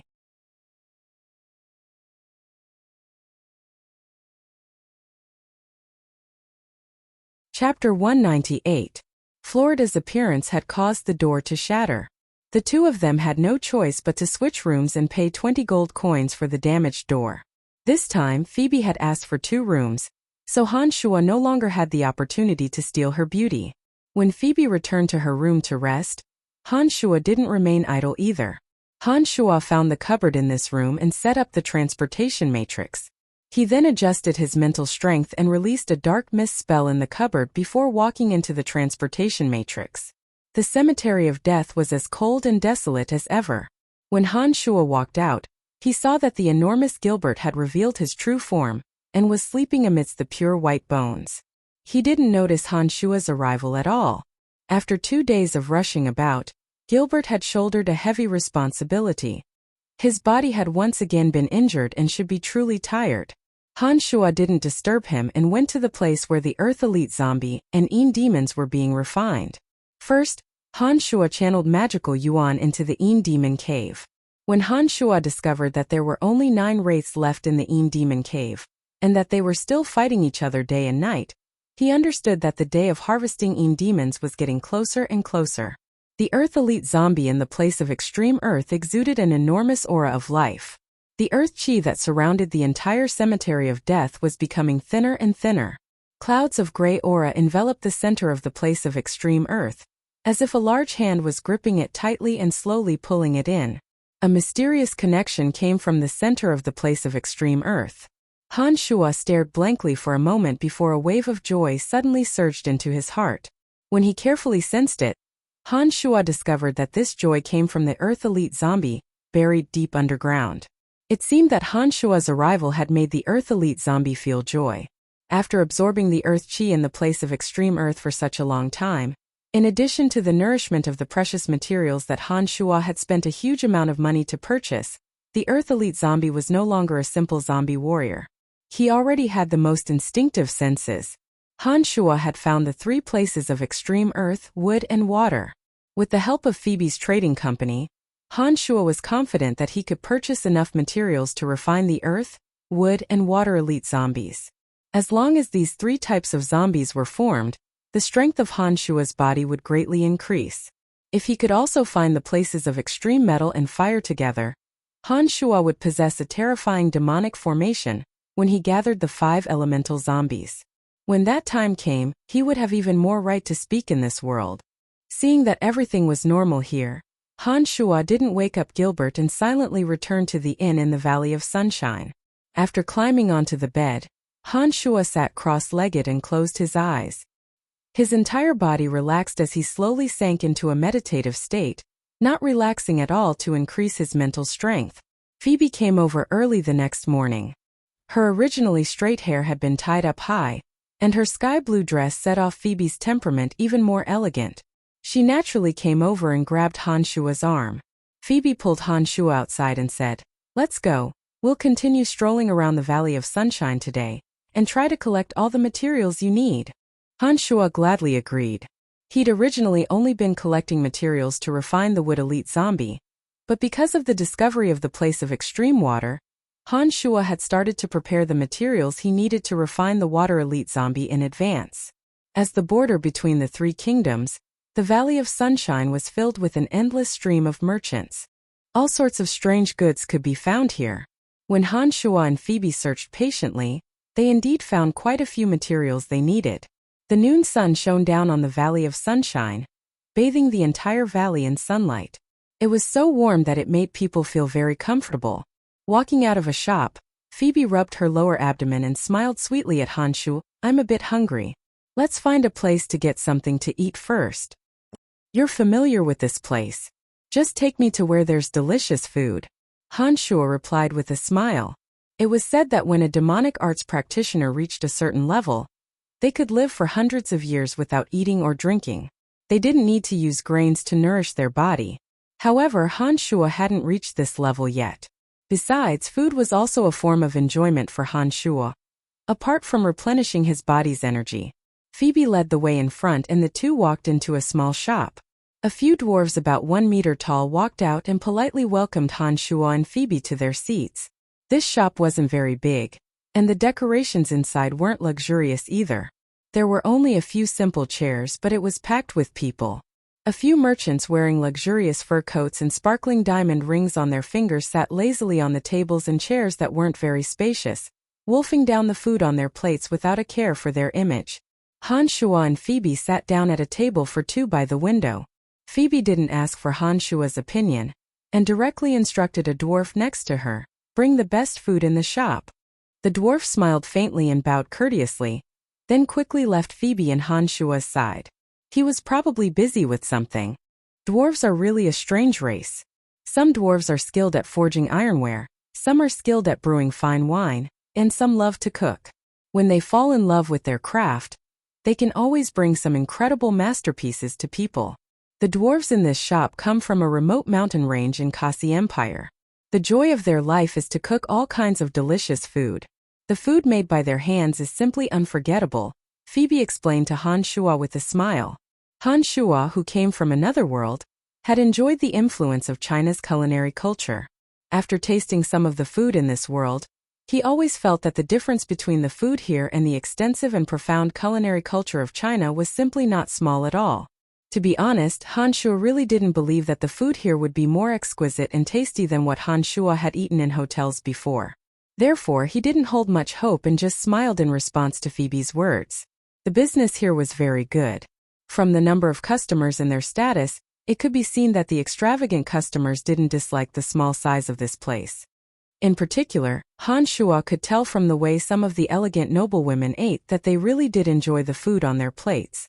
While Han Shuo and Phoebe were chatting with smiles, the dwarf who had just left carried 2 large plates of strange food and gently placed them in front of Han Shuo and Phoebe. It looked like a strange kind of meat cooked to a glossy color. A strange aroma wafted into Han Shua's mouth and nose, surprising Han Shua. On the other side, Phoebe held a knife and fork in front of Han Shua and had already started chewing. Looking at her appearance, it was obvious that she really enjoyed this kind of food. When Han Shua tried to cut a piece of meat and put it in his mouth, his brows suddenly relaxed. Then his mouth was filled with a wonderful feeling like a kind of mysterious magic. The delicious taste of the food continuously lingered in Han Shua's heart, mouth, and nose without dissipating. With his appetite greatly awakened, Han Shua, who had just taken a small bite, immediately began to chew heartily, wolfing down the food on his plate. When his stomach was slightly bloated, Han Shua burped and praised, "It's really good. No wonder there are so many people trying to squeeze into this small store. Friend, we meet again." At this moment, Florida walked in from the entrance. Florida, wearing a white magic robe, stood in front of the door and looked coldly at Han Shua. Phoebe, who was still enjoying the food on her plate, raised her head to look at Florida when she heard this. She then waved her hand to call the little dwarf over, and threw a bag of gold coins on the table. She stood up and said to Han Shua, "Let's go out." Han Shua's expression was indifferent as he waved his hand and said to Phoebe, "I have nothing to talk about with him. Just tell him directly. If he continues to pester me and won't let go, I'll be more than happy to keep him company." After yesterday's exchange, Han Shua understood that Florida's strength was indeed unfathomable. However, Han Shua now possessed both magic and necromancy magic. He also had the mysterious little skull, the Earth Elite zombie, and the 3 demons on the verge of forming. With all of these strengths added together, Han Shua wasn't afraid of Florida at all.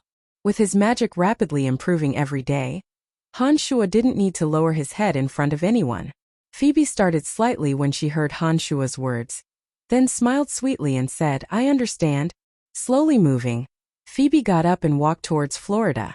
The smile she'd just shown to Han Shua was replaced by cold arrogance when facing Florida.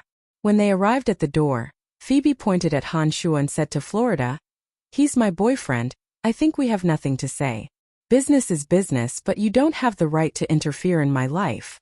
I hope you won't disturb me in the future." Although he'd long since been mentally prepared, when Florida heard Phoebe's blunt words with his own mouth, he was still momentarily absent-minded.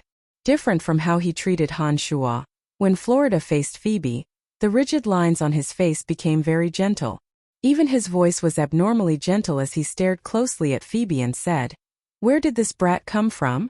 What can he bring to you? Why did you choose him? Sorry, this matter has nothing to do with you. I hope you take care of yourself." Phoebe's expression was cold as she spoke in an equally cold voice. Nodding, Florida laughed ruefully and looked at Phoebe and Han Shua in the distance. He said, "All right," 3 times in a row, then suddenly turned around and left. "Please bring another plate of the same food." Han Shua snorted coldly and then said to the dwarf beside him with a smile,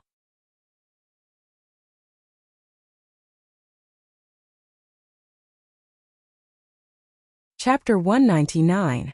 After filling their stomachs and walking out of the dwarven food store, Phoebe and Han Shua strolled through all of Glorious Sunshine Tanai's stores for a while. Phoebe then went to find the Cairo mercenary band to purchase the store with the place of extreme water for Han Shua. Han Shua headed to the store that Emily was at alone, planning to find Emily and probe Florida's background. The old man was still standing guard at the door. This store was selling armor for knights from the Lancelot Empire. Because the sky hadn't darkened yet, there were a few people dressed like knights in the hall, shopping for knights' clothing. When the old man saw Han Shua walk in, he smiled and gestured to Han Shua, pointing to the courtyard in the back. Han Shua understood and pretended to pick out the knight's clothing. He walked in through the door that led to the courtyard in the back. "How did you provoke Florida?" When Han Shua asked Emily with a cold expression on his face, Emily was obviously taken aback and responded with a question of surprise. "Apart from the information that everyone already knows, do you have any other information about him? I know that the Dark Mantle must have information that no one knows about him." Han Shua looked at Emily and said. Emily's brow furrowed slightly as she looked intently at Han Shua.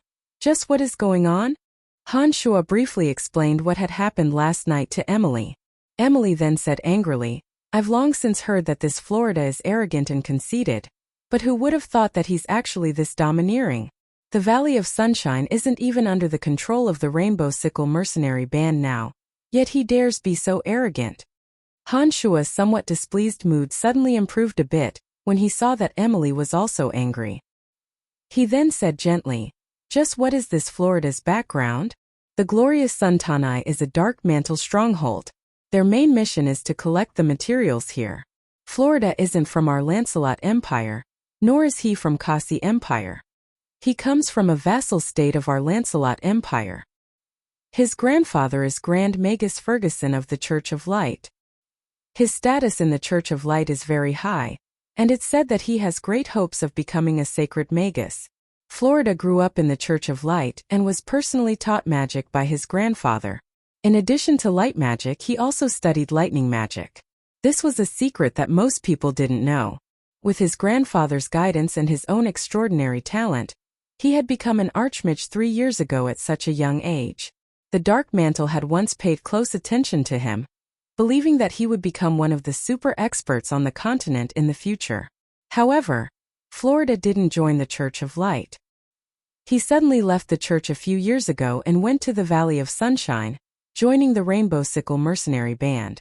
Because of his great strength, he'd won the trust of the leader of the Rainbow Sickle mercenary band, Jason, in an extremely short amount of time. Jason had even entrusted his only daughter to him, but during a battle against bandits, old Jason had accidentally died in battle, and his daughter had also gone missing. It said that this matter seemed to have something to do with Florida, but no one had any evidence to prove this. After Jason's death, Florida naturally took control of the Rainbow Sickle mercenary band. Unfortunately, because some people suspected that this matter had something to do with Florida, some core members angrily withdrew from the Rainbow Sickle mercenary band and the Valley of Sunshine, allowing the Cairo mercenary band to grow. However, the Rainbow Sickle mercenary band has indeed developed quite well in Florida's hands. Their originally damaged strength has gradually recovered, and they've become the Cairo mercenary band's greatest opponent this year. Perhaps this time, the Rainbow Sickle mercenary band will truly be able to regain control of the Valley of Sunshine in Florida's hands. Emily creased her brow in thought as she tirelessly recounted Florida's information. When Emily had finished, Han Shua said lowly, "He's a strong opponent, all right. This person's heart is sinister, and he even dares to attack his benefactor without mercy. This kind of method is completely different from the Church of Light's principles. It looks like I must be careful. Brian, the Valley of Sunshine is different from other places. It's not bound by any country at all, and whoever has the most power here calls the shots. I know that your strength isn't necessarily weaker than Florida's, but Florida has the Rainbow Sickle mercenary band in his hands. 2 fists can't fight 4 hands. As long as you're in glorious Tanai, I don't think he'll dare make a move with the Cairo mercenary band keeping you in check. However, it's best if you don't go out rashly, otherwise he'll find a chance to make a move." Emily was obviously very wary of Florida as she comforted Han Shua. "Don't worry, I know what I'm doing." Han Shua's expression was calm as he responded lowly. He paused and said to Emily, "Right, it's been so long, why hasn't Elaine brought Belinda over yet? I've left a drop of blood essence on Belinda, so she won't be able to cause trouble at all. Did something happen along the way?" Emily shook her head with a wry smile when she heard Han Shua's words. She responded, "I'm also worried. Logically speaking, Elaine should have arrived in Tanai by now. Did something really happen?" "Forget it, I'll leave for a bit and search along the way," Han Shua said after thinking for a bit. "No, you've offended Florida. It's best if you don't leave the Valley of Sunshine for now. That person has great power in this area, and won't let you off if he knows that you've left the Valley of Sunshine." Emily's expression grew panicked as she stopped Han Shua. "Nothing will happen. It's not like you don't know my senses. I'll immediately leave once I detect danger. In addition, I've planted a drop of blood essence in Belinda's body. Only I can sense her location within a certain distance. I must make this trip in order to achieve a perfect result for this mission." Han Shua smiled lightheartedly and didn't take Florida's threat to heart at all as he spoke with great ease. "Since you're so insistent, then I'll go with you," Emily said resolutely to Han Shua, when she saw that she couldn't convince Han Shua. Shaking his head, Han Shuo declined Emily's suggestion and turned to walk outside. With his back to Emily, he said lowly, "Emily, you should believe in me and not treat me like a child, planning everything for me. This isn't the life I want. If Florida really does make a move, I'll actually look forward to it." Emily had already set off, but she finally sighed when she heard Han Shuo's words. "All right, but you have to be careful. Elaine and Belinda's lives aren't as important to me as you are. You have to remember to protect yourself first." "I will," Han Shuo said. The sky had already gradually darkened when he walked out of the shop. Most of the shops in the Valley of Sunshine had already closed their doors at this time, replaced by the bright neon lights of entertainment. Han Shuo turned a blind eye to the crude and vulgar cries around him as he strode towards the fences leading into the valley. Some procedures were needed to enter the Valley of Sunshine, but nothing was needed to leave. No one questioned Han Shuo when he left, but the Cairo mercenary band knight who had come last time looked at Han Shuo with some surprise. He seemed to find it strange that the two beauties beside Han Shuo hadn't left with him. Han Shuo's sensitive senses detected that there were people spying on him when he walked out of the Valley of Sunshine, but he didn't pay too much attention to them. There was no need to think too much. Those spying on him were either the Rainbow Sickle mercenary band or the Cairo mercenary band. It wouldn't be difficult for Han Shuo to shake them off, and he had ample confidence in himself. Han Shuo had been walking slowly when he left the valley, but his speed suddenly increased several times. Under the dark sky, Han Shuo's figure was as swift as a shooting star that occasionally streaked across the sky. He'd already traversed several hundred meters in the span of a few breaths, pulling far away from those spying on him. When the feeling of being spied on disappeared, Han Shuo suddenly soared into the air and flew close to the lush silver treetops, heading straight for the road from Valen City. With a single thought, the mysterious power of the demon infant circulated in a bizarre manner. Waves of mysterious power spread out from the demon infant, like ripples in the water, covering the far distance. The demon infant and the blood essence had a mysterious connection. As long as Han Shuo was within 1,000 meters of him, Han Shuo would be able to immediately sense the appearance of the blood essence.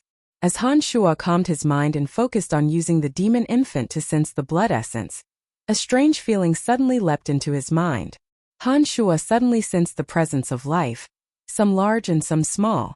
The feeling suddenly disappeared after Han Shuo's heart trembled. Startled, Han Shuo once again calmed his mind and focused, carefully comprehending the feeling that had suddenly surged into his mind. Han Shuo then discovered that the life auras belonged to the insects and small beasts that had fallen into hibernation beside him. Although they were somewhat indistinct, Han Shuo was still shocked by this discovery. The demon infant suddenly moved slightly at this moment, and Han Shuo sensed the location of the blood essence in the next moment. The overjoyed Han Shuo abruptly sped up in the air, flying rapidly in the direction of the blood essence. However, when Han Shuo arrived at his destination, he saw Elaine lying beneath a large tree, covered in blood.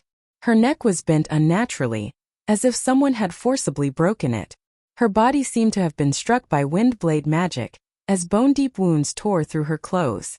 Her blood mixed with the snow and melted into a pool of blood. It looked like she died not long ago. Suddenly, Han Shuo felt a strong sense of danger. Han Shuo was startled and immediately retreated in an attempt to distance himself from Elaine's corpse.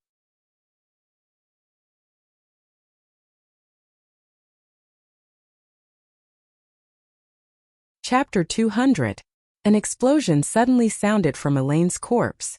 Elaine's body, which had been bleeding profusely, instantly split into pieces of flesh and blood. The violent impact, like a flash flood, shot in all directions in an instant. 2 broken bones and 3 arrows of blood shot straight at Han Shuo's body, carrying with them a terrifying force. In the time it took for sparks to fly off a flint, Han Shuo quickly recited the incantation for the bone shield. A pile of pure white bones formed a square bone shield 1 meter wide and 1.5 meters long, floating in front of Han Shuo. With a few crisp cracks, the white bone shield couldn't withstand the enormous impact, and instantly exploded into even more bone fragments. The white bones broke and flew in all directions, like a beautiful ball of fireworks blooming. If it had been anyone else, perhaps they wouldn't have been able to sense the danger from Elaine's corpse and would have been caught off guard by such an attack. However, Han Shua's keen senses suddenly leaped into his mind. He immediately sensed an inexplicable power lurking in Elaine's corpse, and reacted in time to retreat. Due to the cruel training that Han Shua had undergone in the true demon realm, the speed at which he condensed and released his mental strength far exceeded that of a normal mage. This was why he was able to chant the white bone shield at a miraculous speed in the time it took for a spark to fly off a flint. Retreating a dozen or so meters, the white bone shield shattered into chunks of broken bone amidst the bright white light. Han Shua had miraculously avoided this obviously premeditated ambush. Looking at Elaine's corpse again, there was nothing but blood and minced flesh on the ground. A strong smell of blood suddenly spread into the air. Han Shua suddenly felt the suffocating feeling. Han Shua, who had been panting, immediately knew that something was wrong. At this moment, Han Shua didn't have time to think. The magical yuan circulating in his limbs and bones had already started to circulate automatically.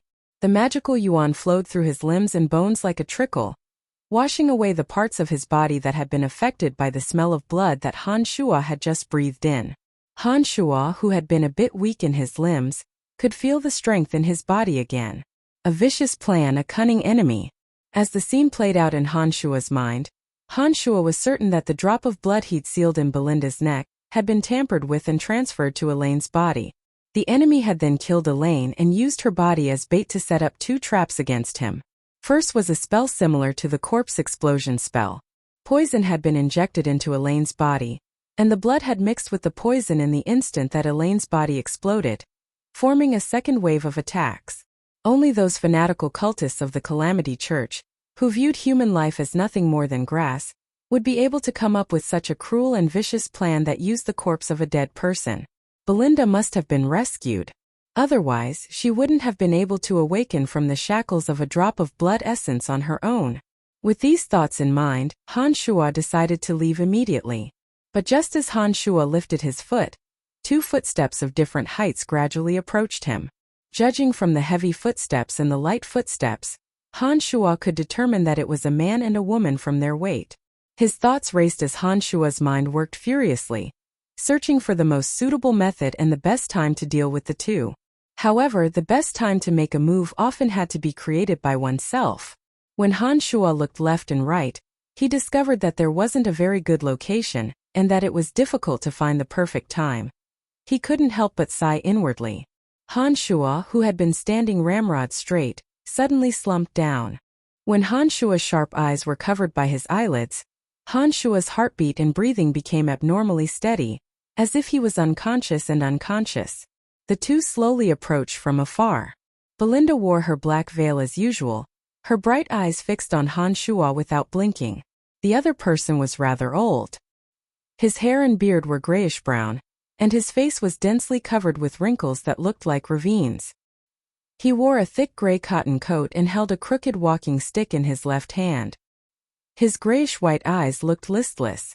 He walked over slowly while sizing up the surroundings. He wasn't just looking at Han Shua. "Belinda, wait." The old man suddenly spoke when Belinda was 10 meters away from Han Shua. His voice was hoarse and deep. Belinda, who had been staring fixedly at Han Shua, immediately stopped when she heard his shout. She turned to look at the old man in confusion and asked, "Lord Edwin, what is it?" The old man of the Calamity Church, called Edwin's originally grayish-white, listless eyes circled the scene once more before finally focusing on Han Shua. He said in a hoarse voice, "There's no blood on his body and no signs of injury. He likely didn't suffer any injuries from the explosion of that woman's corpse. Judging from the distance, he may have been drugged and fainted, but we still need to be a bit more cautious." "Then what do you think we should do?" Belinda didn't continue to approach Han Shua after hearing his words and even took a few steps back, finally standing shoulder to shoulder with Edwin. "Shoot an arrow at his body.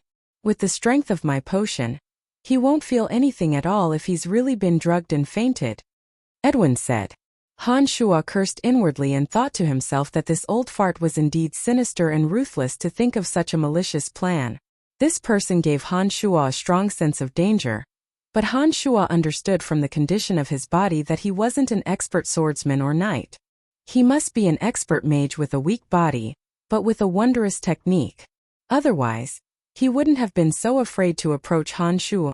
Belinda laughed lightly and readily agreed when she heard Edwin's instructions. She'd already taken out a bow and arrow and aimed it crookedly at Han Shuo from afar. It was obvious that Belinda wasn't an expert marksman. Her hands weren't steady at all, and even when she aimed at Han Shuo the bow trembled. Because they were so close, Han Shuo could still feel Belinda's bow and arrow even with his eyes closed. Her arms made light sounds when they came into contact with her armpits. This made Han Shuo's heart flutter, and he quickly considered whether or not he should take the gamble. If Han Shuo suddenly attacked now, Han Shuo didn't have any confidence that he could kill the two of them due to the distance and the fact that the two of them were already on their guard. Not to mention that Han Shuo had no idea what methods Edwin had. It wasn't wise to take such a risk. When Belinda knocked an arrow, Han Shuo hardened his heart in the time it took for a spark to fly off a flint. He prepared himself to receive the arrow with his strong body. From Belinda and Edwin's conversation, Han Shuo understood that they didn't want to kill him immediately. It seemed that they had other plans for him. It was from this point that Han Shuo made up his mind. Do it. Edwin's voice was low as he urged Belinda. All right, Belinda replied. Then she drew her bow and shot out an arrow with a whoosh. As Han Shuo was on tenterhooks, the arrow landed on the snow on his left arm and didn't even touch his body. It looked like Belinda's archery skills were abnormally bad. She hadn't hit her target at such a close distance. It doesn't matter, we have a lot of time. You'll get the hang of it if you shoot a few more arrows. There was no emotion in Edwin's voice as he spoke slowly. His eyes suddenly lit up as he spoke and focused on Han Shuo's body, as if he wanted to glean some clues from Han Shuo's body. All right, I'll try a few more times. Belinda responded and shot out another 3 arrows. All 3 arrows missed their mark and none landed on Han Shuo's body.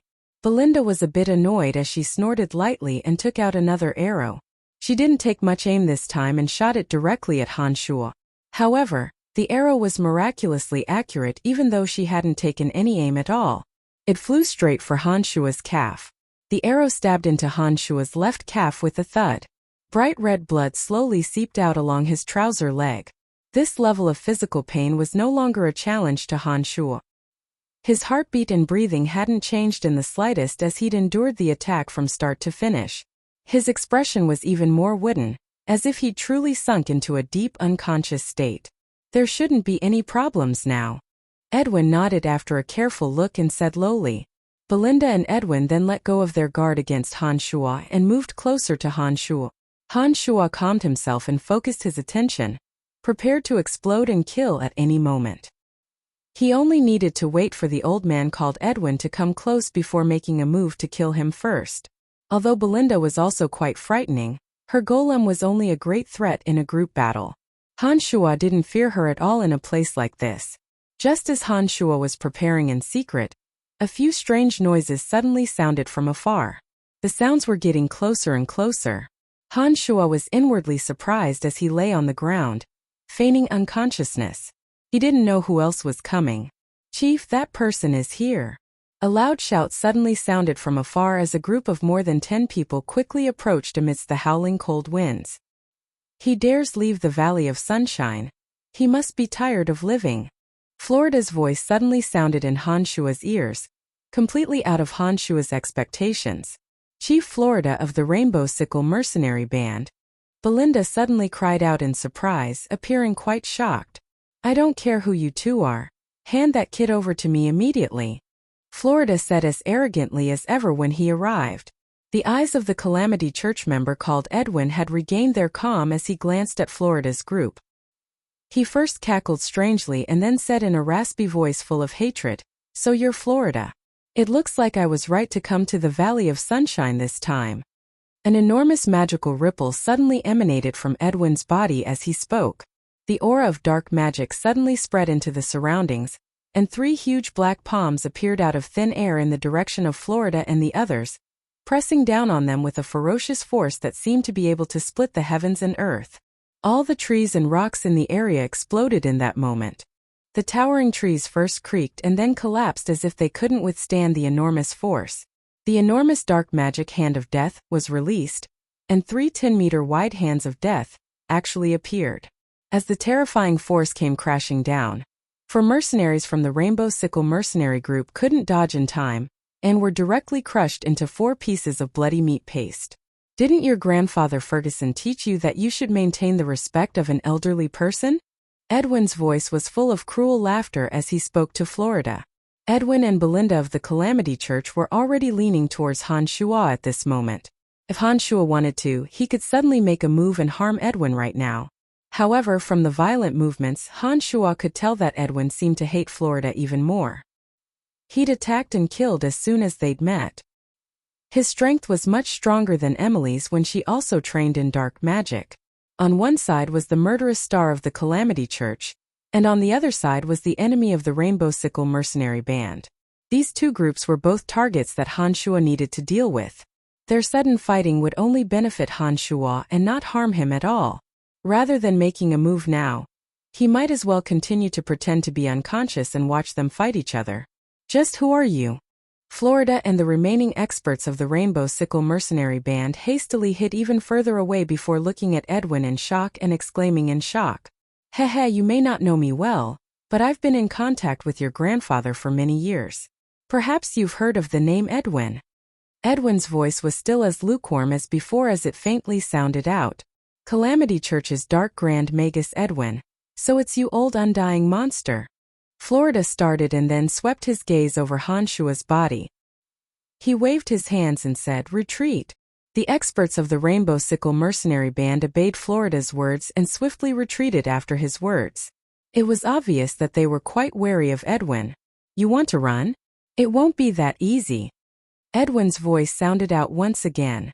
He quickly chanted a mysterious magic incantation, and 2 huge death god's scythes appeared on his left and right sides. The gloomy and cold death god's scythes were even larger than Death's hands. The sharp blades danced in the air, slicing through the towering trees along the way like tofu. Only when the death scythes passed through did they suddenly shatter into pieces on the ground. The aura of death emanated from the giant scythe towards Florida and the others. The 2 tall and strong senior swordsmen on Florida's left and right had no way to resist. They were sliced into a few pieces of meat by the death god's scythe and scattered into bloody chunks on the ground. The terrifying effects of the spell made Florida's party evade even faster. The sudden appearance of such a malefic star had obviously disrupted Florida's plans. Even Han Shua was startled. The ghastly screams were announcing the loss of life. "Tie him up first, I'll go take care of these people," Edwin said to Belinda when he saw that Florida was running for his life in the direction of the Valley of Sunshine. He then took out a bottle of medicinal powder and handed it to Belinda. "Rub this down his throat. He'll answer anything you ask him when he wakes up. Don't worry, I'll make him pay." Belinda took the bottle and responded firmly. Nodding, Edwin turned around and planned to leave this place to chase after Florida. At this moment, Han Shua suddenly made his move. The Demon Slayer edge whistled through the air as Han Shua furiously circulated his magical yuan, stabbing straight for Edwin's back. Han Shua had originally planned on waiting a bit longer, but now that he'd witnessed Edwin's strength and discovered that the other was about to leave his attack range, he didn't want to continue watching. He chose to use this last opportunity to finish him off first without hesitation. Edwin was stronger than Han Shua had imagined. The Demon Slayer edge was moving at such a fast speed at such a short distance. An instinctive reaction suddenly burst forth just as the Demon Slayer edge was about to stab into his back. A magic shield flashed like black iron and quickly shielded the part of his back where the Demon Slayer edge was stabbing at. Blood sprayed out with a splurt. The Demon Slayer edge pierced through the magic shield that was as thick as black iron and stabbed a few inches into Edwin's back. It was then stopped by an enormous resistance and couldn't go any further. At the same time, Han Shua, who'd been lying motionless on the ground, leapt up like a cheetah and flew past Belinda at lightning speed towards Edwin. Purple light burst forth from his left hand as his palm formed a bayonet and mercilessly slashed at Edwin's neck.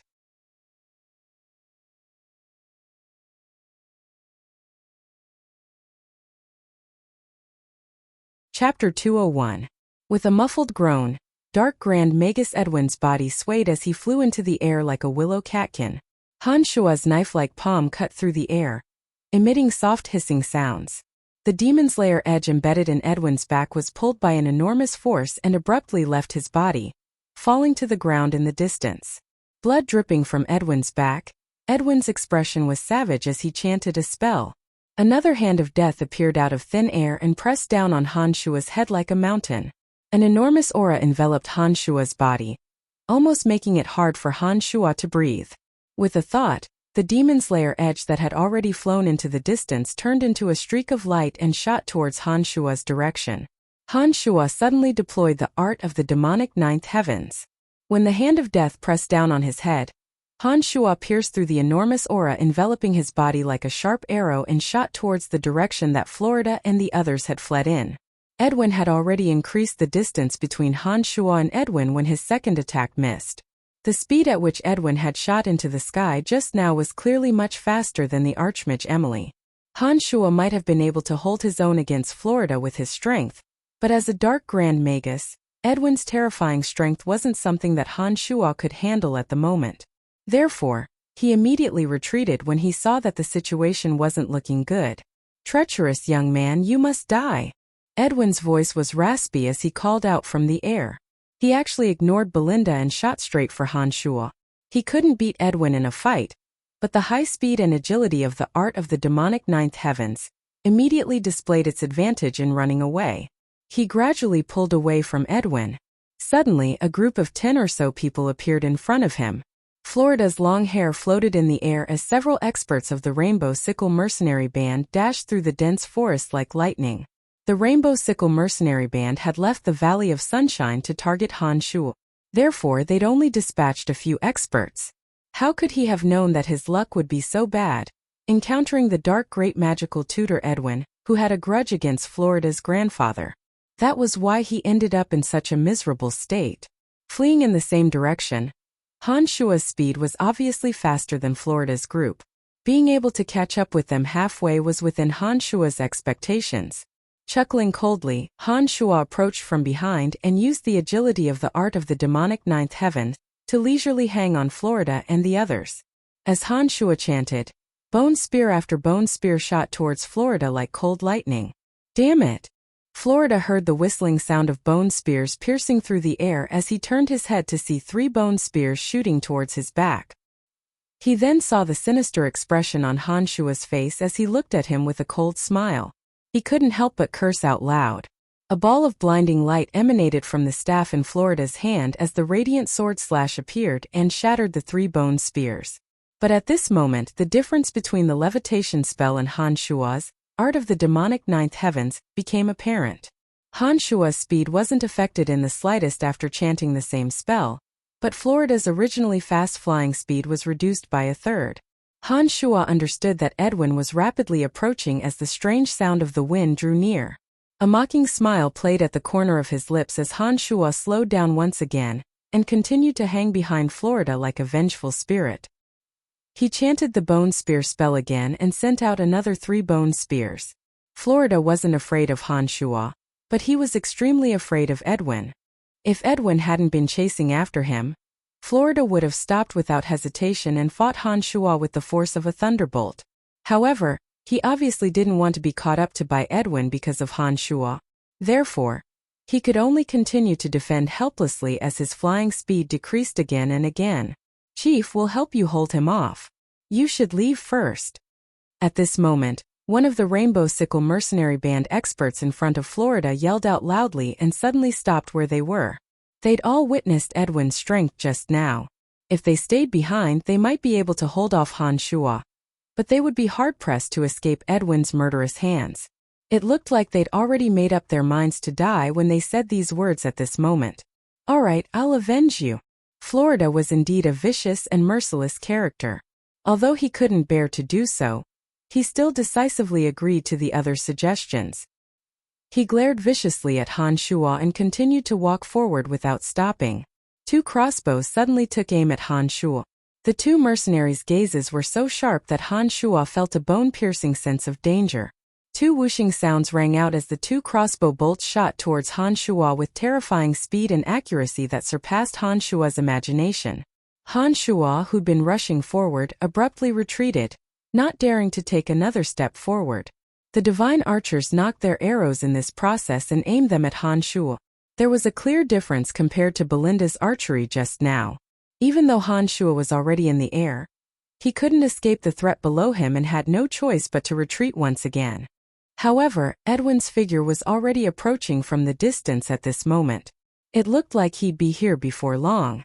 Han Shua hesitated for a moment and decided to immediately change directions. It was at this moment that the rainbow sickle mercenaries below him suddenly began to panic. A ball of dazzling milky white sword light exploded out from the middle of them. Trunks, riding on his manticore, swung his sword with a callous expression, forcing the rainbow sickle mercenaries to no longer have the energy to deal with Han Shua. Trunks!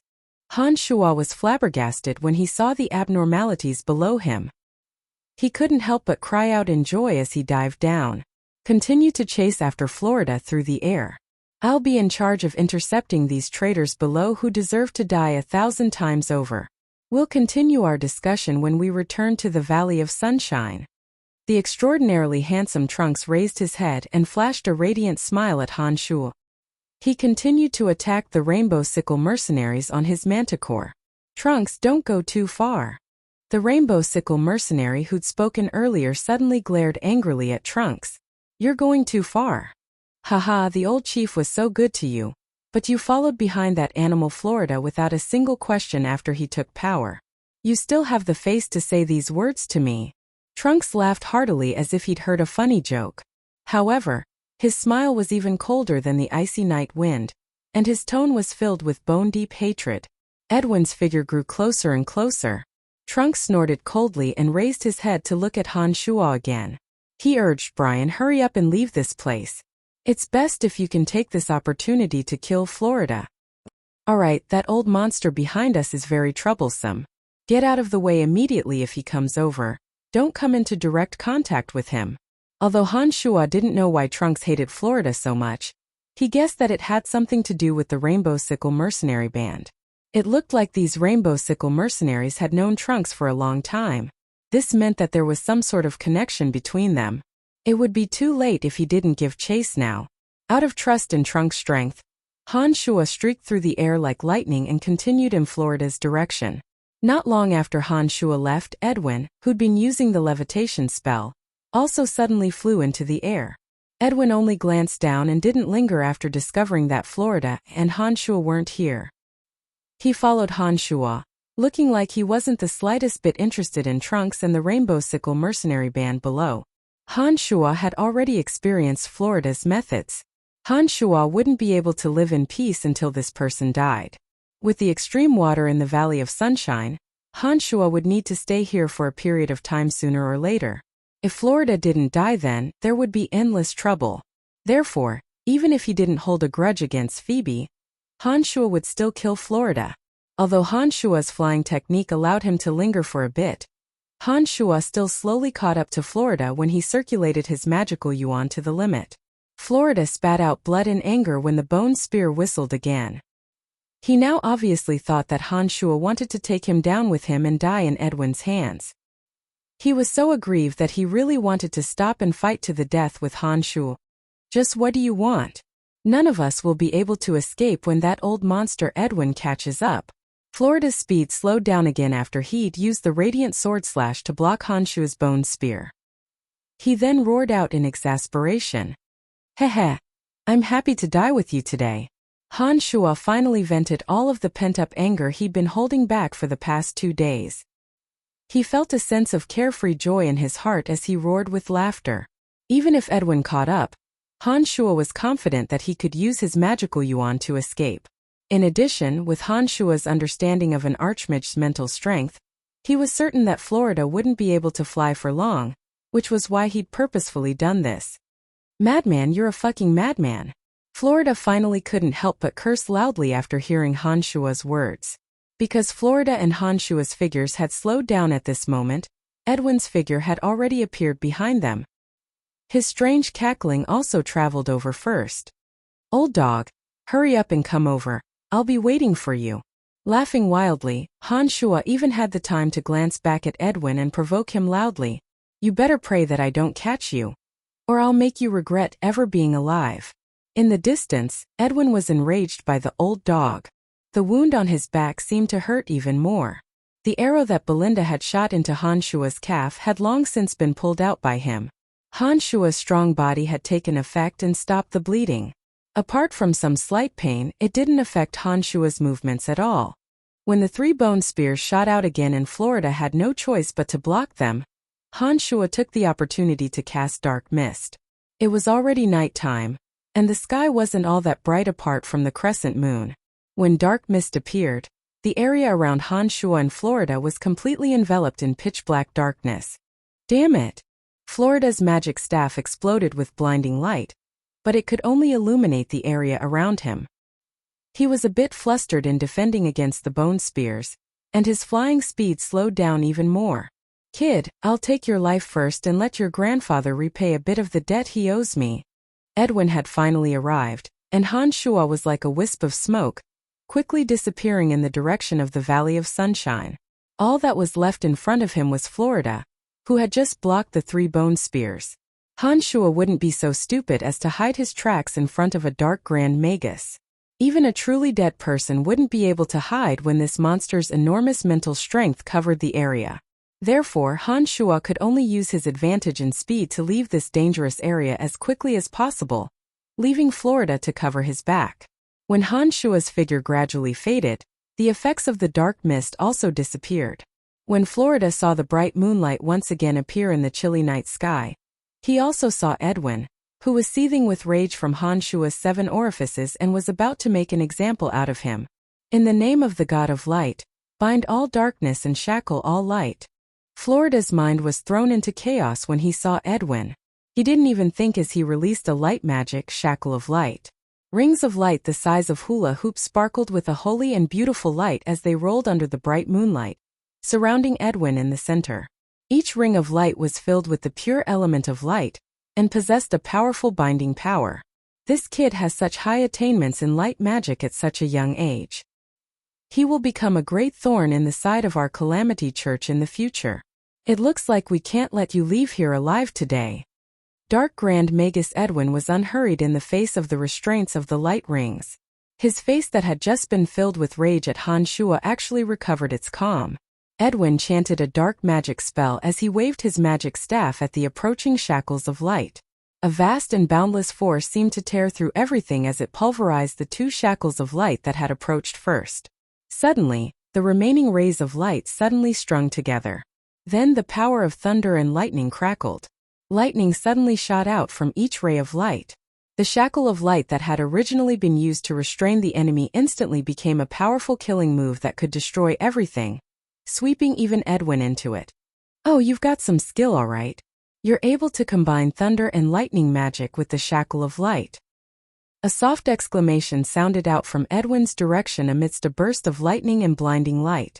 A dark and glossy magic shield then completely covered Edwin as 3 hands of death appeared out of thin air and grabbed the shackle of light covering his body. They forcefully tore apart the rings of light with ferocious strength. It was as if the bolts of lightning couldn't affect the hands of death at all. Florida spat out a mouthful of fresh blood and then continued to run madly in a panic, as if he didn't want to stay here for even a second longer. This spell, which was a fusion of light and lightning elements, was clearly out of his control. The backlash from the excessive consumption of the spell immediately caused serious damage to his body. However, Edwin had easily broken through such a powerful and miraculous attack. The difference of 1 level was indeed difficult to overcome. Florida knew that he would be hard-pressed to escape death if he stayed a moment longer. Although Edwin had broken through the spell that had consumed all of Florida's strength, it had also taken him a bit of time.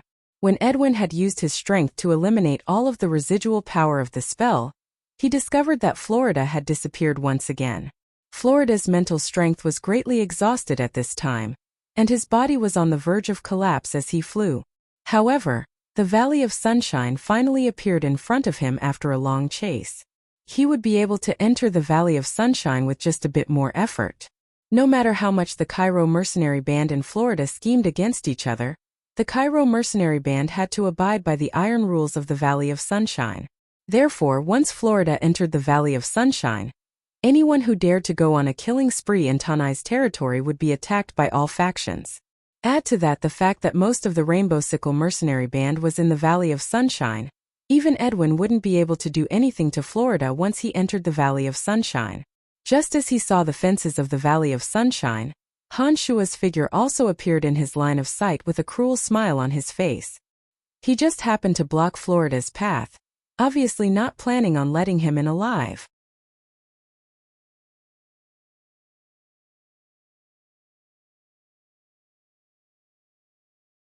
Chapter 202. If a person made it clear that he wanted to kill you as soon as possible, then if you wanted to live, then the best way was to kill him before he killed you. Han Shua and Florida had been at loggerheads from the start, and the matter of Phoebe had magnified this enmity. Not only had Florida made it clear that he had to kill Han Shua early on, but he'd also made an official move. Han Shua naturally wouldn't resign himself to his fate. It was now the latter half of the night after a day of pursuit. The bright moon hung high in the sky, looking down on everything below like a giant, icy eye. Strong frosty winds blew across the towering ancient trees, scattering the thick ice and snow on them in all directions. Rustling sounds rang out incessantly. Han Shua stood in the air with the Demon Slayer edge in his right hand. His expression was callous, and his gaze was resolute and emotionless. He was like a towering mountain, towering over Florida's path of hope.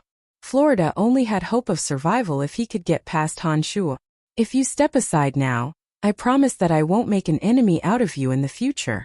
Florida's mental strength had been greatly depleted as he'd fled due to the backlash of magic.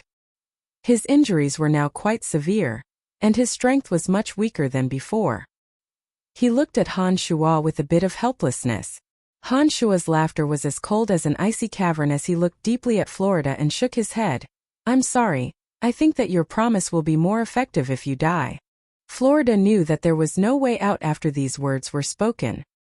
His face hardened and he said darkly, My grandfather is Grand Magus Ferguson of the Church of Light. There's no benefit in making an enemy out of me.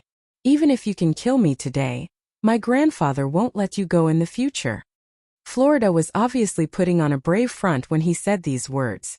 With his strength, not only did he not frighten Han Shua by using his grandfather's name to threaten Han Shua, but it also confirmed that Han Shua's strength was indeed much weaker than before. Otherwise, Han Shua wouldn't have wasted time bickering with Han Shua. If I don't kill you today, I'll have to face both your grandfather and you. But if you die, I'll only have to face your grandfather. So you should just die. Han Shua said coldly and immediately began to kill. A pile of pure white bones appeared under the bright moonlight as Han Shua chanted. They emitted a cold white light and quickly assembled to form a bone cage 3 meters wide and 4 meters tall, rapidly tightening around Florida. As soon as the bone prison was completed, the emotionless Han Shua suddenly flew out and shot towards Florida like a bolt of lightning. Regardless of whether or not Florida's strength had been greatly reduced, he was still a light archmage after all, and he'd also trained in thunder magic. Han Shua had seen everything clearly from his hiding place when he'd fought Edwin earlier. He knew that this person's strength was indeed very frightening. Therefore, the wisest course of action for Han Shua, who had the advantage of magical yuan, was to close the distance between him and Florida. No matter how much strength Florida had left, Han Shua was confident that he could quickly kill him on the spot as long as the two of them closed the distance. A shockwave of light magic was suddenly released with Florida at the center. Blinding light with the pure and holy power of light took the form of sharp waves and crashed onto the bone cage in front of him. Light magic had always been a natural counter to necromancy magic. The pure and holy power of light blasted over in the form of a shockwave. The originally gleaming white bones seemed to have been corroded over 100 years. The sturdy defense suddenly became so fragile that it shattered with a single blow from Florida's magic staff. With a crack, the bones shattered with a crisp sound. Although he'd walked out of the bone cage, Florida's face was even paler. It was obvious that he'd expended too much mental strength and had exceeded the limits of his body. At this moment, Han Shua suddenly drew near again. The cold light of the Demon Slayer edge carried with it the determination to kill as it pierced towards Florida's neck. The magic staff in Florida's left hand suddenly exploded with white light as an enormous force erupted from within. Florida threw the magic staff out to meet Han Shua's Demon Slayer edge. Clang! The sound of metal colliding rang out. Florida's staff, made of some unknown material, was pierced through by the Demon Slayer edge, which had been infused with magical yuan. However, there was a force contained within the magic staff that obstructed Han Shuo for a moment, causing Han Shuo to involuntarily pause in midair. On the other side, Florida had thrown away his magic staff. Blood flowed from the corner of his mouth and flowed down his neck to stain his chest. His originally handsome face was now as pale as a sheet of white paper. The blood at the corner of his mouth made his appearance even more frightening as he flew towards the Valley of Sunshine at an unsteady pace. High-quality magic staffs could store a portion of the user's magical elements and release them at the most critical moment. Florida's actions just now had obviously been to make use of the last moment to detonate the magical elements within the magic staff and obstruct Han Shuo's killing blow. Perhaps he'd received some sort of message from the Cairo mercenary band's vice chief.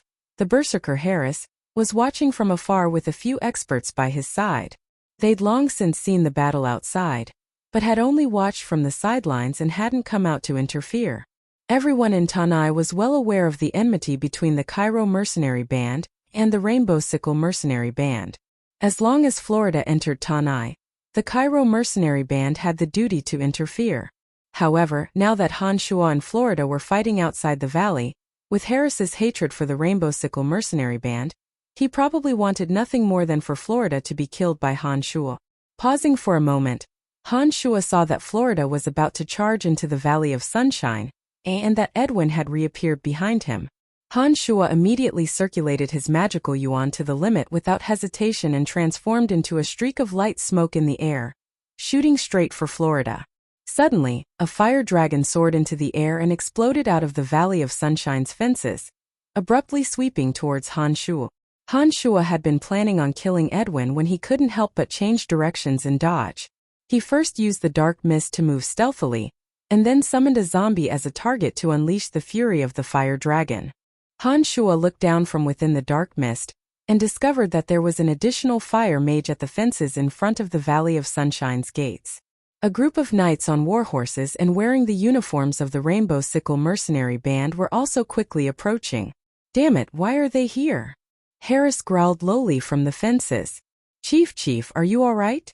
The Rainbow Sickle mercenary band immediately surrounded Florida when they arrived and asked nervously. Florida, still in a state of shock, finally heaved a great sigh of relief when he saw that his people had appeared. He turned his head and pointed viciously at Han Shuo, saying, "Kill him." Florida's body went limp as soon as he finished speaking, and he actually fainted. It looked like the repeated blows he'd taken along the way had taken a heavy toll on his body. The appearance of the Rainbow Sickle mercenary band experts made Han Shuo understand that he no longer had a chance to kill Florida. However, when he saw that Florida had fainted, Han Shuo understood that although Florida hadn't died this time, he was on the verge of losing half his life. It was unlikely that he'd be able to recover in a short amount of time. Han Shuo, who'd been outside the valley, hadn't waited for the Rainbow Sickle mercenary band to make a move, as he'd already shot towards Tanai from above, landing a few meters behind Harris. According to the rules of the Valley of Sunshine, even if you had the ability to fly through the air, you still couldn't use this method to travel between Tanai and the outside of the valley. However, Harris and the others of the Cairo mercenary band had clearly seen Han Shuo and Florida's fight. The enemy of an enemy was a friend, so Harris not only forgave Han Shuo's actions with great magnanimity, he also immediately waved his hands and led the Cairo mercenary band to stand in front of Han Shuo. "I'm sorry, but he's already entered the valley. You can't fight without permission in Tanai, or our Cairo mercenary band will definitely interfere." Harris's expression was calm as he gripped his double-bladed battle axe tightly, ready to make a move at the slightest disagreement. Chief Florida being heavily injured was an enormous blow to the Rainbow Sickle mercenary band. Not only had their strength been damaged, but their reputation had also been damaged. The experts of the Rainbow Sickle mercenary band all looked at Han Shuo with eyes that could spit fire. However, Harris had indicated that he'd do things according to the rules, so they didn't know what to do. Stabilize the chief's injuries first. They'll pay the price as long as the chief is fine. The fire mage who'd attacked Han Shuo earlier looked at the deathly pale Florida and suddenly spoke up. This person likely had a very high position within the Rainbow Sickle mercenary band.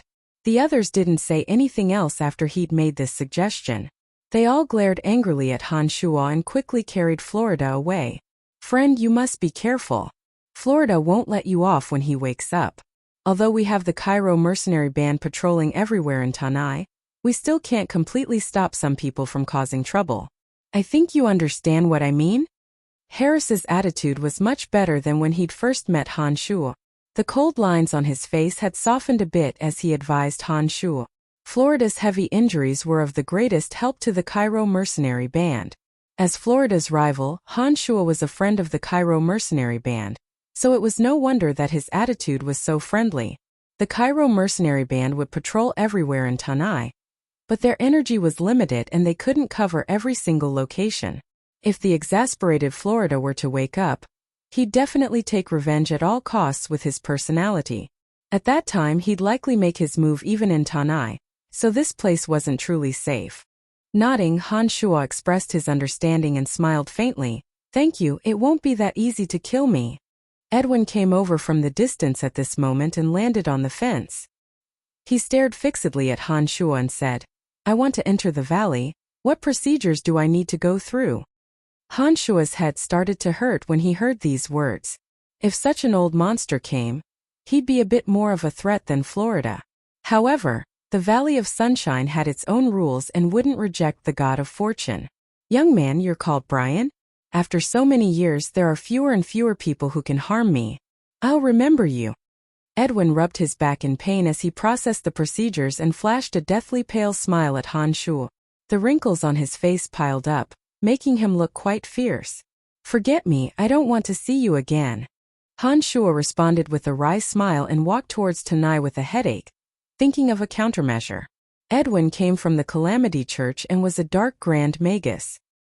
He was a respected expert even in the entirety of the Profound Continent. If such a character hadn't been killed immediately, the troubles that would follow would be unimaginable. Han Shuo was currently having a terrible headache and wanted to immediately leave the Valley of Sunshine and use the transportation matrix to return to the Cemetery of Death. The night had unknowingly come to an end. When Han Shuo arrived at the Dark Mantle stronghold, Emily was still drowsy. When she saw Han Shuo appear in front of her, her somewhat dazed eyes gradually cleared up and she said joyfully, It's good that you're all right. Did you see Trunks? Nodding, Han Shuo said in surprise. How did you know Trunks was coming? The Dark Mantle still has some eyes and ears in Tanai. Trunks entered the valley alone not long after you left. When I learned that he entered the valley and understood that the two of you were very close, I discussed your matters with him.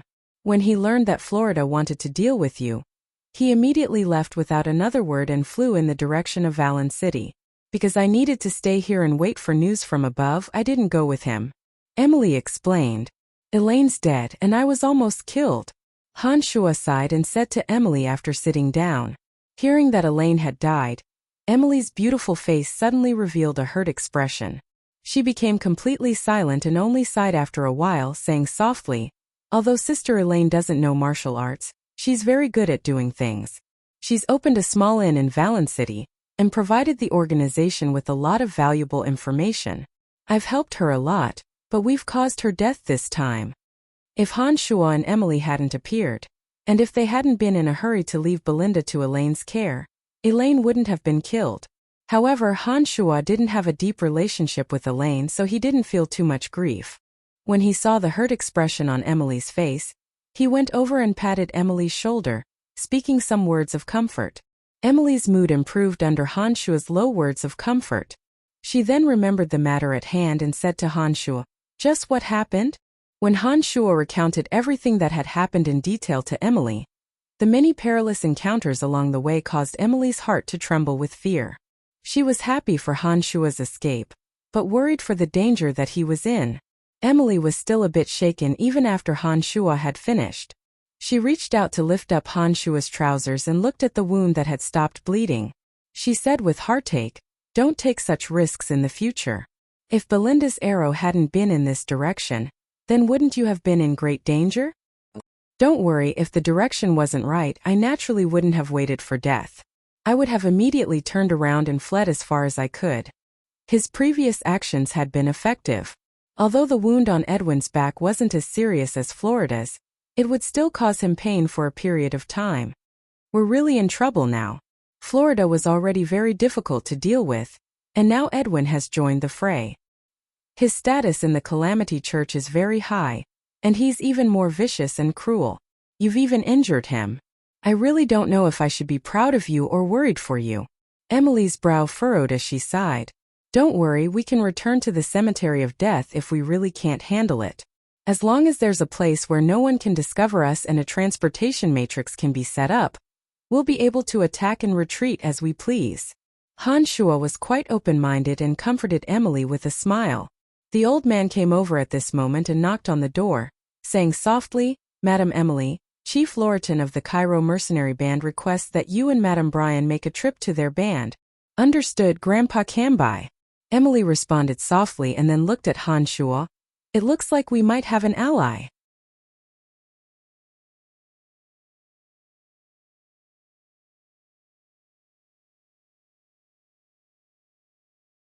Chapter 203.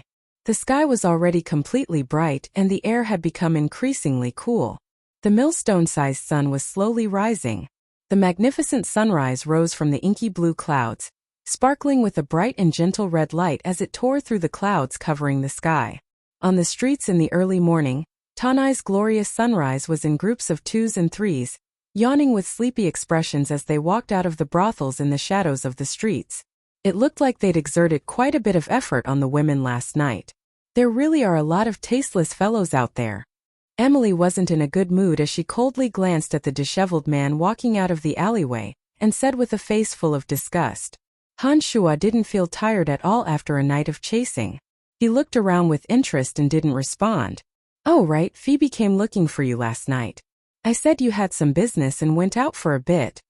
Emily tightened the coat around her chest and turned her head to speak to Han Shuo. She didn't say anything? Han Shuo was slightly taken aback as he remembered what Phoebe had gone to do and asked. No, I don't think she had anything to say to me. Emily replied.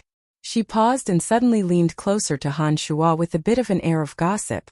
She lowered her voice and said, Did you do that to her? Shaking his head, Han Shuo put on a serious face and said righteously, How could that be? We've only known each other for a few months. Am I that impatient? TSK, didn't you violate me on the first day you met me? And you even used violent methods. You shameless little scoundrel. Emily was quite disdainful of Han Shuo's response and snorted lightly. Han Shuo couldn't help but laugh when he heard her say this. He didn't feel awkward and instead opened his mouth to quibble. Our situation was a bit special back then. Also, you were a bit too tempting. How could I resist your temptation when I was young and full of vigor? Scoundrel, you only know how to speak nonsense. Emily was infuriated, but she was satisfied with Han Shuo's answer, so she didn't pursue the matter any further. Seeing the joy on Emily's face, Han Shuo knew that she wasn't actually angry. He suddenly thought of a question and asked Emily, Oh right, how did the Cairo Mercenary Band know about that place? Did they know that the shop was controlled by the Dark Mantle? Contrary to Han Shuo's expectations, Emily actually nodded her head in admission. Seeing Han Shuo's astonished expression, she finally opened her mouth to explain. The Valley of Sunshine is different from any other city in the empire. The ones in charge here are the Cairo Mercenary Band. Add to that the fact that this place is limited, they'll interrogate anyone who enters. It's unrealistic to want to maintain privacy here. However, even though the Cairo Mercenary Band knows that we're part of the Dark Mantle, they won't interfere with our operations. This is because our Dark Mantle targets only people or matters that harm the Lancelot Empire. We won't purposely make things difficult for them. Brian. At this moment, Han Shuo and Emily heard Trunk's voice as they walked towards the Cairo Mercenary Band. They turned their heads and discovered that Trunks had appeared on the back of his manticore from the direction of the valley. There were still some indistinct traces of blood on Trunks and the manticore. The experts of the Rainbow Sickle Mercenary Band that had fallen behind the man and beast had angry expressions on their faces. It looked like they'd suffered a bit. His sharp gaze roamed over Trunks' body, but Han Shuo didn't discover any traces of damage to his clothes. It looked like the blood on him and the manticore had come from the Rainbow Sickle Mercenary Band behind them. Are you all right? Han Shuo asked with a slight smile when Trunks arrived on his manticore. They're just a few useless traitors. How could they have hurt me? Right, how are things on your side?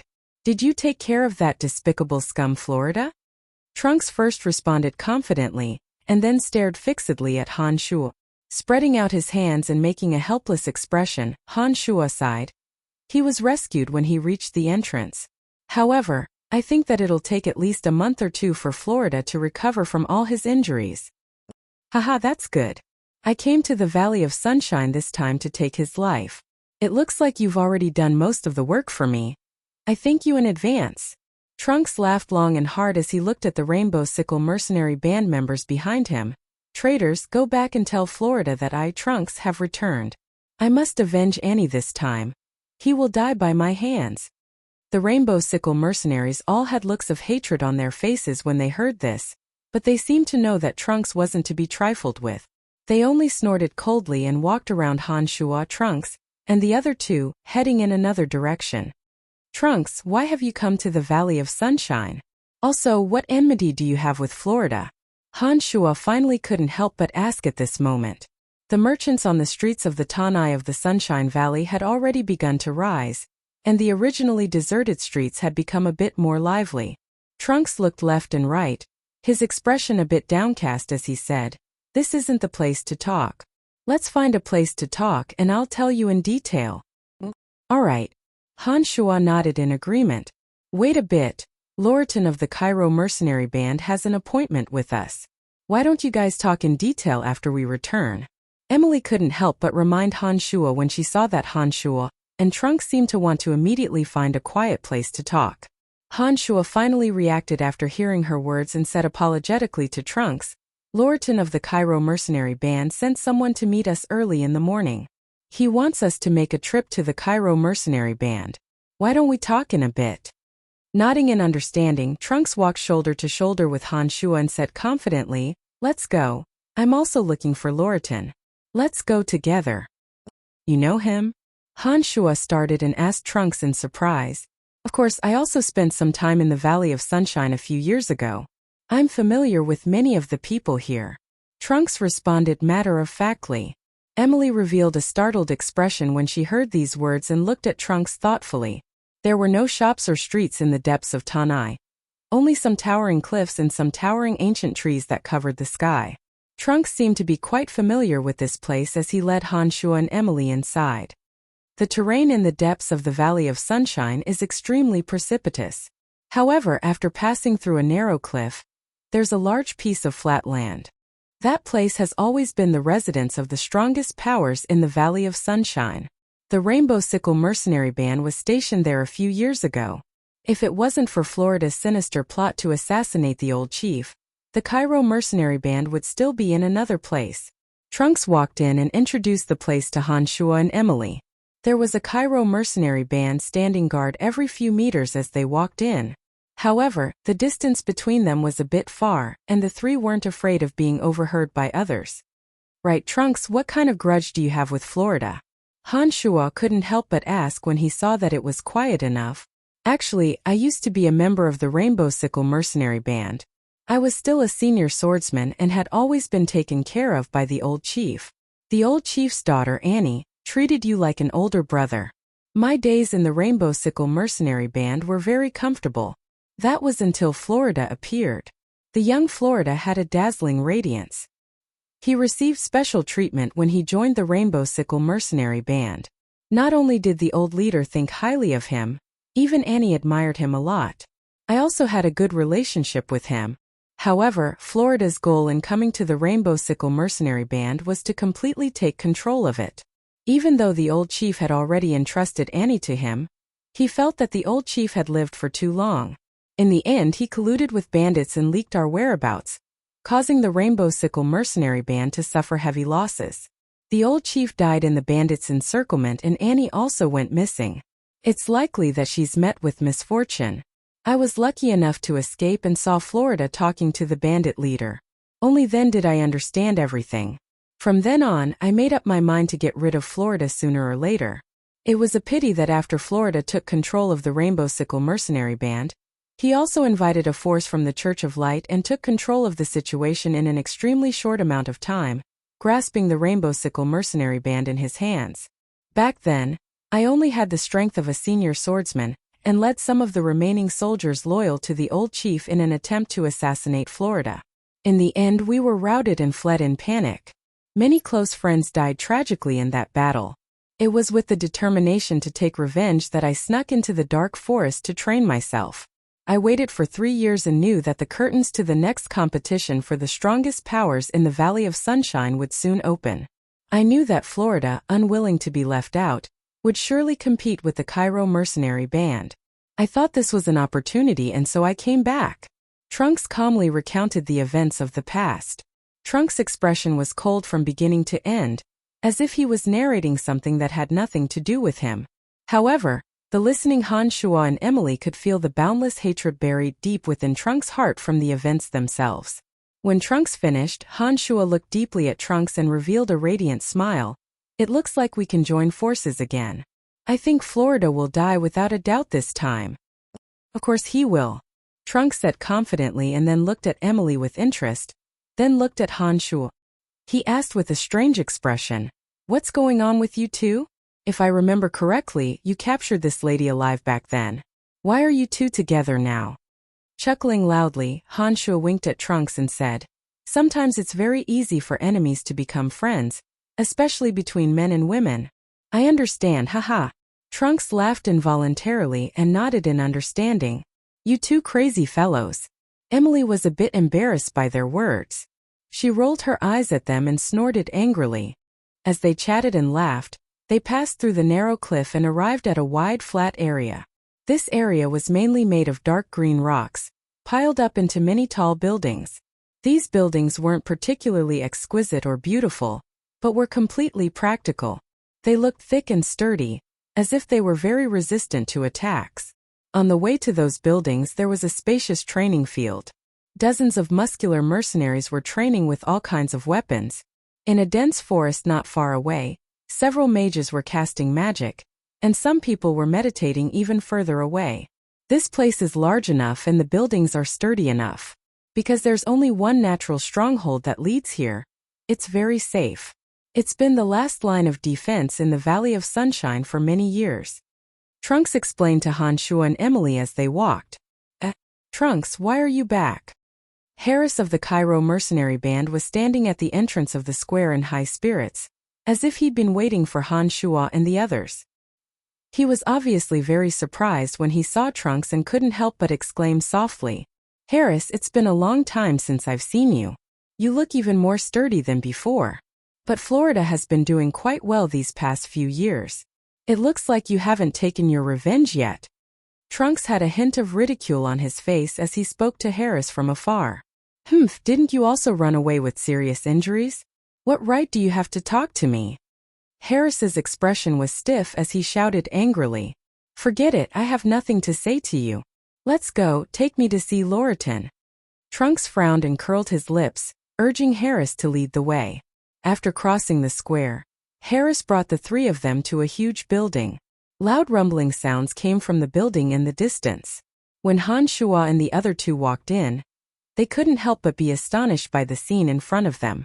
A bald, burly man with a height of more than 2 meters had half of his body exposed. He was only wearing a pair of shorts.